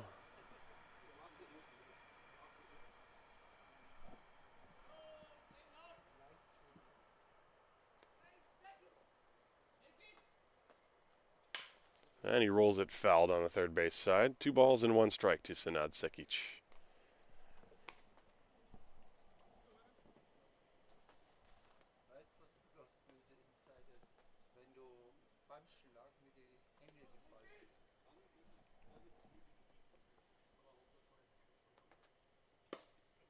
That's a strike fastball right down the pipe. Sekic tried to check his swing anyway. The count now even, 2 balls, 2 strikes.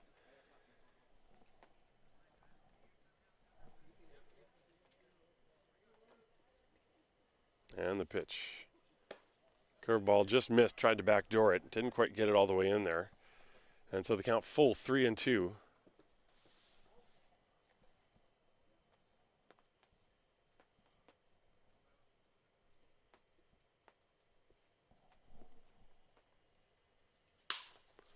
And a soft humpback line drive caught by the shortstop, Nate Sean Thomas.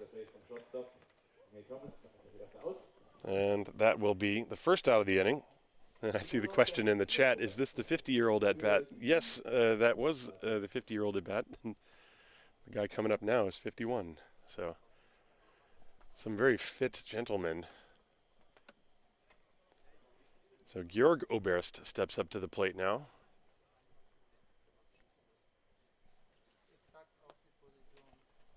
And the pitch from Rutsky. That's a strike fastball to him.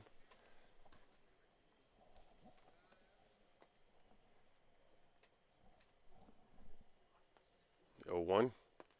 Curveball. There's no chance on that pitch. Nothing in 2. That thing drops down.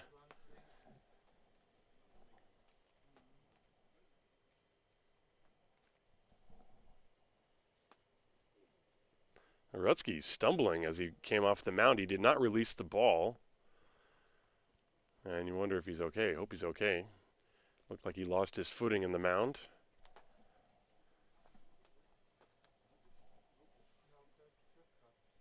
No, I'm not going to show you the replay because then we might miss the next pitch. Nothing in 2. Fastball right down the pipe. Strike 3. Oberst knew it. And so 2 quick outs. That is the 3rd strikeout for Rutsky, and now Tim Ludwig.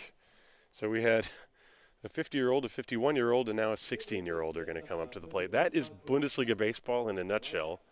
For those of you who are maybe new to watching games here.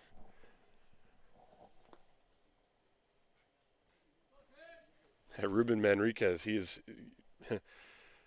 There's a little flare off the bat of Ludwig and a diving catch by Simon Lechner, who has played a sparkling second base so far in this game. And a 1-2-3 inning for Rutsky and the Disciples. So we go to the bottom of the second. It's 2-0. The Disciples over the Falcons. This is Haar Disciples Baseball, präsentiert from Gesundheitsunternehmen MSD. I guess I'll finish that thought. Ruben Manriquez is going to be showing you how it's done. Ruben Manriquez. Although, Ruben, you know I'm required to say this every time you chime in on the chat. I beat you in a home run hitting contest once. Once. Once. We'll be right back.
We move to the bottom of the second inning. It's 2-0 Disciples over the Ulm Falcons here.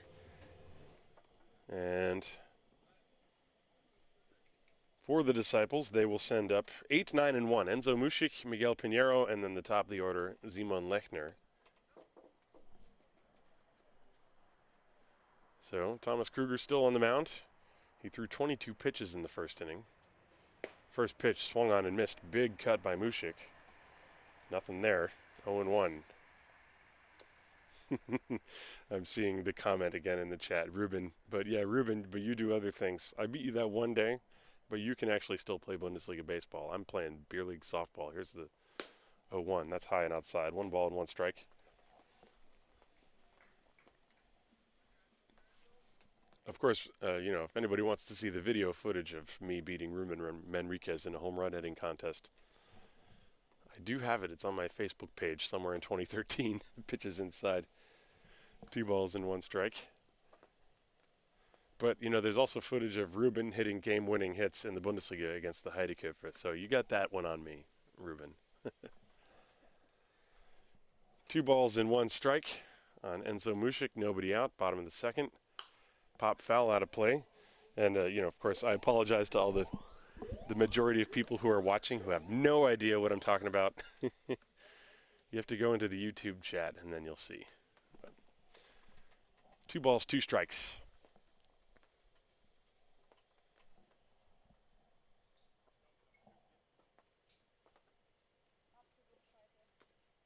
That one is up high. 3 balls and 2 strikes now. The game began with Simon Lechner working a full count walk. Then Nate Sean Thomas was hit by a pitch. David Dinsky singled.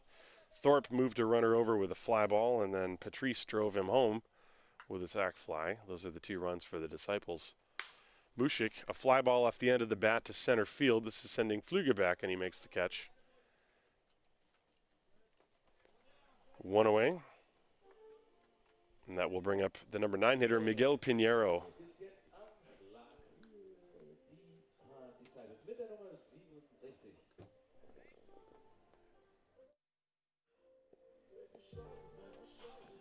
Pinheiro, in the first game, had the hit that ended the affair. That was his only hit in the game.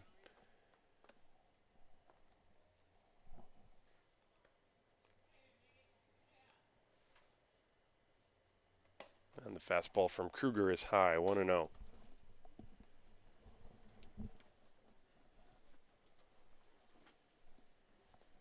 Well, it's becoming pleasant. It's a little warmer now than it was about an hour ago. It's a nice evening now. Pinheiro squibs on off the end of the bat. It rolls, and it stays fair, and it's picked up by Peterson, who steps on the bag for out number 2. So, 2 quick outs, 3 unassisted on that one, and now the top of the order is Simon Lechner. Lechner has been on base every single plate appearance in both games, so he was on base 4 times in 4 plate appearances in game 1. And then he walked and scored. In fact, he's reached base and scored in 5 consecutive at-bats. Pitch is a strike. In game 1, he singled and scored, then homered, then singled.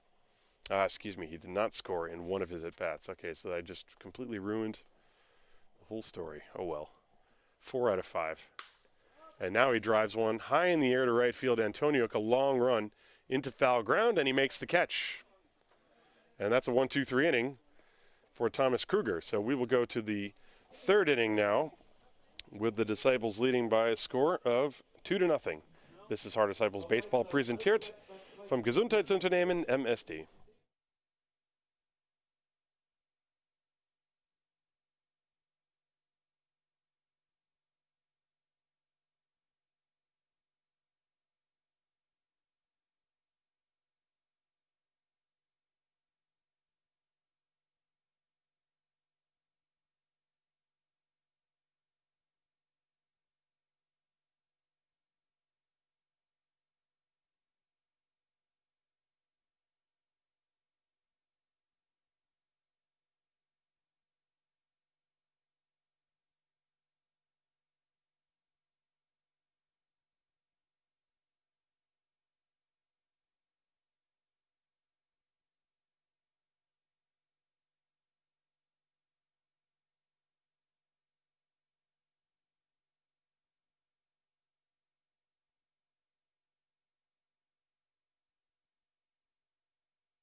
So we move to the top of the third inning.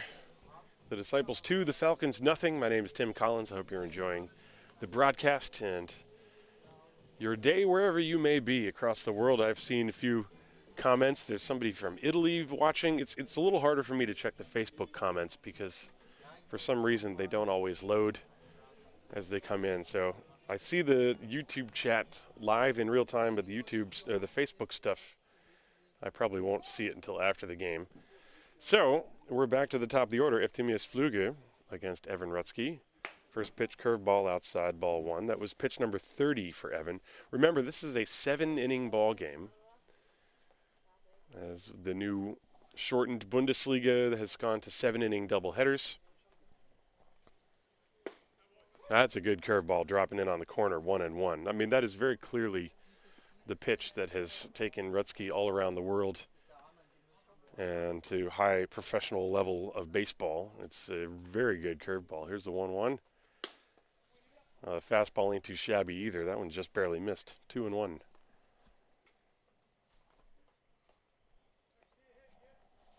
I see we have another viewer from New Jersey.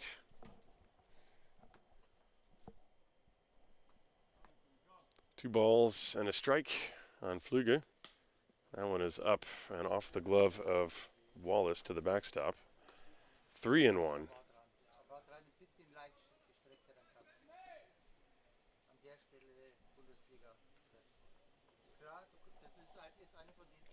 Now Rutsky gave up a line shot single to Flüge in his first at bat.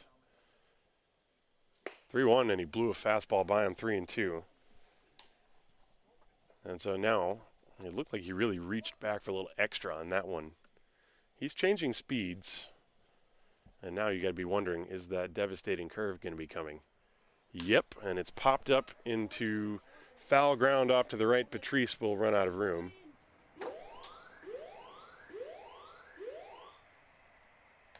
He did throw the curve, and that time Flüge, I think, was half expecting it, was able to fight it off. He tried to backdoor it. So 3-2, will he repeat himself? Let's find out. Another curve, and Flüge just got a piece.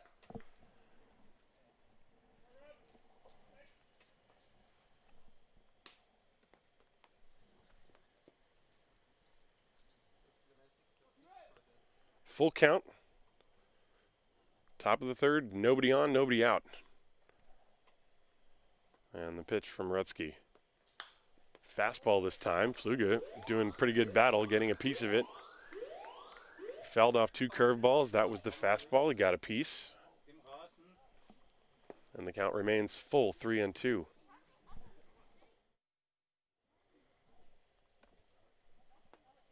And this one gets him. So finally, the curveball, I think he might have taken a little bit off that one.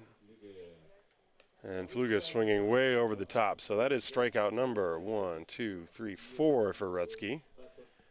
And with one down, now Maurizio Autuno will step up to the plate.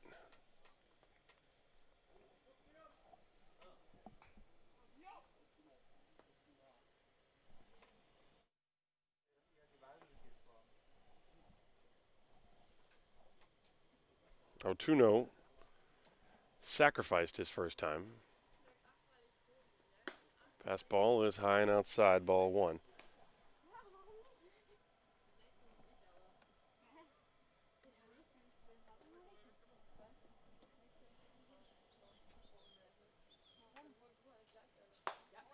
And another fastball a little bit too high. 2 balls and no strikes. There's one out. We're in the top of the third. Second game of a double dip.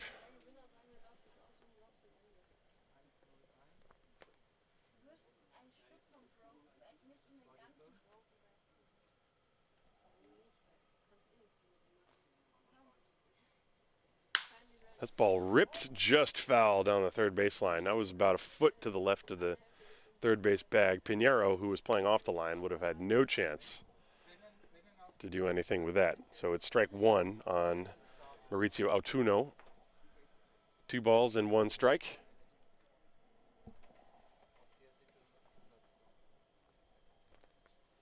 Rutsky kicks and deals.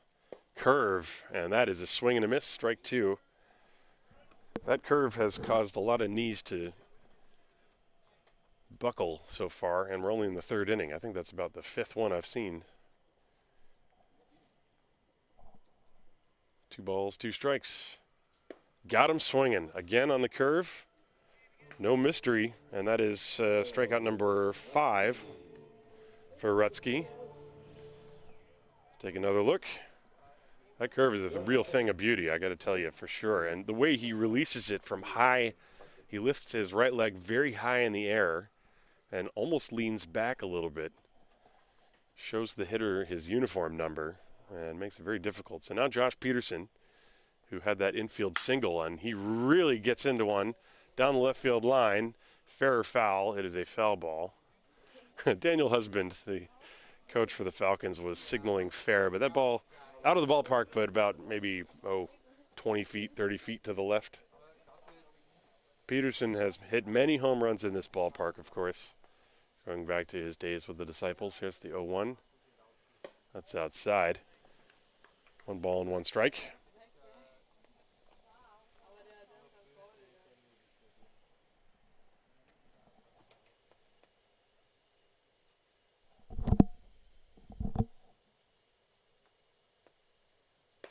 And that one drops in beautifully. That one looks like it starts in the left-hand batter's box and then twists around the outside corner.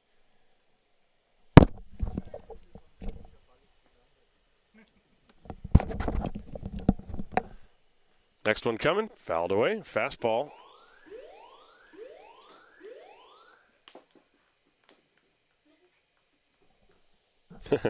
Welcome back, Simonius. Have you missed a lot? Well, a little bit. And the pitch, curveball, tapped weakly back towards the mound. Rutsky fields and makes the play to first.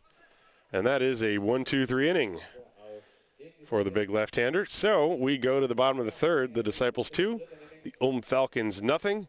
This is Haar Disciples Baseball, presented from Gesundheitsunternehmen MSD.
Here we go to the bottom of the third inning. Disciples 2, the Falcons nothing. Game 2 of a doubleheader, and Nathan Thomas can lead things off. It'll be 2, 3, and 4. Thomas, Dinsky, and Thorpe against Thomas Kruger. Still out there on the mound, and the pitch to Nate Sean is a fastball over the inside corner, strike 1. Thomas was hit by a pitch and scored. He scored the second run, and in fact, he advanced on 2 fly balls.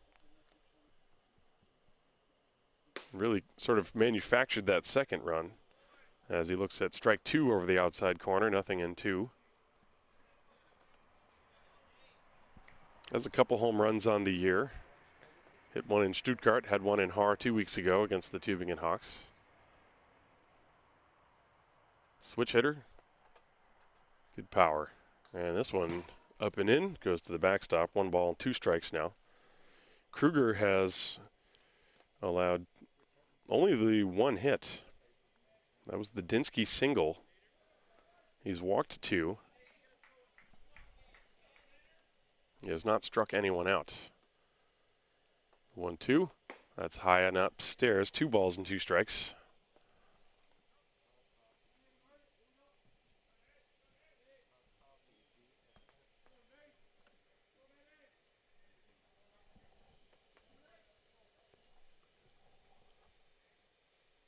And he misses with the off-speed pitch. Now the count full on Sean Thomas. Well, if you had told me an hour and a half ago that we would be playing game 2, I would have never believed you. And yet here we are, bottom of the 3rd. Remember, it's only a 7-inning game, so we're almost halfway through the pitch. Thomas rips it on the ground to the right side, fielded by Ludwig, and he throws to first. Thomas didn't really get very far out of the batter's box before he saw the play was going to be made in front of him, so he just turns and heads to the dugout. So 1 away. 4-3 on the putout. Thomas hit that ball very hard, but right at Tim Ludwig, the second baseman. So now David Dinsky steps up.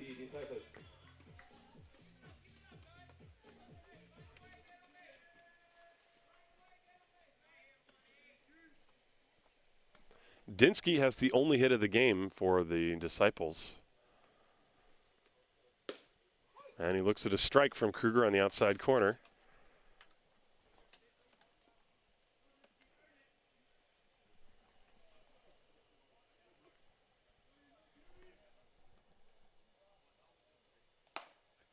And that pitch is up and in. 1 ball and 1 strike. Will Thorpe waiting on deck.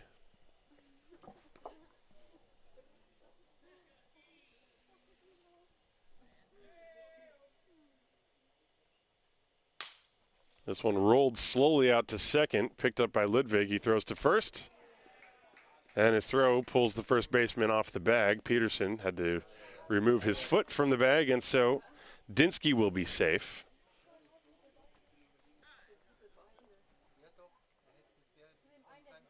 And now Alex Tufts out there to talk to Dinsky, who I guess might have hurt himself running down the line.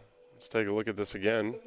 Looked like he might have jammed his ankle as he was touching first base. He's still down in right field.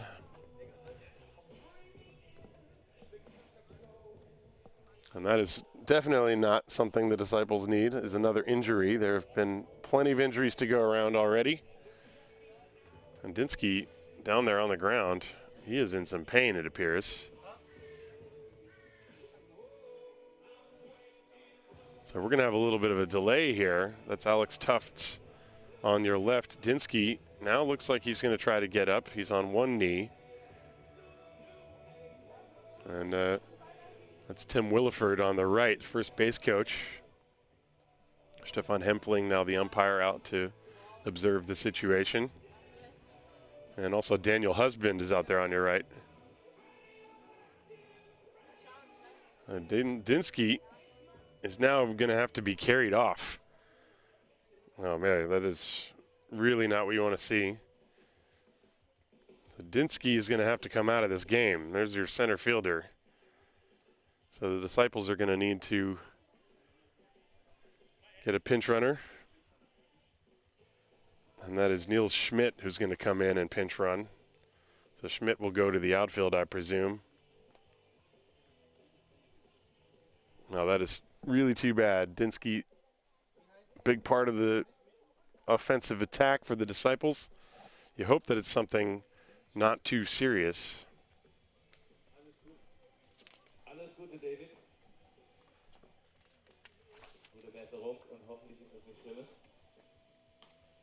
So Niels Schmidt is now going to be in the 3 spot in the lineup. We'll see where he goes in the outfield. Dinsky now appears to be walking on his own power, but obviously he's going to have to come out of the game now. There's no point in risking further injury.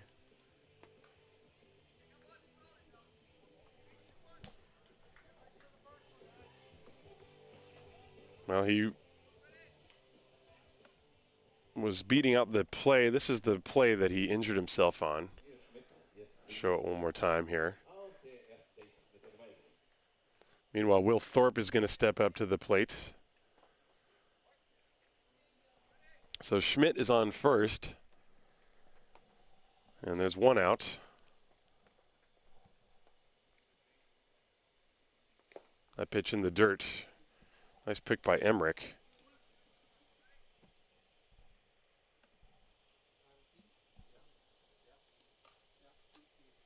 I believe that's was scored an error on the second baseman on the throw.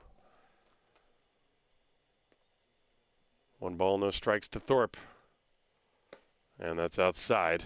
And Schmidt getting a big secondary lead off first base.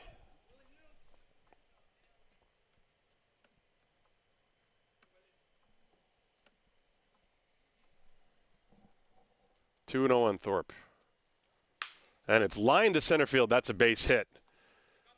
Schmidt will stop at second base. Thorpe has himself a base hit. First and second with only 1 out. And now Daniel Patrice will step up to the plate.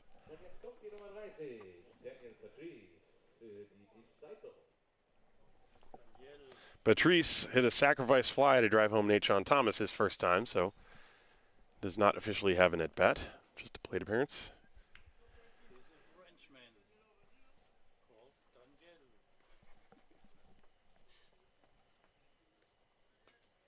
Thomas Kruger steps onto the mound. First and second, 1 out, 2-0 Disciples, bottom of the third. The pitch, that's outside for ball 1. Catcher Emmerich was set up out that way.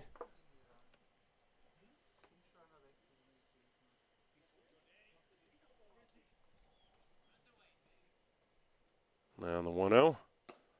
That's up and in. 2 balls and no strikes.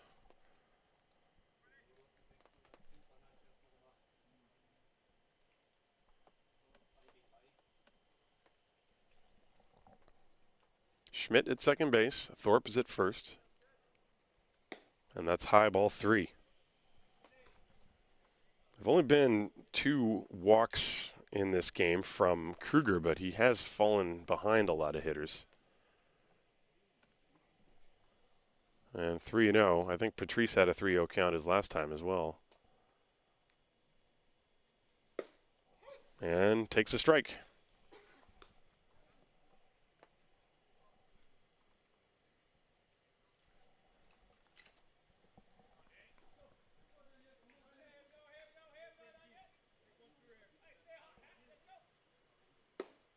And strike 2 is now on the inside corner. That one was running more in. So the count full, 3-2, Thomas Kruger to Daniel Patrice.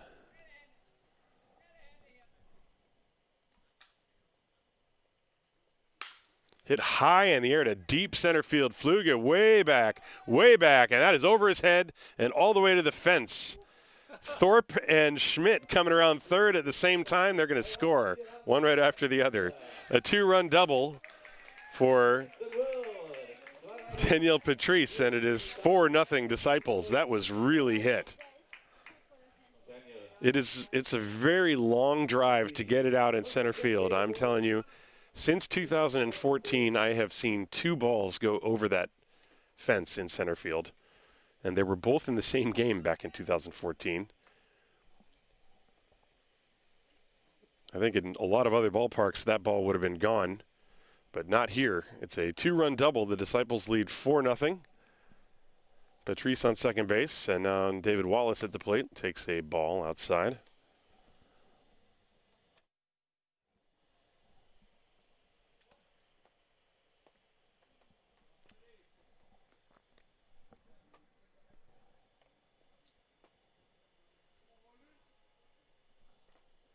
Wallace walked and stole a base his first time. That's high and outside. 2 balls, no strikes. Emmerich thinking about throwing behind the runner at second base.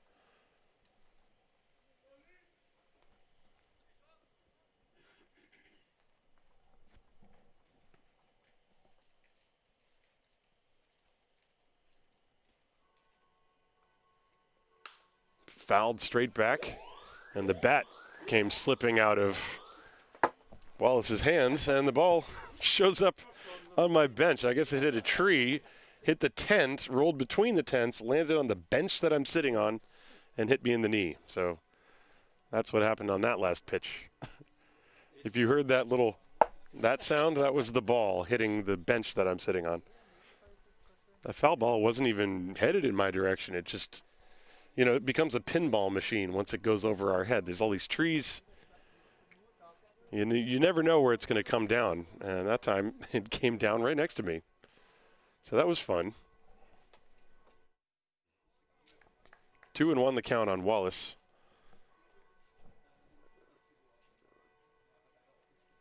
This one is low, and it goes back to the backstop.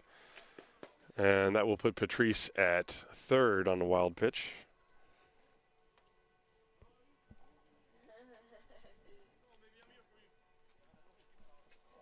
4-0 Disciples. We're in the third. There is only one out in the inning, and now the Disciples could get a fifth run without the aid of a hit if Wallace can hit a ground ball to the middle infield or a fly ball deep enough to the outfield. Pitch popped up, foul territory, and that's out of play. Full count.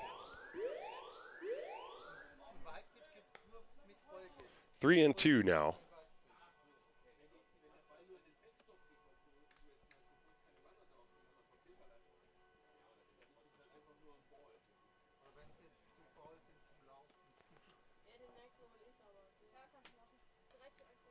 Full count. And the pitch. That is too high, ball 4. So Wallace draws a walk. That's the third walk issued in the ball game, and that's going to draw a mound visit from Daniel Husband as he is slowly coming out of the dugout, and I think he's going to be making a change. Looks like we're going to have Efthymius Flüge come in and pitch, and Kruger, I guess, is probably going to just go out and play center field. So let's wait and see what that means. So a pitching change as Thomas Kruger will go 2 1/3 innings.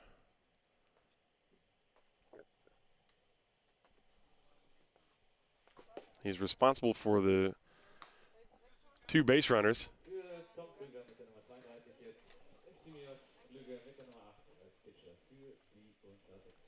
So Flüge and Kruger are going to switch places.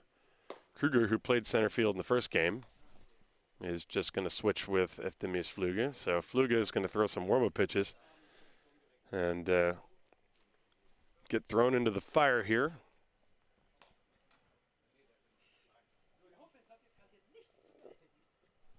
The Disciples leading by a score of 4-0. We are in the bottom of the third. So Kruger gave up 3 hits, 4 runs so far. 3 walks, no strikeouts. He threw 56 pitches.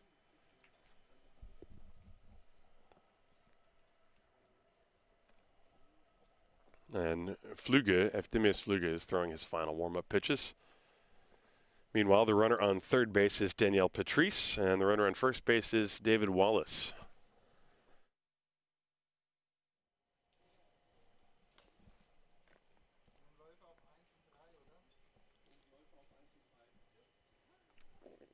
Flüge is going to face the left-handed swinging Nolan West. West is 0 for 1 in this game. He had a fly ball to right field. Just got under one.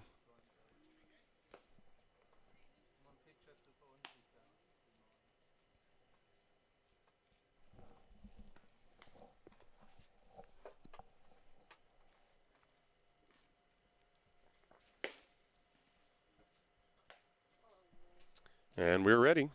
That was the final warm-up pitch. I've always thought it's very difficult. I mean, I remember when I was in high school and playing Legion ball and stuff like this, it was a common occurrence. You'd switch positions. You know, an outfielder would come in and pitch. But usually if the manager had an idea that that might happen, they would say in between innings while the team is hitting, hey, go over and throw a few warm-up pitches. I might need to put you in next inning because when you come in from the mound, you only get 8. And if you've been standing in center field Can be difficult to be warmed and ready, but that's what Fluge is going to try to do here. Nolan West, the hitter. 1 out in the inning. Runners on first and third. The Disciples leading 4-0. And here's the first pitch. Swung on and missed. West looked like he was a little bit out in front of that pitch.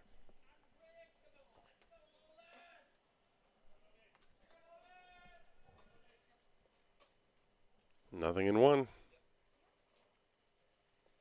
This one rolled down the first baseline. It's foul. 0-2.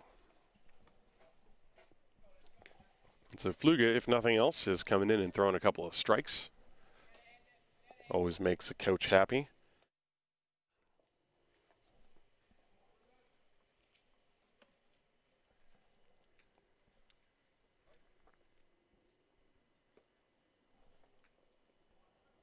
No balls, 2 strikes, 1 out, first and third.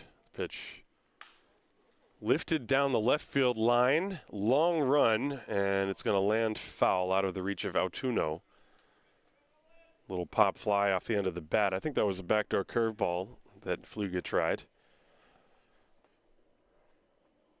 1 ball, 2 strikes.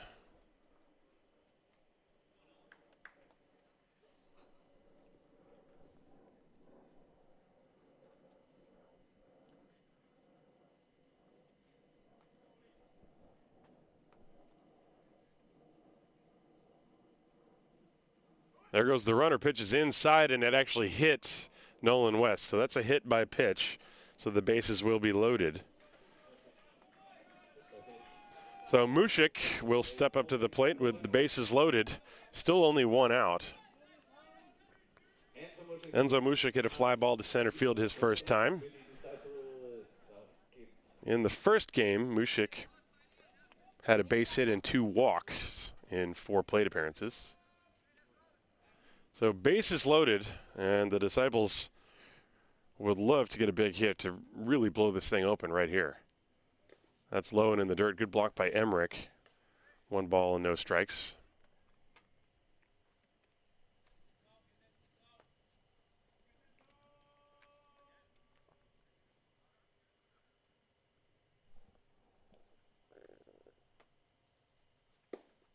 And that one hits the outside corner from Fluge. 1 ball, 1 strike now.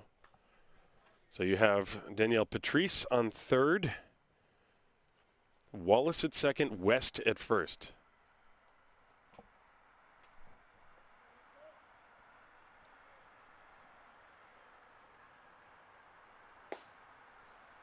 Fastball just missed the outside corner, 2-1 the count.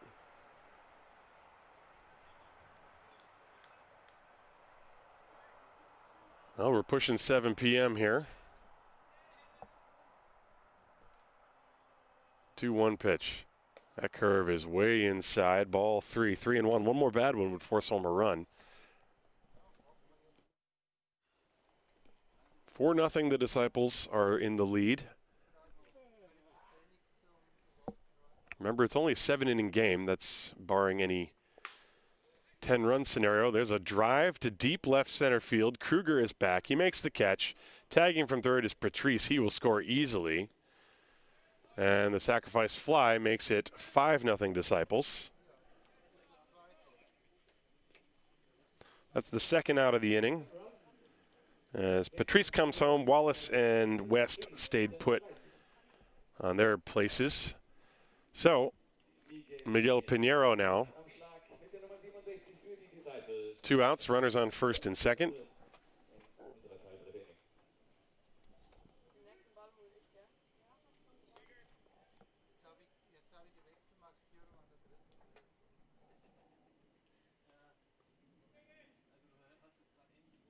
And the runners are going. The pitch is taken. The throw to third base, not in time.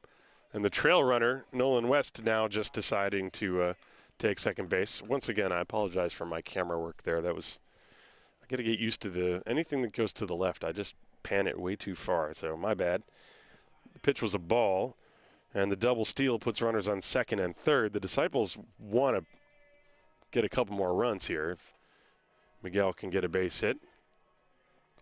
Remember, there are mercy rule situations that could occur. We're not quite there yet. It's 5-0, but if the Disciples can shorten this game, you bet that they want to. 1 ball and 1 strike on Pinheiro. 2 down here in the third. And he lines it into center field, a base hit. Coming home is Wallace. They're going to send the second runner west. He will score easily. The throw is very high and goes to the backstop. Pinheiro taking second base. He's going to go all the way to third. So that'll be a 2-run single and then a 2-base error. So Miguel Pinheiro makes it 7-0 as he then goes to third on the throwing error off the center fielder Kruger, who airmailed it all the way to the backstop. So the Disciples have a 7-0 lead, and now I guess you can mention the situations. The 10-run rule, well, it's more than 10 runs now. I guess it's a 15 after 3, or no, 15 after 4, excuse me, and 10 runs after 5. There's a pitch that's taken for a ball. There is actually a 20-run rule, but we're not even in that realm yet. That would be 20 after 3, 15 after 4, and 10 after 5 because it's a 7-inning game. If it was a 9-inning game, then it would be 10 after 7 innings. As Simon Lechner is at the plate, he looked at ball 1, and now he looks at ball 2. Lechner is the 9th man to bat in the inning. The Disciples trying to give a big, fat lead to their left-hander Evan Rutsky. 7-0 so far as Lechner pulls one foul on the count 2-1. Rutsky has looked very good. He escaped a bases-loaded jam in the first inning, and since then he's retired everyone he's faced. So 7 in a row for the big left-hander. But he does not mind waiting if the Disciples can put up some more numbers. Time is called. Lechner walked and then flied out. The 2-1 pitch is inside and it goes to the backstop, and here comes Pinheiro to score. That is a wild pitch. It's 8-0. The pitch was behind Lechner. You see it barely just missed hitting him on the backside, and it went to the backstop, and Pinheiro scores easily. Base is empty now. Lechner with a 3-1 count. And that's ball 4. And now the 10th batter of the inning will be Nathan Thomas.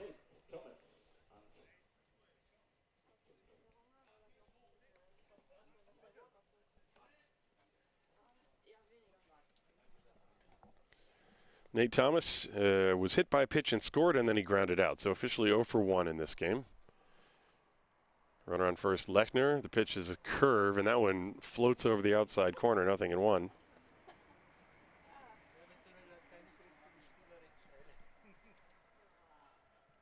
That came in like a balloon. 1 strike to count to Thomas. Popped up left side. Foul territory. Sikic giving it a look, and it's out of play. Lands over behind the Disciples dugout. So the count 0-2 on Nate Thomas.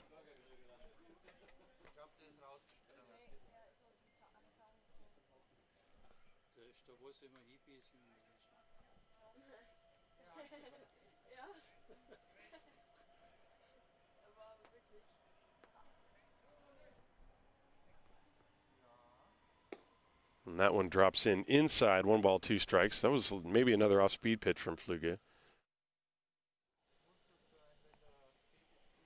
1-2, 2 down. Lechner the runner at first. 8-0 Disciples. They've scored 6 times this inning. And the 1-2. That's outside. Ball 2, 2-2.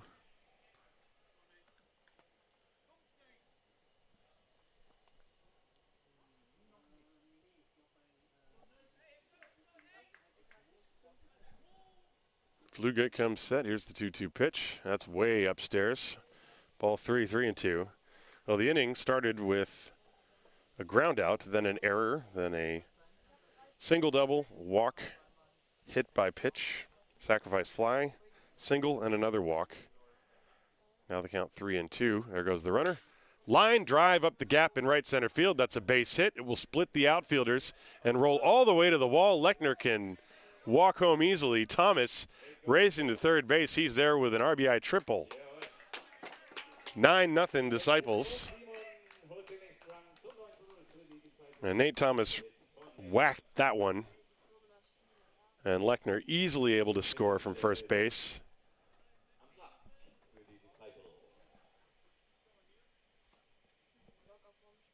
So it's 9-0, and now Neil Schmidt, who pinch ran earlier this inning, is now going to get his first at bat. And he hit the ball very hard in game one. And he pops this one straight up, shallow center field. The shortstop Oberst and the center fielder Kruger are under it. It's Kruger with the catch, and the inning is over. But 11 hitters come to the plate for the Disciples, and they score 7 runs. 7 runs on who knows how many hits. Let me see if I can read my own handwriting. 1, 2, 3, 4 hits. There was 1 error, and there was 1 left on base. So we go to the 4th. It's 9-0 Disciples. This is Haar Disciples Baseball, presented from Gesundheitsunternehmen MSD.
We go to the top of the 4th as Evan Rutsky back on the mound with a very big 9-0 lead.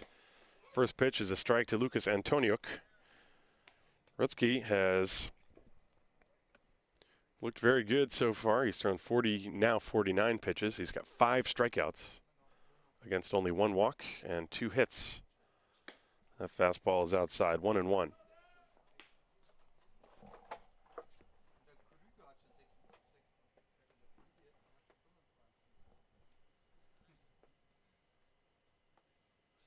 This ball hit on the ground up the middle into center field. It hits the bag, and Thomas with a barehanded grab of it, but is not able to make the play to first. The ball was hit too slowly. It looked like it was going to hit the bag, and you never know where it's going to bounce after it does that. So that's a base hit for Antoniuk. Take a look at this one on the replay. Watch how it just springs up after it hits the bag, and Thomas actually barehanded it. But by that point, Antoniuk was basically already over the first base bag. So a base hit, and Thomas Kruger, who is now the center fielder, is going to come up for his second look at Rutsky. Rutsky walked him the first time. Antoniuk had struck out his first time.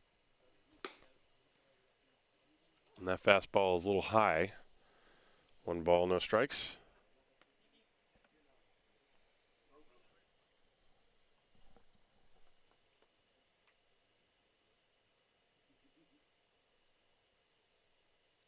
This one is also too high. 2 balls and no strikes.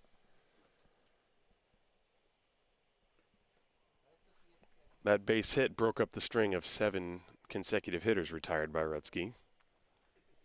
It's her third hit of the game for the Falcons. 2-0 on Kruger.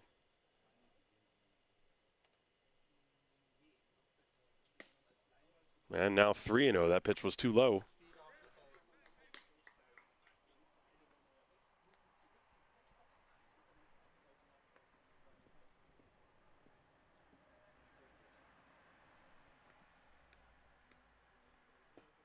You should be taking here, Kruger. And that pitch right down the pipe, 3-1.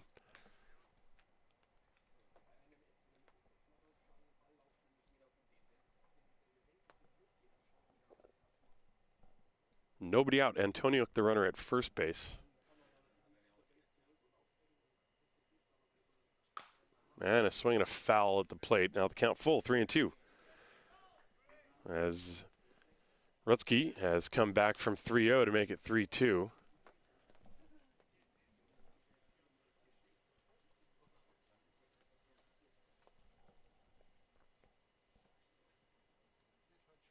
Here's the payoff pitch.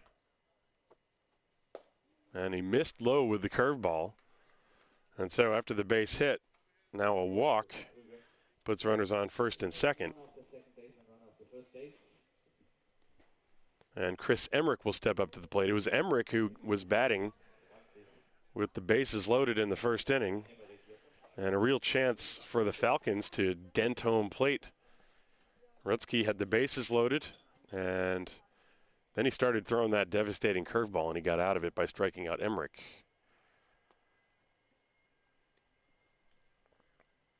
Two on and nobody out here. There's the curve, swung on and missed, strike one.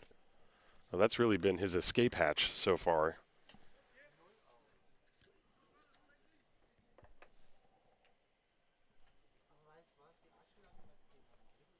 Antoniuk singled. Kruger walked, one strike on Emmerich.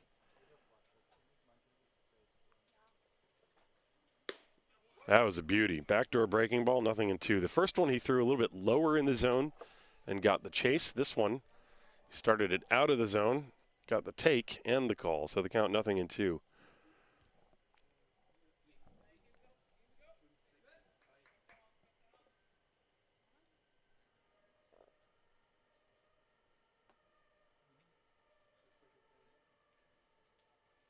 And he threw the high fastball by him. Foul tip. That's strikeout number 6 for Rutsky, and the first out here in this inning. It was quite a long pause. He took 2 looks out at second base, and it looked for a moment like Emmerich actually was going to ask for time. And just at that moment, Rutsky delivered. See, Emmerich kind of straightens up, and then the high fastball comes in, and he couldn't catch up to it. So Sekic now steps up, Senad Sekic. He's the third baseman. And he rolls one on the ground to third. Pinheiro fields, goes to second for one. That's all they get. So they do get the out at second base. That's a 5-4 force. And that's Kruger that was taken off the base paths for out number 2. Sekic reaches on a fielder's choice, and now first and third with 2 down.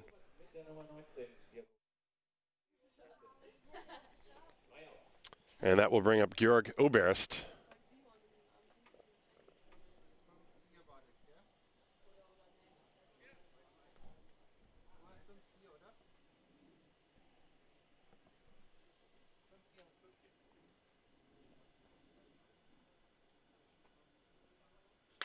And another roller slowly hit to third, fielded by Pinheiro. The long throw to first is in time, and the inning is over. Another scoreless one put up there by Evan Rutsky. As we go to the bottom of the 4th inning, the Disciples leading the Falcons by a score of 9-0. They need to score 1 run, and then they can shorten this game to 5 innings. And you know that's going to be what their goal is. So we'll be right back. This is Haar Disciples Baseball, präsentiert vom Gesundheitsunternehmen MSD.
To the bottom of the fourth. My name's Tim Collins. Hope you're enjoying your day wherever you may be. Haar Disciples firmly in command of this one by a score of 9-0.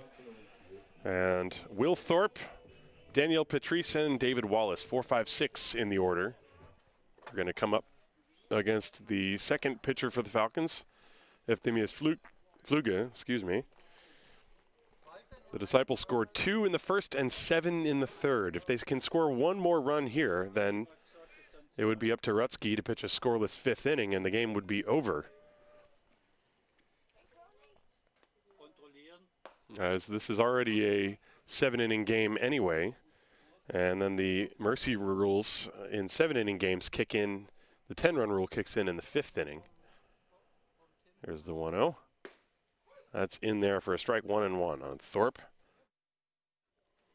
Will Thorpe, who singled his last time up, he's 1 for 2.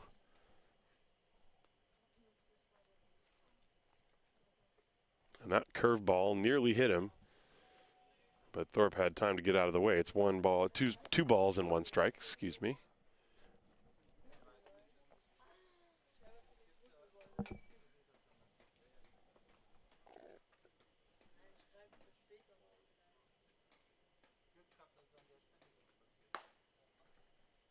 And that pitch is up high. 3 balls and a strike.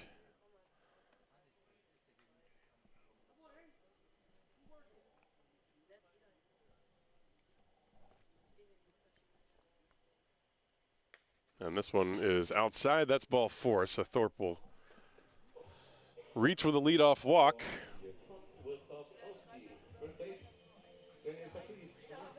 That'll bring up Daniel Patrice, who crushed a double to deep center field his last time up.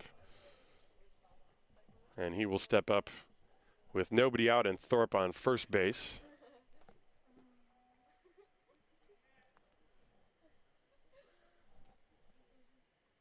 Fluge, who comes set, deals. That's hit up the middle and into center field, a base hit. Thorpe will stop at second base. Patrice has himself a single. And the Disciples are in business. They have first and second with nobody out. Now David Wallace will step up to the plate. Well, you know, even though it's a 9-0 game, the Disciples desperately want to score another run to shorten this thing if they can. So you kind of wonder if maybe Wallace would bunt first and second, nobody out. I know that's a very odd thing to say in a 9-0 game, but due to the nature of the mercy rule, although my feeling is he's just going to be swinging away.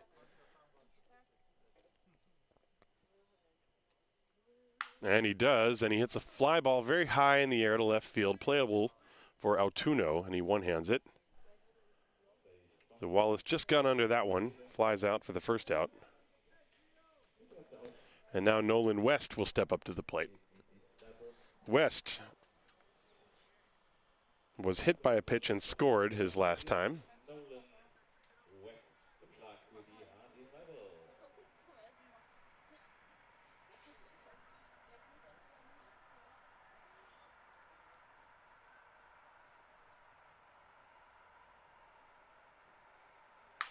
Pulled down the first base line, fair, and it gets past Peterson and into the corner. Around third, scoring is Thorpe, and that will make it 10-0. It's an RBI single off the bat of Nolan West, and the Disciples do get that all-important 10th run, and they are threatening for more as Patrice went all the way to third base on the play. Thorpe scores.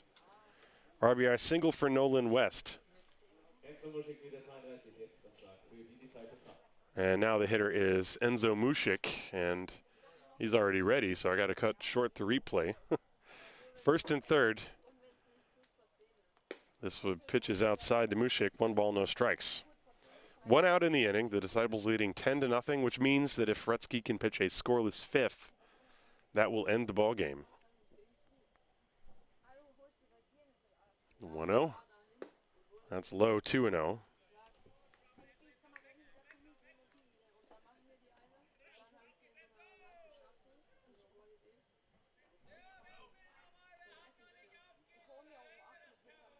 Two-0 pitch. That's outside. 3-0. 3 balls, no strikes.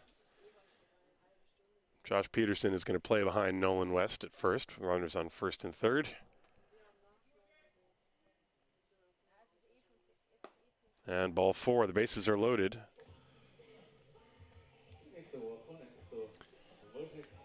I guess for what it's worth, if the Disciples can get to 15 runs, then the game would actually end right here and now.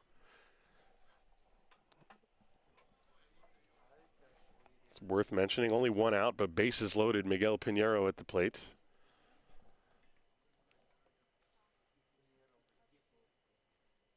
And that pitch is a little bit high. 1 ball, no strikes.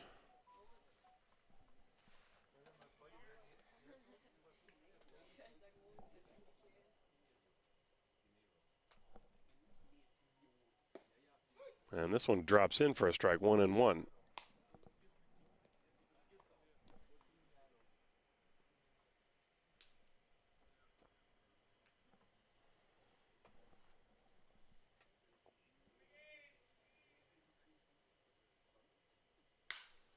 Fly ball to deep right field. Antoniuk is going back, way back. It's over his head, and this could clear the bases. Patrice is coming in to score.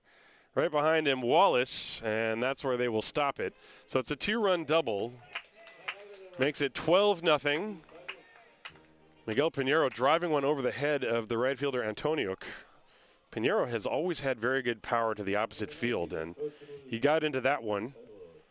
And Patrice and West both scored. Mushik went to third, and the Disciples lead 12-0. And Simon Lechner is now at the plate.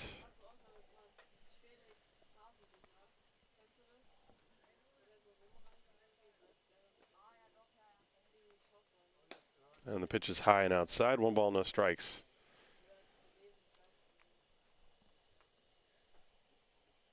There have not been a lot of quick innings in the game played today between game 1 and 2. Not to mention the long rain delay. This pitch is in the dirt, and it gets away momentarily, but no advance. 2 balls and no strikes.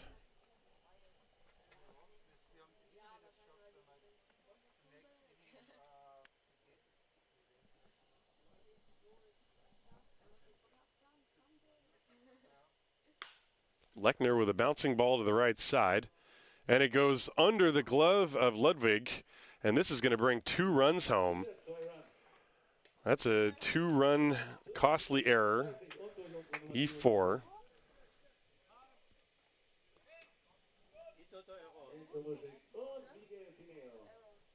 One RBI would be given on that because a run would have scored. The second one, however, would not have. So now Daniel Husband is out. He's going to make another pitching change, I believe. Let's see.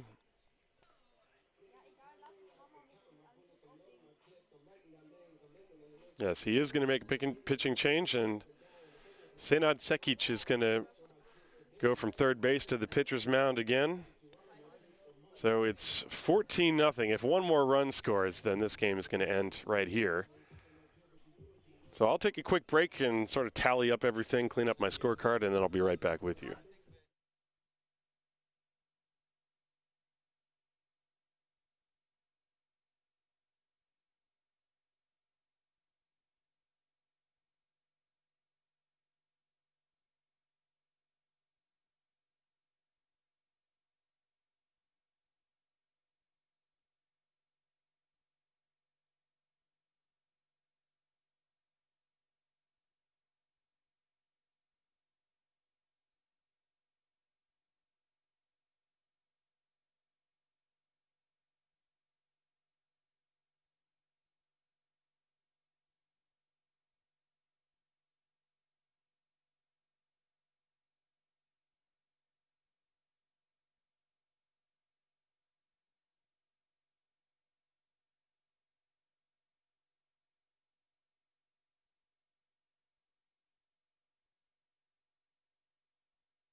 So Nate Sean Thomas is going to step up to the plate as he's traded places with Eftimius Flüge.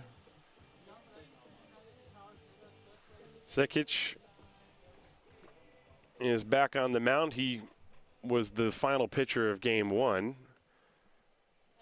And he's going to face Nate Sean Thomas with Simon Lechner on first base. There's only 1 out in the inning. It's 14-0. If one more run crosses, this game will stop. And the pitch hits Nate Sean Thomas. And so Nate will take first base. That's his second time being hit by a pitch today. Lechner now goes to second base.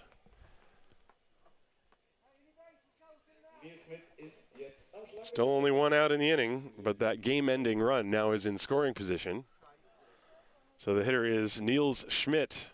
Schmidt entered the game as a pinch runner rather, for David Dinsky. And this is his second at-bat. Pitches outside. 1 ball, no strikes.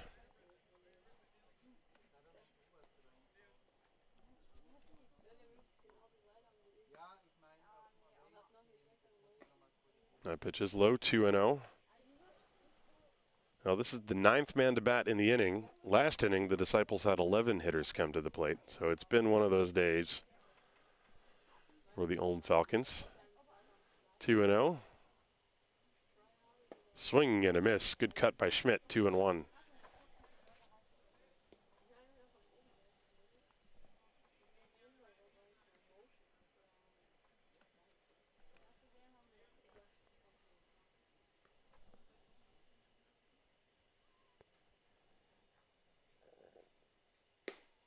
That one is inside. 3 balls and a strike.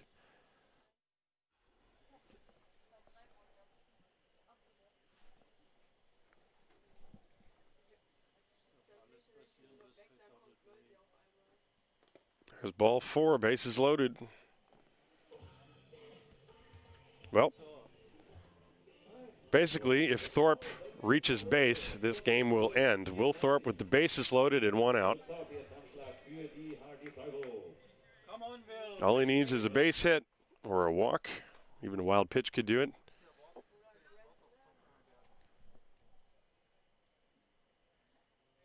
And Sekic from the full wind. Thorpe had a pitch to hit and fouled it back, strike 1. Thorpe started the inning with a walk. He's trying to end it with a hit. Lechner is the runner that counts. He's on third. The bases are loaded. The 0-1. That's ball down and away. 1 ball, 1 strike.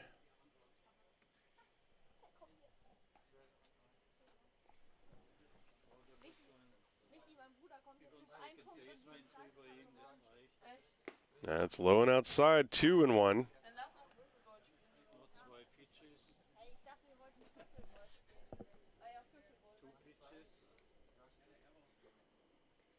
There's ball 3 and 1 more bad one, and that'll be it. 3 balls, 1 strike, 1 out, bases loaded. Here it comes. And he lines it into left field. That's a base hit. It's going to go all the way to the wall.